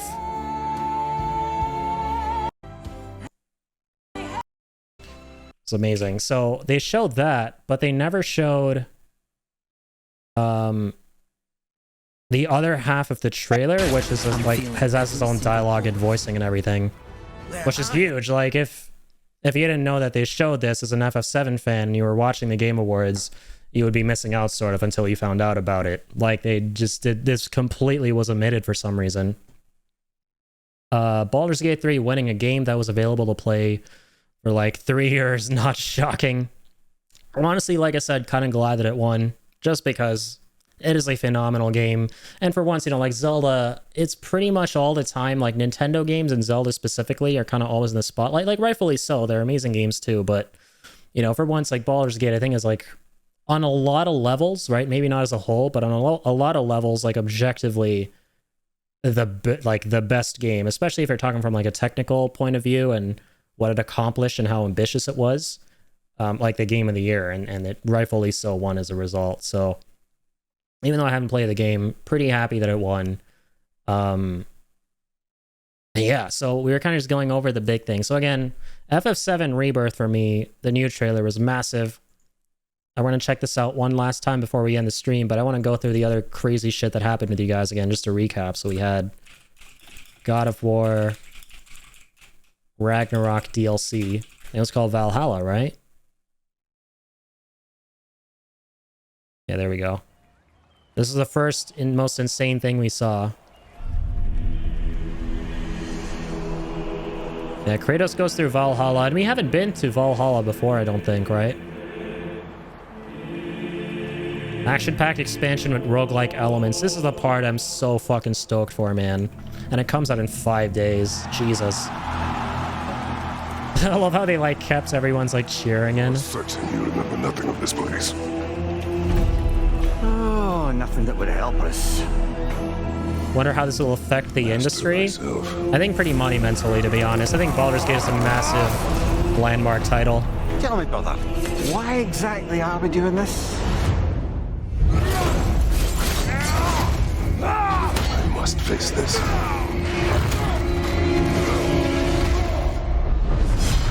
No shame in what just happened. It's all part of the process. Let's go again. Okay, I missed that the first time around. That's the roguelite stuff. That's cool. The way Mimir's like, oh, let's go again. He's probably going to do that every time you die. I just remembered, by the way, they hinted at this kind of system. Like the first God of War, like the 2018 game that came out from the new series. It had elements of this system in it, right? With how you could go how you could go to that other realm. I think it was like Niflheim or something with all the mist, and you could die and then you'd have to like lose everything, go back to where you died and pick everything up again or something like that. Or how did it work? Like, no, you had to like go into the mist, fight the enemies, get a bunch of shit, and if you died, you would lose all of it and you'd have to like run out and use it to level up. Like they kind of had a roguelike-ish system in that, but now they're going like full on into that, which is kind of awesome. Low-key glad 2TK didn't win this year. Another influx of open world games would have been the worst. Yeah, I think that like as good as it was, it's had its time. You know, it's had its time to shine. Zelda and Nintendo, right? I'm glad it went to something different. Yeah, this is hype as fuck. It's in 5 days. Oh, bro, and it's free. Huge. God of War taking all the W's as always. Next up, obviously, the realm of DLCs. Final Fantasy 16 DLC, and it's already out. Like, I don't even be watching this. I should just be playing the damn thing. But I realized, like, I was thinking, like, there's a reason I can't do it besides just wanting to end the stream after watching that, because I feel like I want to approach that completely fresh. But also, I physically can't because I don't have my PS5 with me right now. I got to go get that set up. It's my brother at the moment. But damn, I cannot wait to be back as soon as possible playing this game. Yeah, so we're going to check this out. I'm trying to remember what else was crazy that happened. These are the things that immediately stand out. There was some cool Wukong stuff, but I feel like I don't have to rewatch that trailer. That was kind of awesome on its own. I think that's it. And then after that, we can go back to watching the 7 Rebirth trailer again, and maybe another million times because it's 7 Rebirth. And analyze. It's come to my attention, and I'll be damned if I know what to make of it. My Elder Scrolls 6 trailer. You're about as many digits as there are in the title of that game away from a trailer, my friend. Sadly. The iconoclasts from which icons derive their name. Which icons derive their name? Dude, this lore sounds interesting as well. There's so much shit that happens in 16. I honestly need a recap at some point. Like, I've forgotten tiny bits of it and how shit works in this world. So this is like expansion 1, Echoes of the Fallen. And it comes out, it's out today. It's a shadow drop. It's out right now. Woken this place up. The question is, New chapters. Getting a lot of like Stranger Paradise vibes for some reason from this level. I have a feeling we're about to find out. And that we will not like the answer. Game from Sean looked really cool, yeah. Dude, the frickin'...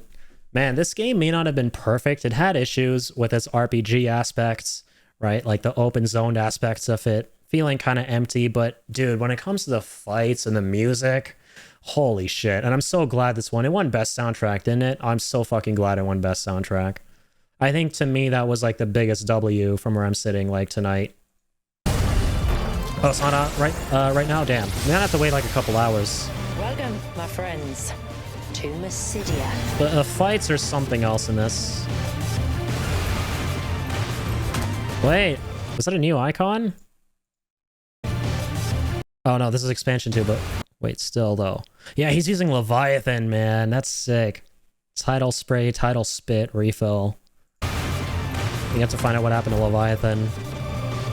Where he is. That's a Tonberry. I didn't catch on to that the first time. That's sick.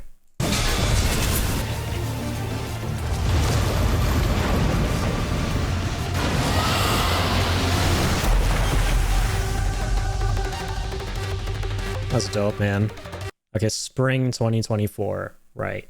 That's I missed that the first time. That's like in a couple months for expansion 2.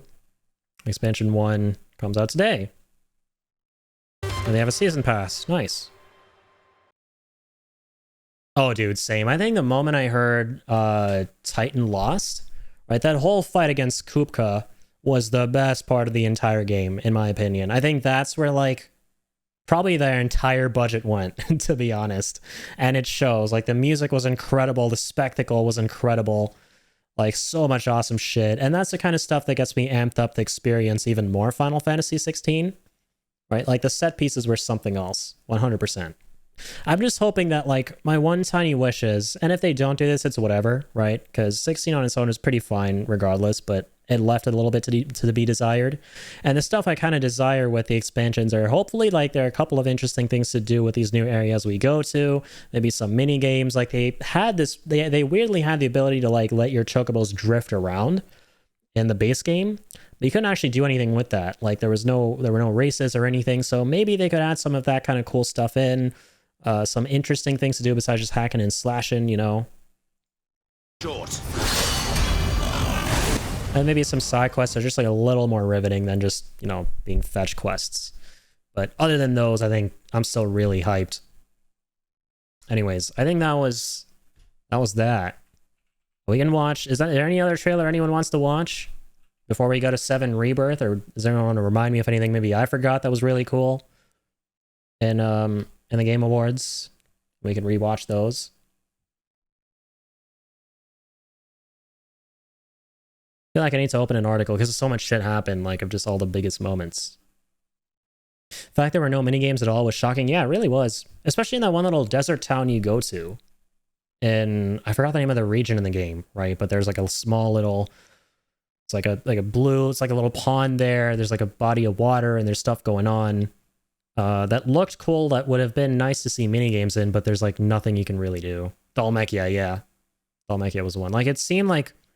I just got the vibe when I went to that place that it would be a perfect location to have side quests and minigames. Maybe because of that deserty atmosphere and like knowing that a lot of old school RPGs had minigames in those kind of biomes. Like Legend of Dragoon is a great example. Like when you go to Lohan and like you go through that like town and there's like so much cool shit to do there, like minigames and stuff. I got that vibe, but sadly there was nothing. Light no fire. I got you. Light no far, nice. Like the part where I know how to spell.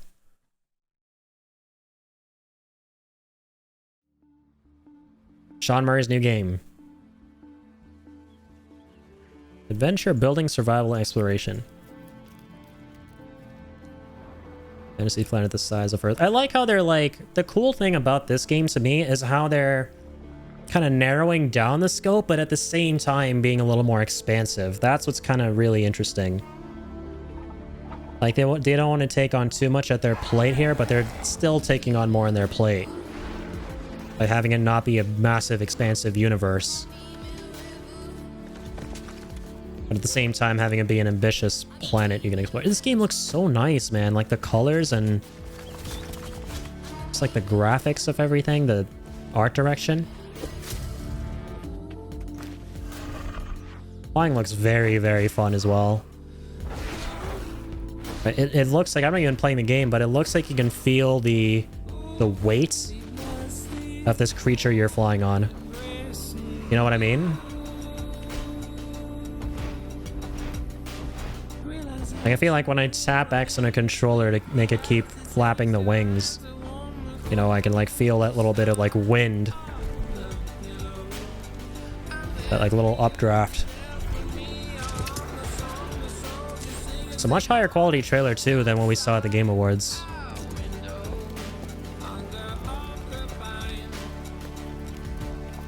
They're like different creatures. I just noticed that the characters you're playing as are different animals. You're not playing as like a human looking thing. You're playing as like a bipedal animal furry thing. Basically a furry.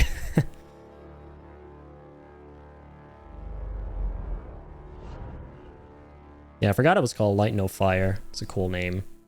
And like the logo is very similar to NMS Nimbus.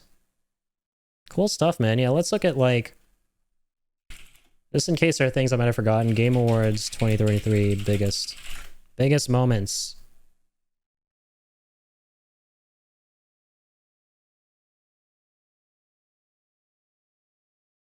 Love it so much. It looks really good. I'm definitely going to play it at some point. Knowing the fact that I played No Man's Sky and how much I enjoyed it, I feel like I'll revisit whatever they do at some point. Oh, true. Monster Hunter Wilds. Light No Fire. Skull and Bones. Ubisoft thing. I don't know what this is. This doesn't look like it's important at all. Arcane is making a Blade game. Forgot about that. Twisted Metal. When is it out? Does it have a release date? We don't know.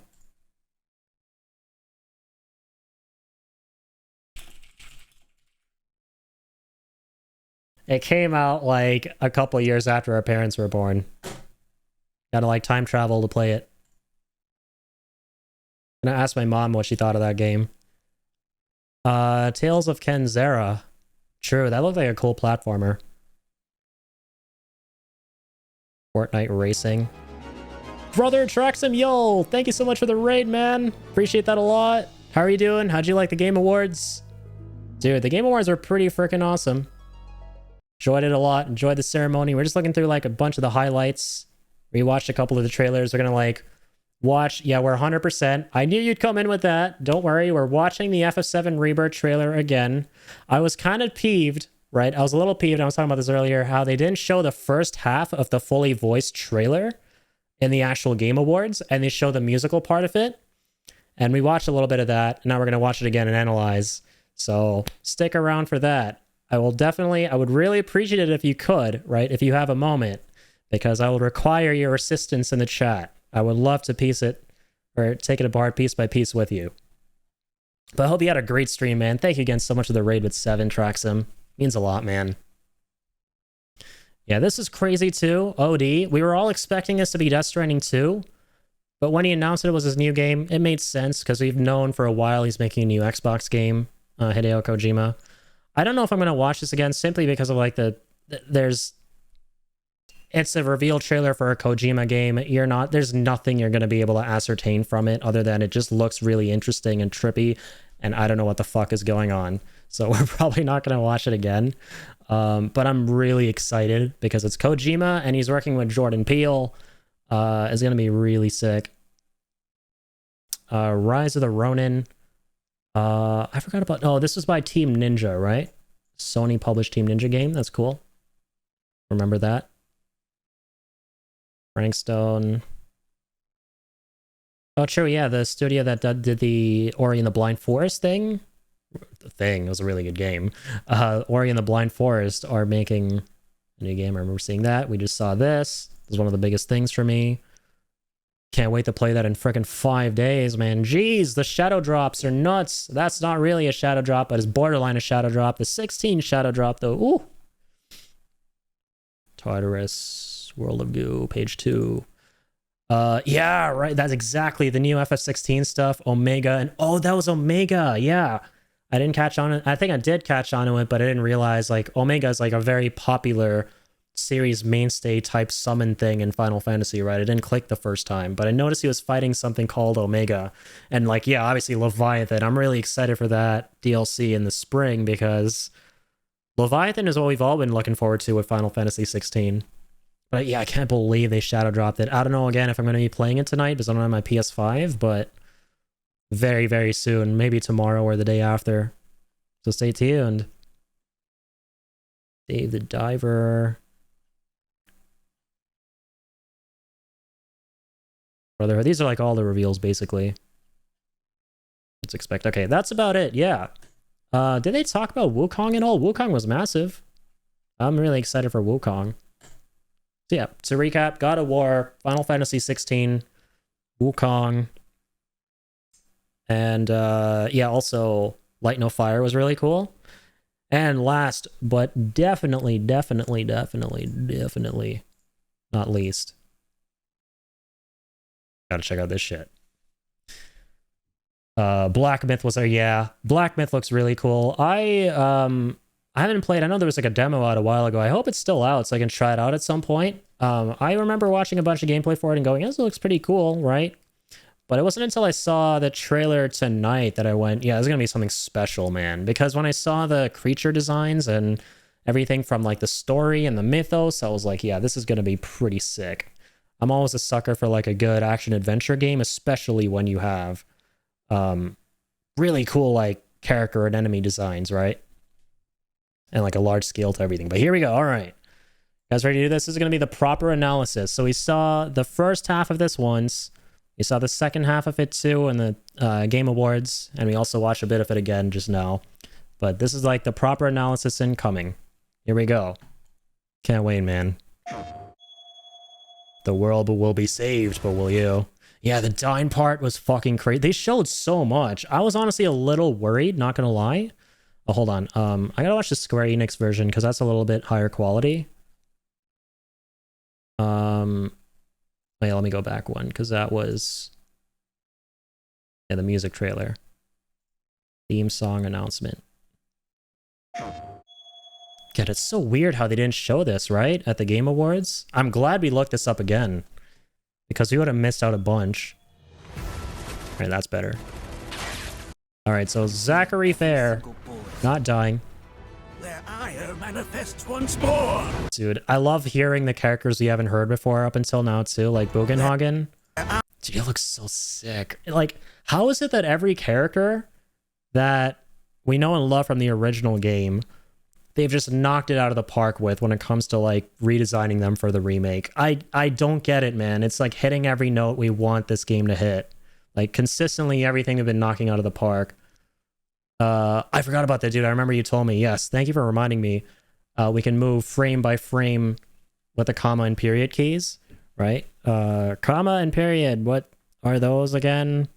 Got too much muscle memory, but not enough good memory.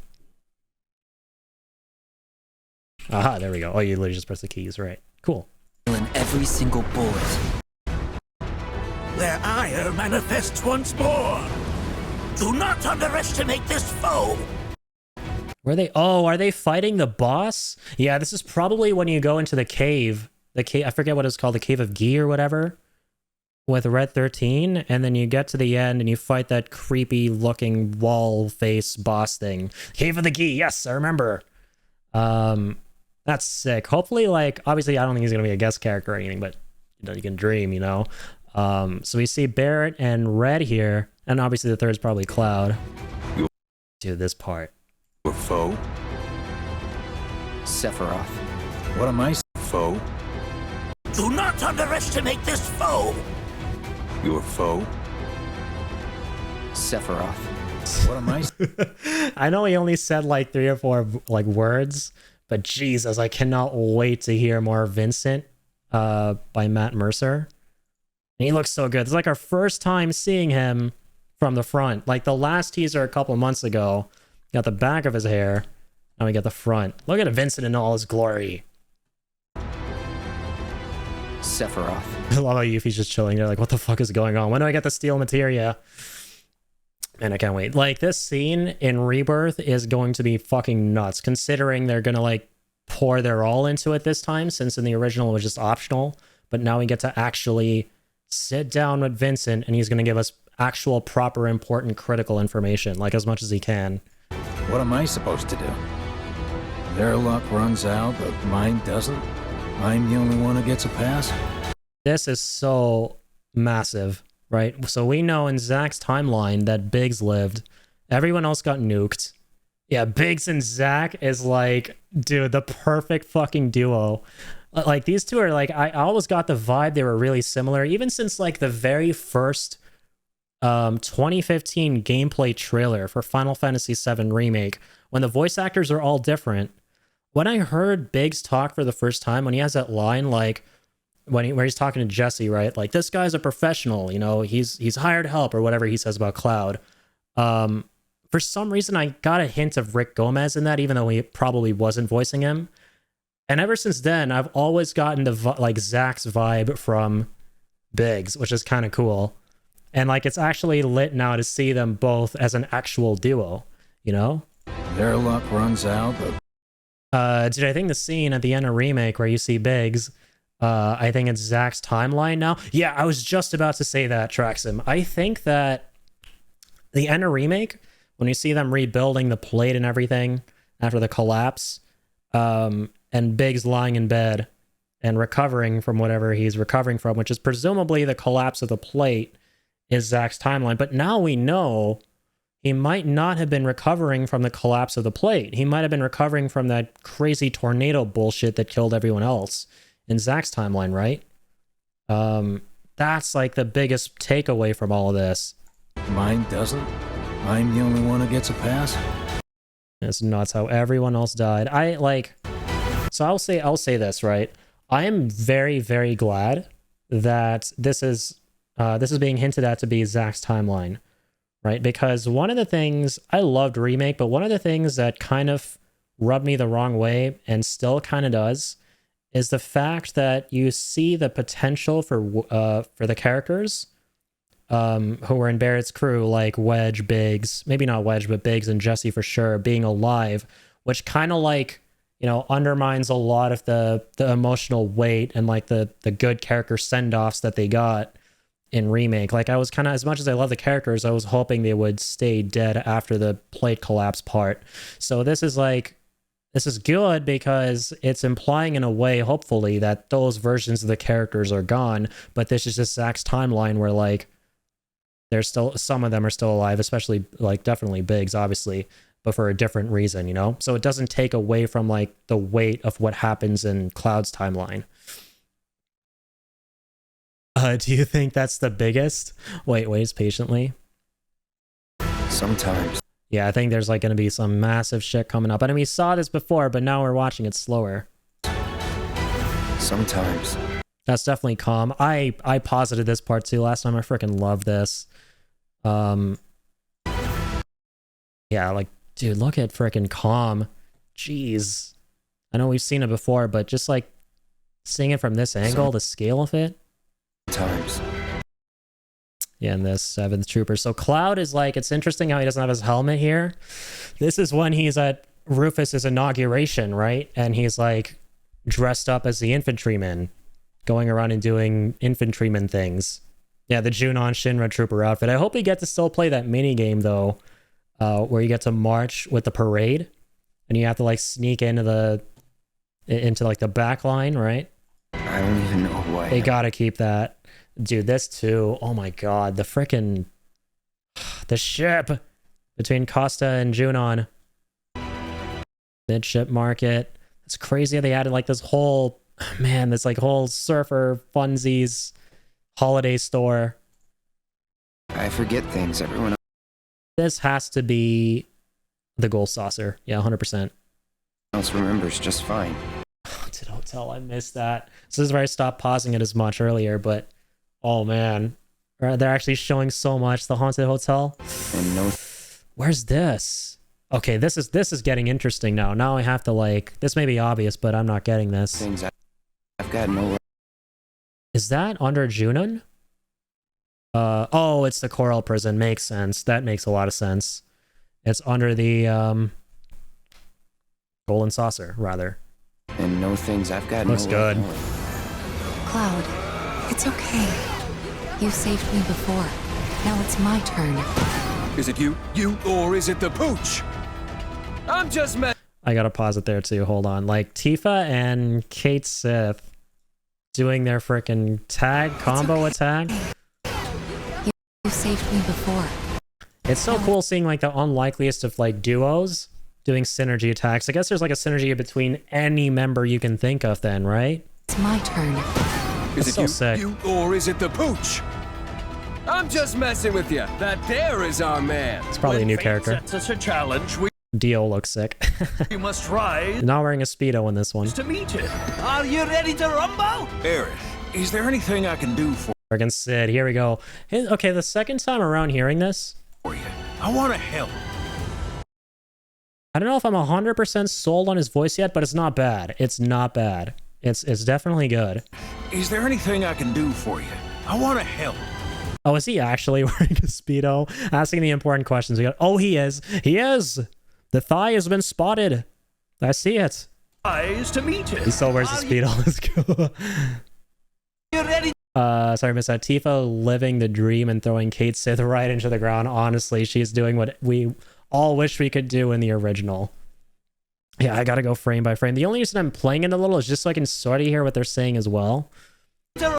Rumble? Barret, is there anything I can do for you? I want to help.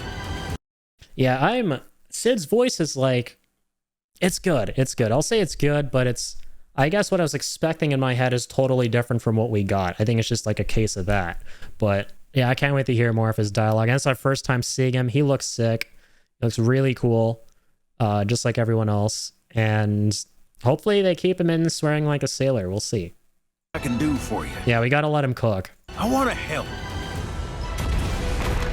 Dude, new summons. Which one is that? Is that Titan? That's Phoenix. What's up, Joshua? What's that one?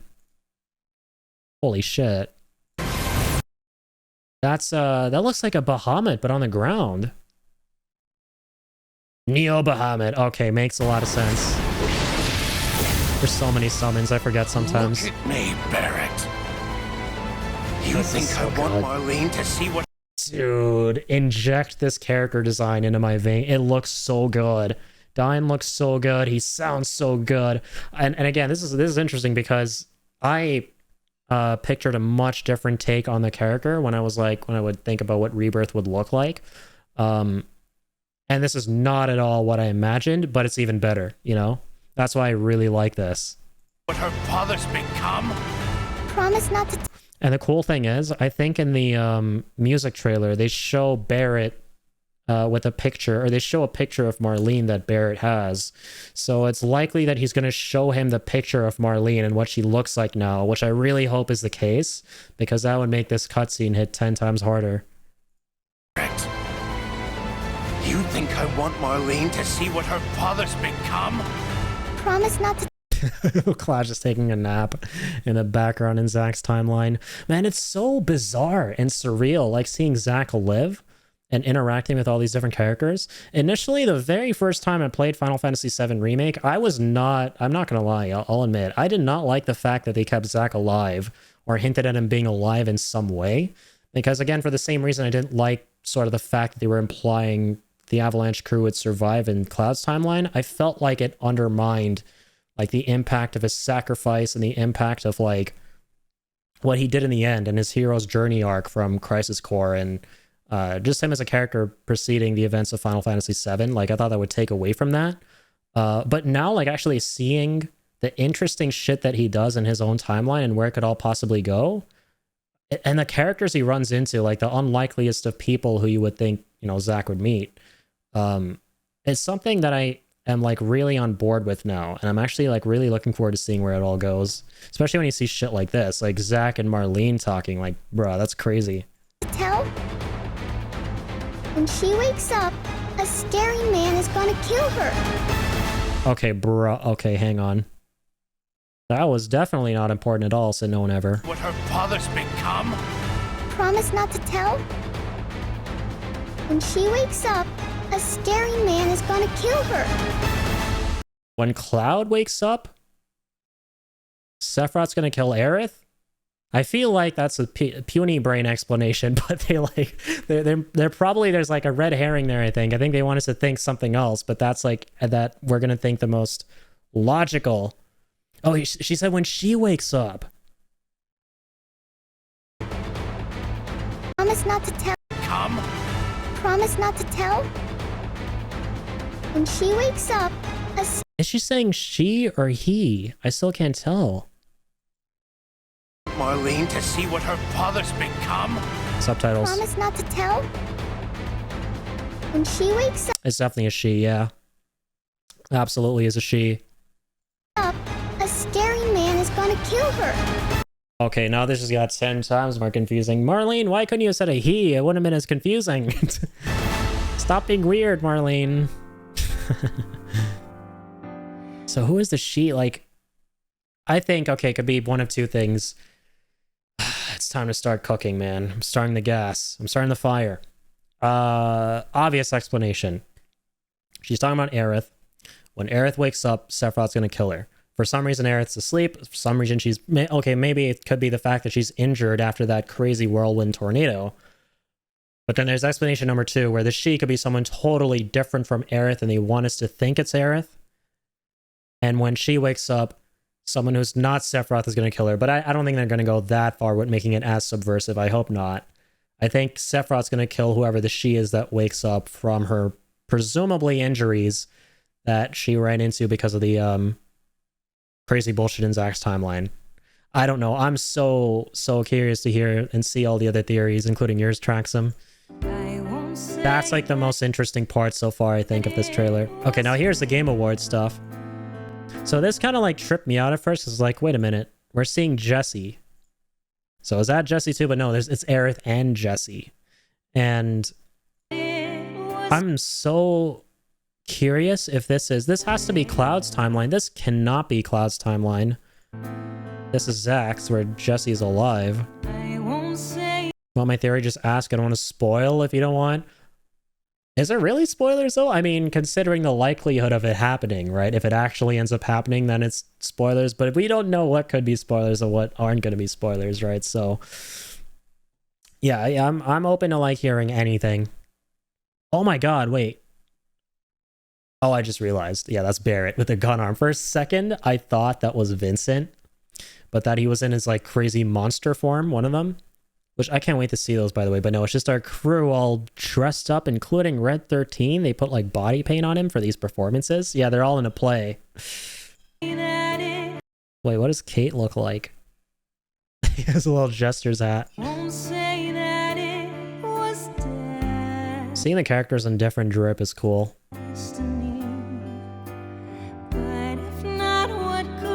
Jesus, this video game. Have chills.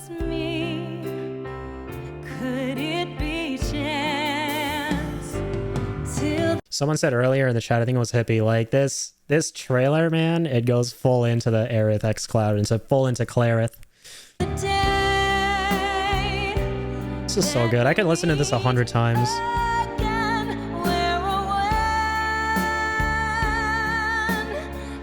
Yep, there's that part.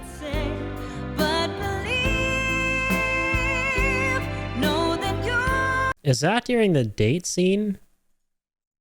Probably. I hope it is. I don't know. There could be so many scenes in the Golden Saucer. Oh, they show her waking up. I forgot. We saw this. We saw this at the Game Awards ceremony itself. She's waking up. Or this is where she's asleep or injured or whatever. Yeah, they show Zack. This is crazy huge. Like, Zack actually finds her. And she's probably not dead, but injured from the tornado. And when she wakes up, Sephiroth's gonna try and... Wait, what if it's Cloud is gonna try and kill her?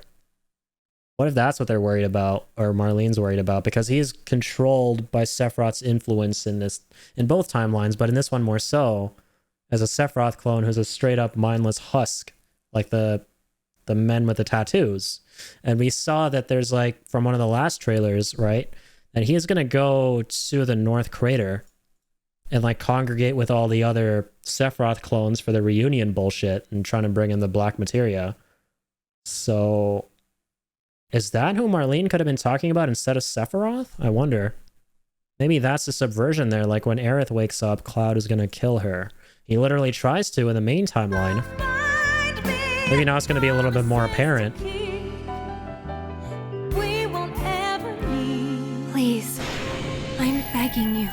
Lend me your strength. And she sees the black wing at the end. Aerith praying black wings. This is where you get scared if you play the original. Please, I'm begging you. Potentially. Lend me your strength. You have no idea how it's gonna go down. But okay, that was crazy. That's the most I can kind of like squeeze out of that with my brain cylinders all firing. But yeah, I'm so curious to hear other thoughts, your thoughts, Traxxum. So when Aerith rescues Marlene, Marlene cries in Aerith's arm. When the bzzzt shit happens and Marlene stops, my theory, Aerith is communicating across timelines to find help. Oh, snap. That could be so fucking nuts. So, yeah, because in Remake, I remember there was like some interesting thing that happened between Aerith and Marlene, right? When she saved her, and then Marlene saw something. And then, like, I think that's the part you're talking about, right? Where she cries in her arm. Oh, yeah, and then she stops crying. The scene's coming back. Dude, I gotta play Remake again soon. I'm gonna play it before Rebirth comes out for sure. But that's coming back to me now, yeah. And so through Marlene of Cloud's timeline, or our timeline, she communicates to the other Marlene in Zack's timeline somehow, and then she gets information.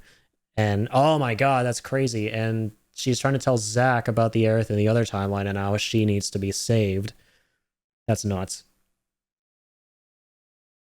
Also, there are whispers in the background behind Aerith. Oh shit. They're not gone. No, I kind of didn't like the whispers, I'm not gonna lie. They were my least favorite part about an otherwise phenomenal game. Okay, I mean, it's gonna be interesting to see what they do with them. Yeah, you see them there. I don't mind the whispers, I just don't like them as like a plot device, right? They seem like kind of a cheap plot device to kind of communicate the fact that they want to keep things the same as the original and the characters are trying to defy fate. Like I don't know, there's something I just don't like about them as that. But I don't know, hopefully they can make them a little more interesting in this game, especially considering, like, see, it's interesting now because we presumably got rid of them in the last game, right? With all the stuff we do at the end, we kill the Harbinger of Fate, and by extension, the Whispers, or so we thought maybe, and they're still around. And so maybe like they could be trying to serve some other purpose, like fulfill some other role now. I don't know. Like, I don't know if they'll be necessarily trying to keep things the same, because the whole point of this game is to defy destiny, right? So I don't know, we're gonna have to see. That's actually super fascinating. Thanks for pointing that out. Please. I just hope they're not as like what's the word for it? As intrusive, I guess, as in Remake. Like, I felt like every time like there was about to be a scene that went beat for beat, they would just show up and like push a character away from it happening, and it's like, I don't know. I felt like it was kind of cheap, and that they could have done it in a way that made a little more sense, other than just, oh, these things happen to exist, like just scary Dementors.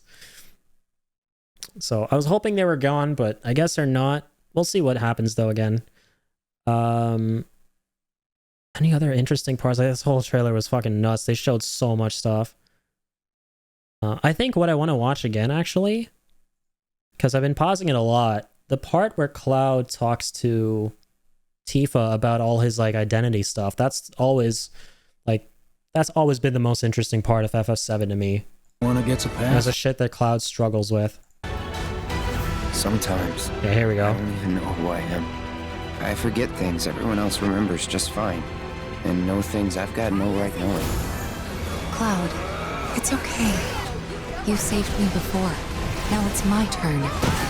Freaking love this, man. And they've been alluding to it before in other trailers as well, but the fact that this game is going to like dive in deeply into like the whole Cloud isn't who he thinks he is and Tifa's going to try and help him side of Final Fantasy VII, which doesn't really come out until like the very, you know, climax of that arc in the original game, where like Tifa literally falls into the subconscious of Cloud and has to try and like help him there, like restore his memories and regain his identity and stuff. It's cool to me how Cloud and Tifa try to like talk way more about that throughout the game before that eventual scene happens, and you know, kind of like shed more light on what's happening with Cloud and what Tifa thinks of all of it, and what like basically just fleshing out these dynamics more, which are really important. I think that's super cool, and one of the things I'm like probably most excited for on the narrative and character side of things. And it seems like with these remakes, they really want to try, especially when you consider they like re-released Crisis Core Reunion between 7 Remake and Rebirth. They really want the player to like know, without explicitly telling them, right, hint as strongly as possible that most of the shit Cloud thinks he did, he didn't do, right? He literally even says it himself, and like they want you to like think that Zack did most of those things, that there's something like messed up with Cloud, which I find really interesting. Like they're trying to make that the secondary focus and mystery of the new continuity with remakes, after the stuff going on with the timelines. That's like very clear, is that they're just trying to focus very heavily on the mystery part of it being about the timeline stuff as opposed to who Cloud is and that kind of stuff. Is it you? And I get why, because like the original exists, been around for a long time. A lot of people have played it, right? So now let's focus on other things. Hooch! I'm just messing with you. That there is our man. When fate sets us a challenge, we must rise to meet it. Are you ready to rumble? Aerith, is there anything I can do for you? I want to help.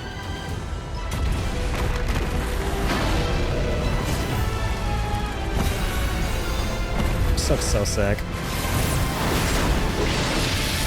Gold teeth, it's Coates. Oh, I forgot about that character. I don't even remember who Coates is. I gotta look that up. Is Coates the guy? Where is that scene even happening? I'm trying to figure out where this even is. Oh, Corel Prison. Okay, it's still in Corel Prison. Is he the guy who like, yeah, I remember who he is now. They're trying to take the lift to go up, but he's like, don't go up just yet. You got to do this other shit. And then you go and do like the chocobo races. And he introduces you to like that vibrant looking lady.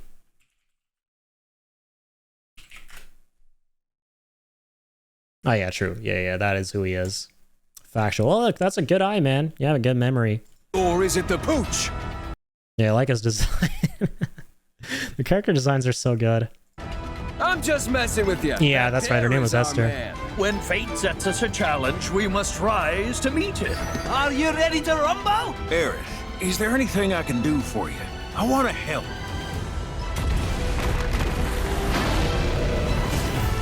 Summon shit is unbelievably cool. Daddy Dio, man.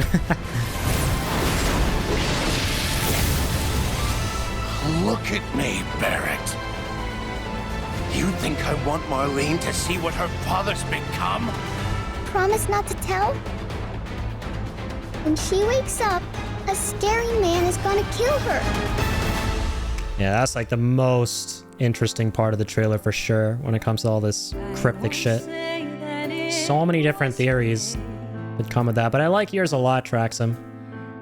That's a great theory about how she's communicating with Aerith in the other timeline and knows this stuff as a result. Just because that one scene, right?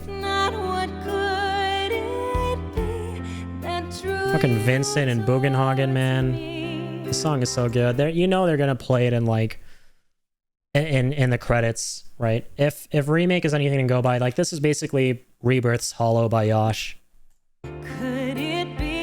gonna hit hard. Whatever they do at the ending, it'll hit hard, and this music will like make whatever hit hard hit even harder.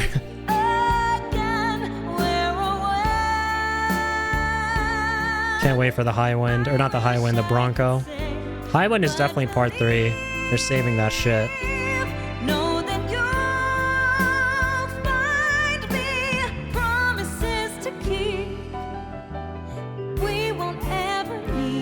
Please, I'm begging you. Lend So me sick how your they strength. show Aerith singing it too. Man, I love this. I love this. Cannot wait, dude. Like chills every time. Seriously, anytime there's anything new on Final Fantasy VII Rebirth, it's like insta chills. You know? So cool. That's cool. Yeah, the top comment is talking about Cid's voice. Yeah, I like Cid's voice. We gotta let him cook a little more, right? That's my opinion, though. I think I gotta hear a little bit more of his voice and his personality to really appreciate it. Vincent, like, it's Matt Mercer, 4 lines, legendary, love it as always. And I mean, he's already really cryptic, so he's already kind of communicating his personality really well in those 4 or 5 words that he says. But Cid, we know, is a lot more animated, so I can't wait to see more of that, you know? I love this. Anyways, guys, I think I am going to call it here just because it's like 12 in the morning now, 12 in the AM. I got to get some of these videos up. I got to make some videos out of this for sure and put them on the main channel and have those up for you guys, especially this like FF7 Rebirth stuff. But anywho's, that was a really fun event, everyone. I'm really, really glad we got to watch that together as always. I think if you ask me personally, the Game Awards 2022 was probably my more preferred of these 2 events, right? Simply because of Death Stranding 2 and the fact that Elden Ring, a game I played and I can absolutely resonate with, winning Game of the Year, right? Like that, those reasons are why I kind of like preferred it over this year. But this year's Game Awards ceremony was also really, really good. I enjoyed it. I thought there was like a good bit of stuff that I was excited for. And yeah, Baldur's Gate 3 won. Congrats again to Baldur's Gate 3. I think that was a big win. I haven't played it, like I said, personally, but maybe I got to give it another whirl. I just can't get into it, but I get why it's as amazing as it is, why people love it, and rightfully so won the award, you know? Have a great night, buddy. Love you. Right back at you, Traxon. Thank you for being in the community and for being a super awesome dude who I get to geek out with over anything and everything FF7 related. Always is a good time. I appreciate you, man. And thank you so much again for that raid. And Eric for stopping in. Thank you, man. GMG. Thank you, Hippie. I appreciate that. Ingenious, Flamin'. You guys are the best. Thank you so much for supporting the stream, hanging out with me. Means a lot. And of course, some big shout outs to Flamin' for the resub for 25 months. And I think we also had PDA, right? Yeah, PDA for 17 with Prime. Thank you, guys. All right, man. Always glad to watch these events with you. Yeah, you as well, man. Thank you so much. Yeah, always a great time. And I can't wait for next year and whatever other events are going to happen in between. And obviously for a lot of these games, right? Wukong, Rebirth, Ragnarok in 5 days, right? So much shit. And 16 DLC, which I know is out around now-ish. Maybe it's already on the store, I don't know, but I'm gonna play it as soon as I possibly can. I just gotta get my PS5. I gotta dive right into that. Yeah, there we go. Definitely refreshing the store for the DLC. Yeah, I'm definitely gonna be doing the same. I need to play that as soon as I can and be back here and play that with you guys. But anyways, guys, take care and sleep well. You as well, Hippie. Have a good one, guys. Take it easy. Stay happy, stay healthy, stay positive. And as always, keep on keeping on.